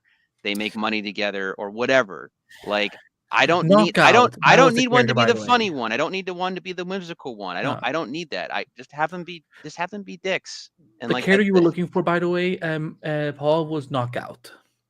Knockout, thank you. Yes. You're welcome. Yeah, because I was also kind of like, I know what he's referencing, but I just but the Secret Six is a very cool concept, and I hope that would make for a really cool movie. And again, also it doesn't have necessarily the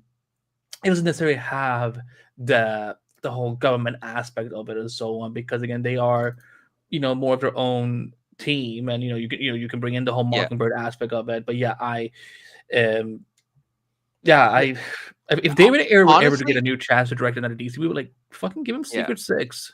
If I'm being honest, actually the closest thing that I've seen come to it, granted it's done in more of a humor style, is whenever Harley Quinn and all of her friends are together in the Harley Quinn animated show, where they're just living together because they have to, and they just fuck around and do that, and they'll just go and find something to fuck up. That's literally what Secret Six is. It's just them, all villains, that they're not trying. They're not trying to destroy the world, but if they need to, they'll go and fuck something up because they'll get money for it, and then they come back and then they divide amongst themselves and go back to their rooms or whatever the fuck. There's literally a character, I forget the name of the character, but she's literally she's not Banshee, but she's literally like a Banshee type ghost character. She's half dead, in her soul, but she's literally like a hot Silver chick. Banshee? No, it's not. I'm saying it's not Silver Banshee. It's not. Oh, I thought there was I thought there was a separate character named Banshee and then one named Silver. No, but Banshee. she's like a ghost like character, or she has ghost powers, or she's a half dead. I don't know, but she's a hot chick, and she sleeps with half the gang essentially too. But it's fine because they're pretty open about that. They don't give a fuck either way. That's what I'm talking about. It's it is semi-progressive too in that. It's it's pretty funny. Is it? I don't know. Is it Lady Wick? Yeah, something like that. Yeah. So anyway, I'm going off just. No, I love when you talk comics. I love when you talk comics, and it's especially because I always feel like I'm always behind on comic. But for one, I'm like, oh, he's also read Secret Six. That's cool.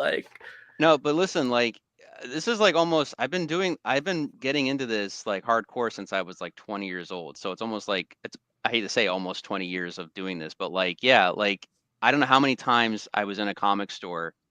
And I'd be like, "Oh, I like this, I like that," and then someone's be like, "You haven't read this yet," and I just hate myself. And then I just leave the store later.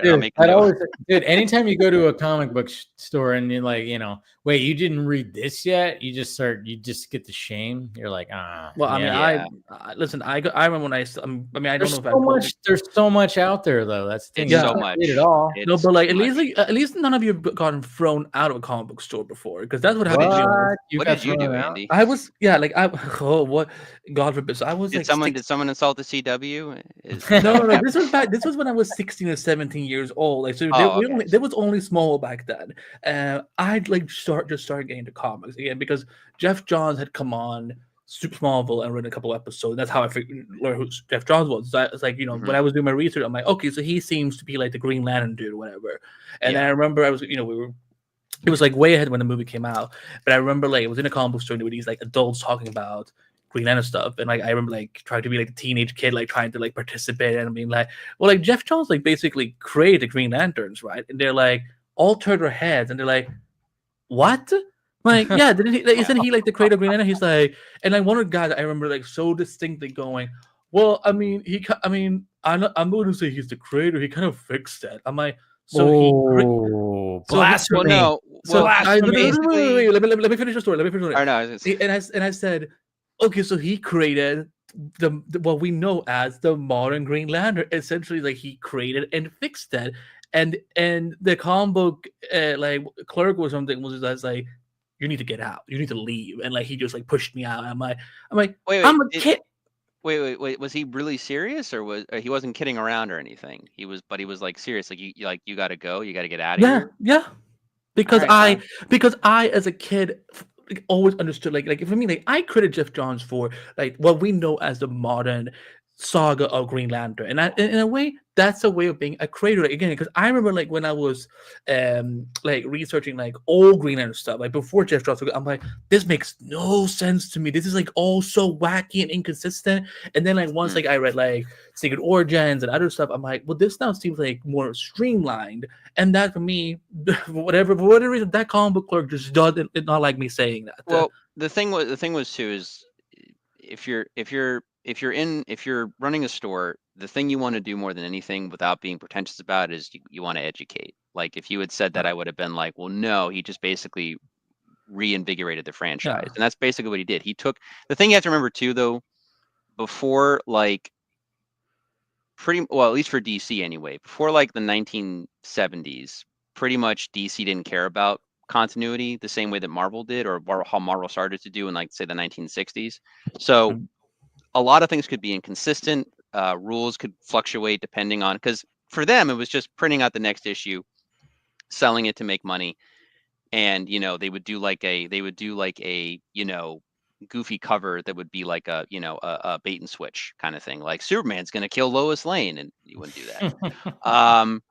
But yeah, it wasn't until like pretty much the 1970s that DC really started like taking itself more seriously, tried to stay in continuity for the most part, hiring better talent, or like writers that the stuff with Denny O'Neil and Neil Adams and stuff that they touched upon.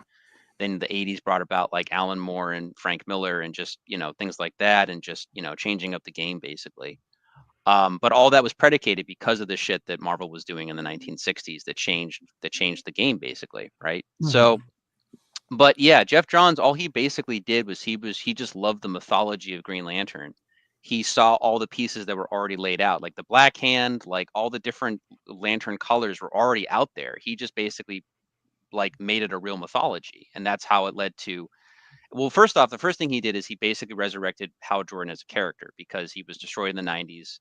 He made the mythology of like Parallax and the yellow and why yellow affects, because yellow was a legit. Yeah, we were talking about that on DC Fanimated, the whole yellow, why that ended up being a thing. Yeah. Yeah, I always felt the Golden Age Green Lantern made more sense because his weakness was wood. He couldn't, because it was an element he couldn't control. I thought that was more interesting, or at least made more sense to some degree. But yellow, and then because of the Lantern Wars and stuff like that, then yellow didn't affect the Green Lanterns the same way after that, but could still be like a force to be reckoned with. But yeah, everybody then basically got their, like the cores were then established, and everyone basically controlled their core. You had the main 4 or 5 Green Lanterns controlling Oa and the green. You had Sinestro doing Sinestro Core, which is yellow. You had Star Sapphire, which was Hal Jordan's love interest, Carol Ferris, running basically the Star Sapphires. I forget his name. He was in Injustice, but the big angry Red Lantern running the. Atratus. I always forget it. I always forget his name, but he has the little kitty who also is a Red Lantern. And that's true. That is in the comics. No, seriously. Well, I mean, they have animal lanterns. Yeah, because the lantern rings don't just choose humans. There's literally a squirrel. You have Chip. Green Lantern. Chip. Yeah. But wait till James Gunn gets his hands on Chip. He probably is like, hey, can we have a Chip? We have a squirrel, come on. Yeah. Go from raccoon to squirrel. Yeah. If Guy Gardner brings in Chip in the Superman movie, I probably will just look at my friends and be like, I gotta go. It was fun. We tried. Pat him on the shoulder, then just get out and just go into the lobby. Wait till the movie's over at that point. But anyway, regardless, you got to build up to something like Chip. Anyway, point being is that the kitty, I think, was an Earth cat, adopted by a kindly old woman, and then literally sees his owner get murdered, and grows again so much rage that the Red Lantern ring finds him and creates the cat, gets the suit and everything, and then becomes a pet to like the main like leader of the Red Lantern Corps. So yeah. No, I agree with you though, what you were saying. Like, yeah, I wish if that clerk ever finds his video, you could have just sat me down and explained to me, like, you know. But yeah, it was someone in the chat said, you know, that clerk probably saved your life from a pack of nerds. I'm like, yeah, but they were angry. And yeah, I mean, I remember literally even the comic store here. I mean, right now most of the comic stores in the area are Newbury Comics, which I don't hate the chain, but sometimes you'll find one where you have the actual people in there that know what they're talking about, and it's a good time, and you can talk shop and stuff. But most Newburys, I don't find that that's usually the case, but that's my experience. But we have like a local. It's really more of like a memorabilia store, but it's also a comic store because the guy loves comics and he sells his friends' collection stuff. But I went in there years ago, and they didn't know me from anything at that time. And I just made an opinion about, it might have been a Spider-Man comic or something, and I was like, oh, I think this, and they just looked at me like I was basically had 3 heads, and I was like, all right, well, anyway, I'm gonna get this, thanks, and then I left. What was the Spider-Man take? I don't remember. I knew that it was probably a bit off, and I might have been referring more to like the movies. That was the discussion. It wasn't about the comics per se. But then years later, he recognized me later on when I came in. And then when I started telling him like what I owned and like what I looked for and like I explained like the knowledge of what I actually knew, he was like, oh, this guy actually knows what he's talking about to a degree and everything. But that guy, I don't know how old he is. He's old enough to say the least, but he definitely stopped reading comics in like probably, 1989. I don't know if he's read anything modern since then. So, you know what I mean? So then there's that level. Yeah, I mean, comic stores definitely have a stereotype, and like, you don't want to get the comic book guy from The Simpsons when you go into a comic book store. You really, and I've seen that dude in real life. Like, yeah. No, I remember, and he was very helpful when he realized that I was like legit into things and asking questions, stuff like that. But my buddy and I this guy was in CConk. We would actually go up there sometimes just to get his opinion on stuff because we wanted like almost the comic book guy reaction. Like we actually looked forward to it. We were just like there's a great run called Immortal Hulk by Al Ewing that's been considered by many to be a great modern Hulk story. Basically, it's like 50 issues long, but he hated it when it was coming out. He's like, no, it's just reiterating the same stuff over and over again. Like he just shit on it, and it'd be hilarious because it was just funny to see him shit on something that was like beloved by most fans.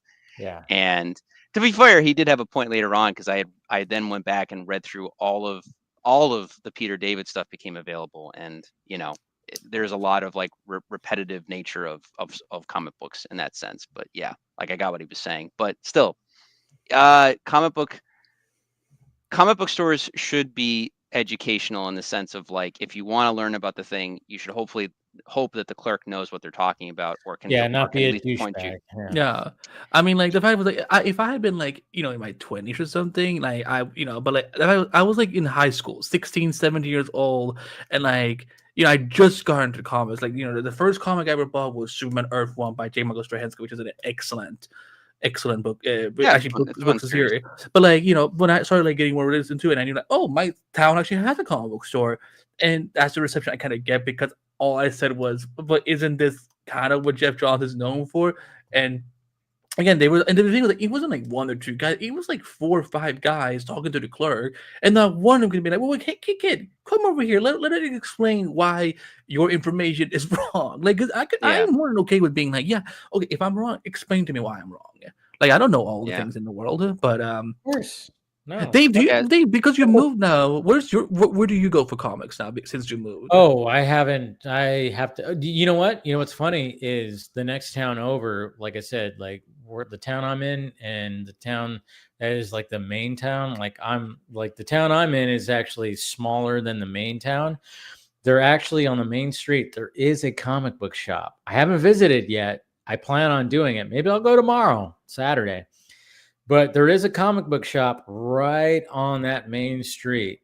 So I'm gonna probably have to visit it because the previous place I went, there was just like a place at the mall that I would go to get any kind of books, and it was it wasn't great. Like when I lived at the other place where sadly that comic book shop's not there, but Alfredo, man, great guy.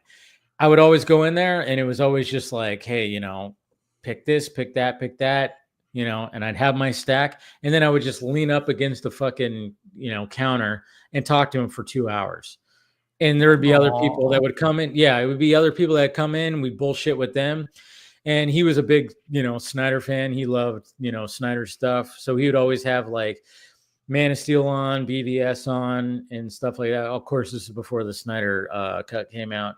And then, of course, he'd have other things come on. But yeah, great dude. Sucks because, just where he was at, where his comic shop was at, it just wasn't in a good location. Like it's so funny because when he was finally gonna like go out of business, it was actually before I moved from that town. He was like, pick what you want, it's all discount. So I was like, all right, I'll take this, I'll take that. Like I have a armored Batfleck, armored suit piggy bank over there that I've had since that. I have an Avengers like kids. Piggy banks are these things where you would put money in them and save you put the coins in it. Yeah, it's just him. Before we had Venmo and stuff like that's pretty much. People it was so cool. Like yeah. What are you currently reading right now, Paul? Like what are you collecting? Oh, that's cool. That's that's great. I love that. If you guys give me 1 minute, I'll you put in the coins right back there. Yeah. If you guys give me 1 minute, I'll be right back. Okay. So I can tell them about my little side project that I'm doing right now. So like I again, it has to do with Marvel, but it has to do with comics. So when the show ended, they started doing this season 11 comic that kind of fleshed out the world of Marvel, and because Comixology has like been fucked up. I can barely access my, Small comic anymore. So now I'm collecting the trade paperbacks.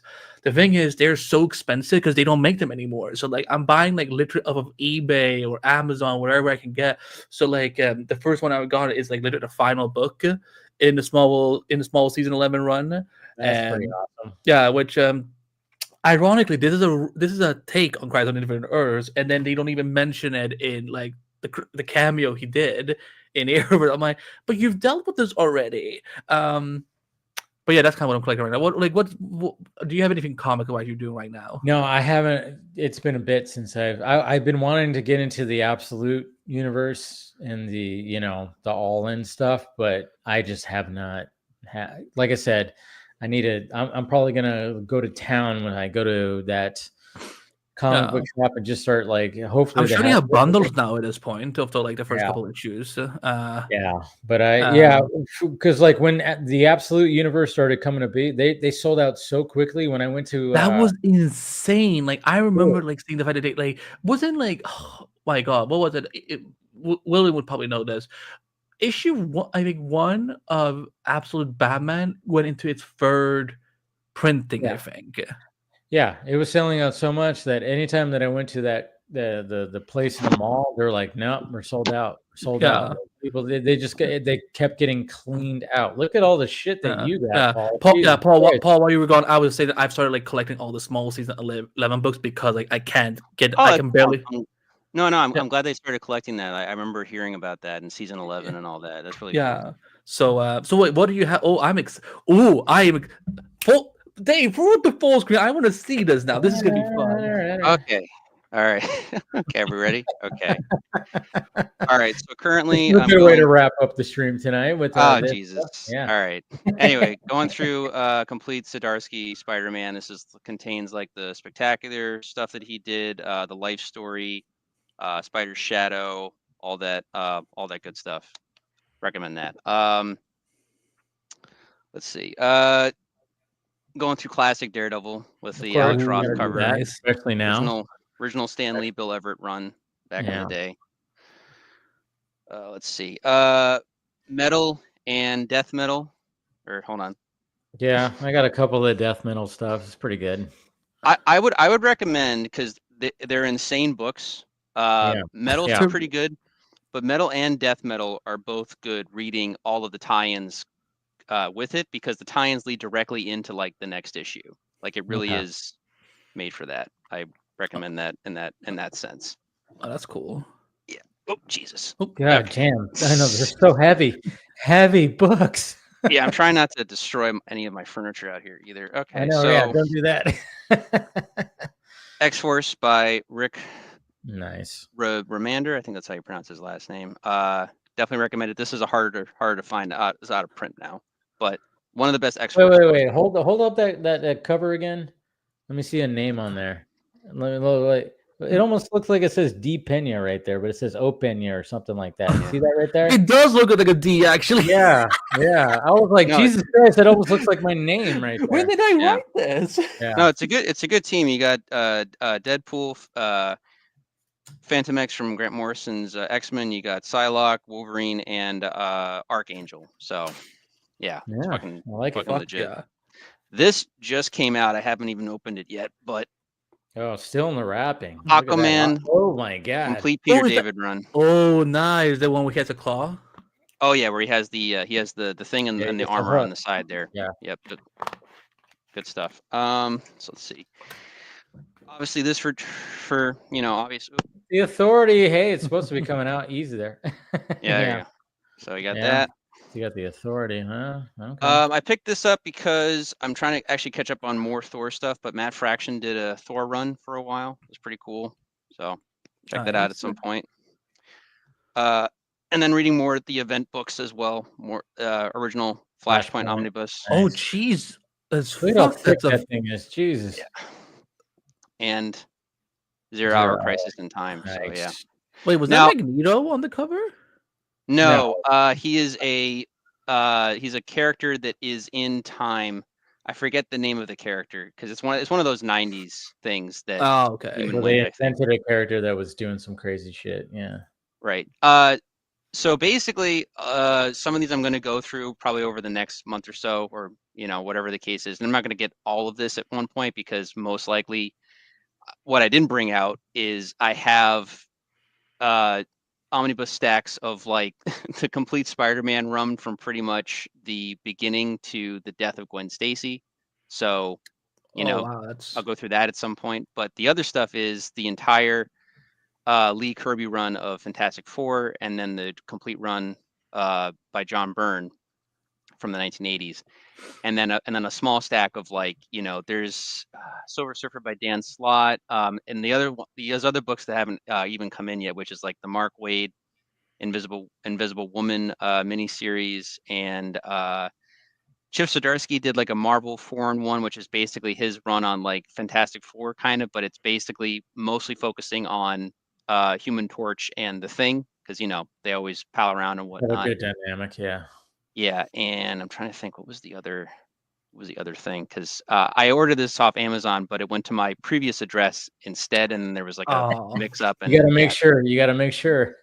Yeah, so I'm waiting for them to like fix that, but I'm probably gonna have to call the U.S. Postal Service and try to get that figured out. Anyway, as you can tell, and Andy, if you have me on Instagram, you can literally see there's a thing I show of like my storage unit with all the stuff in it, and the piles on the. I'm on Instagram. We follow each other. Yeah. So, but I'm saying who else am I talking to Malcolm in the middle about?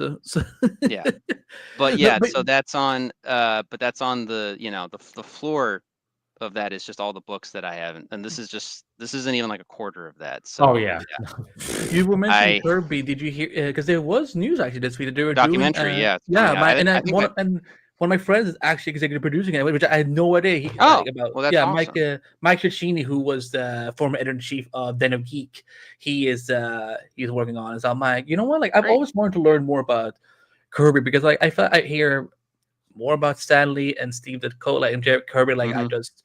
I feel it will be a good place to learn more about him. There's multiple. I mean, listen, he was the king of comics. There's multiple books written on him and stuff, but he was an anti Stan Lee in a sense because he didn't always seek the spotlight. I mean, he clearly would talk to you if you came to. I mean, he did interviews on Entertainment Tonight, when the time came and stuff like that. But He was just a guy that wanted to create. Like being background, basically. Yeah, but Stan Lee would tell you that half the stuff that he created would not work if it wasn't for Jack. Because even Stan would just come up with vague ideas and be like Fantastic Four meet God, and then he would just come up with Galactus.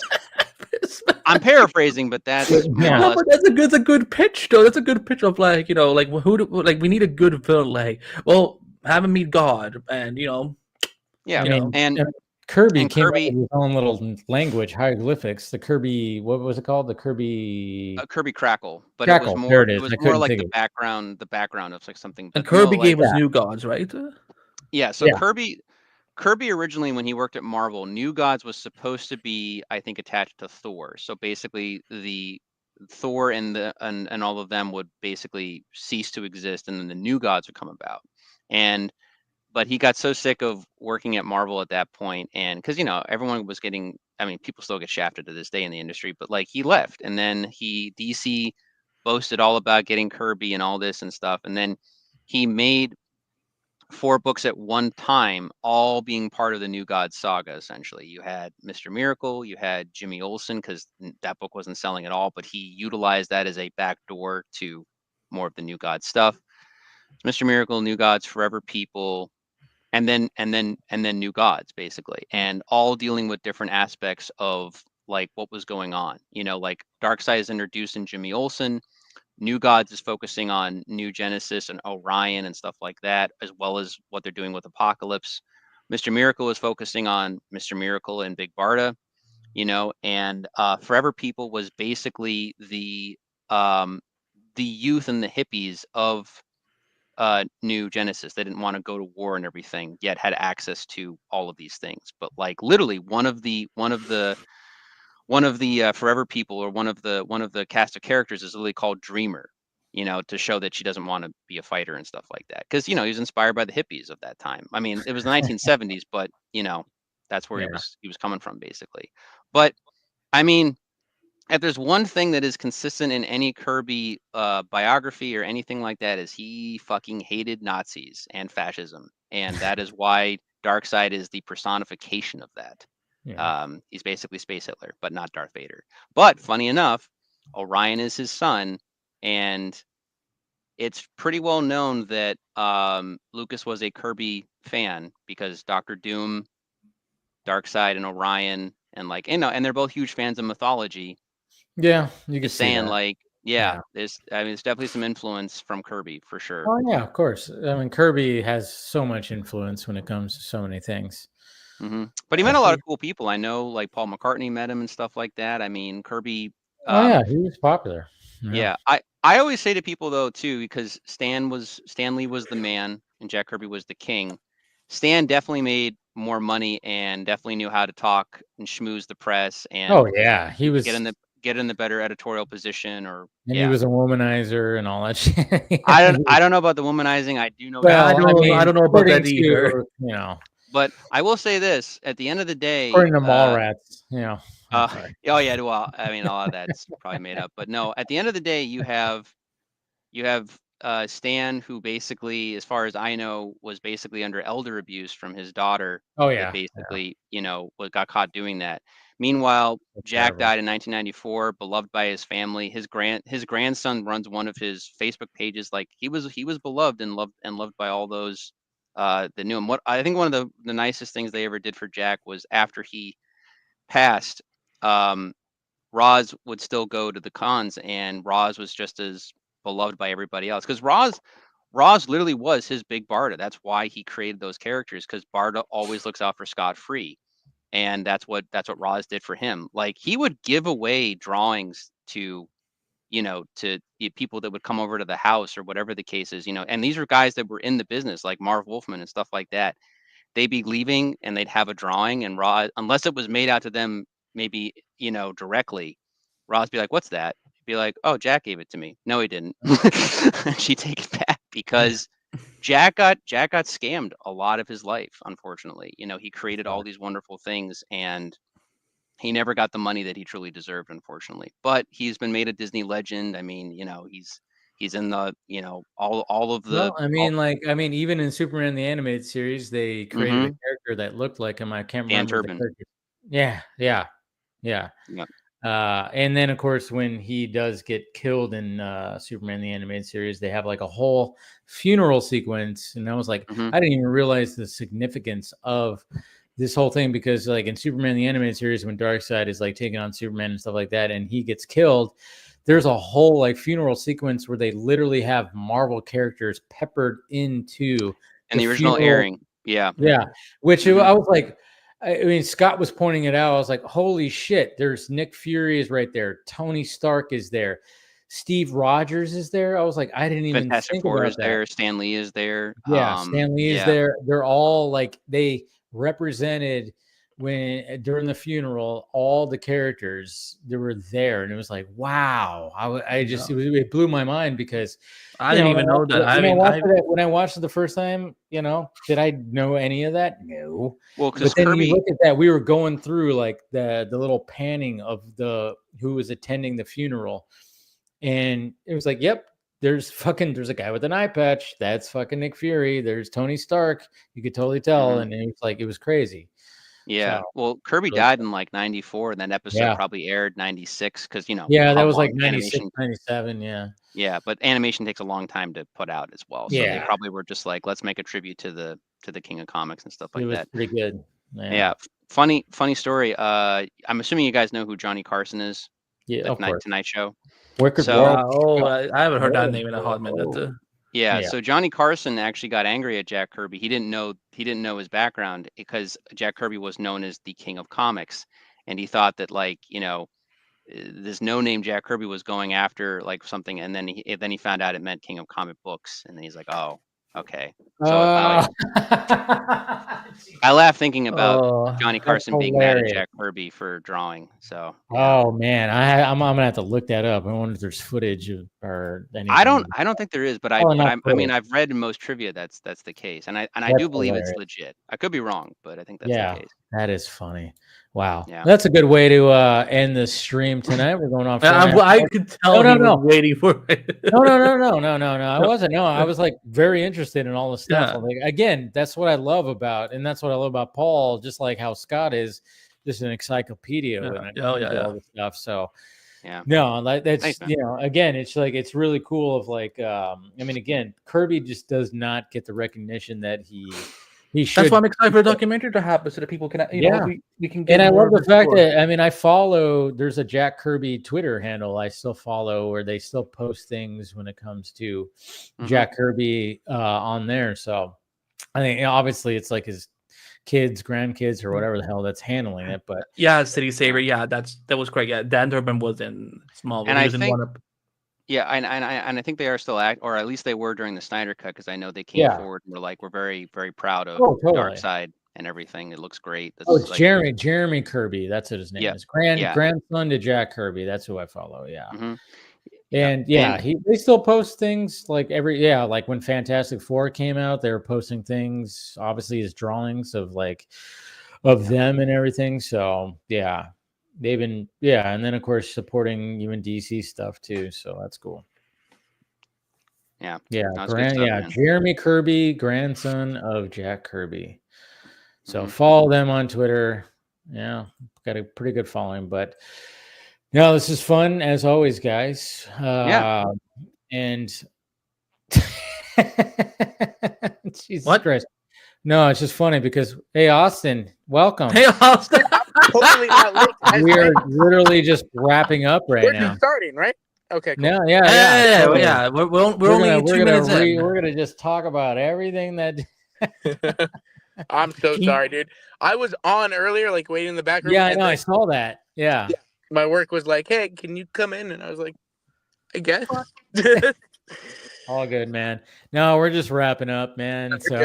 You're good. We're going on 4.5 hours, so time to wrap it up. But hey, thanks for joining right now. Hopefully everything's good with you. I'm here. It's good. Everything's good. Everything is pretty good. I didn't like Daredevil, but that's about it. Okay. We'll talk about that. Okay, well, if you come on next week, we can talk I'll be here about that for sure, because we still got, obviously every week we'll be talking about Daredevil, since we do release weekly. So, but you better be talking about Daredevil every week, because I want to hear what you all have to say about the rest of the season. Yeah, it's gonna be interesting. So, but yeah, we'll catch up with you when it comes on that next week.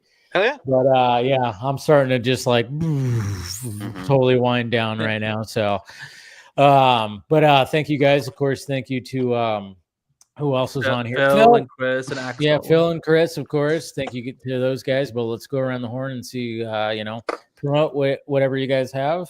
Andy? Well, I always love coming on chat with you guys. So thank you for having me. I can be found at and Axel too. And Axel, yes, I did say Axel. You did.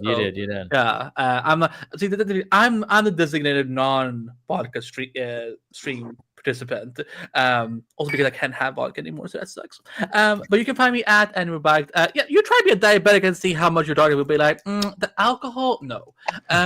You can find me at Anywhere on all social media. I am a senior writer for Screener.com. I have a few new interviews coming out this Sunday. Suits LA is still airing on NBC. So I spoke to Brian, who played. You guys. I thought you were gonna say Stephen Amell.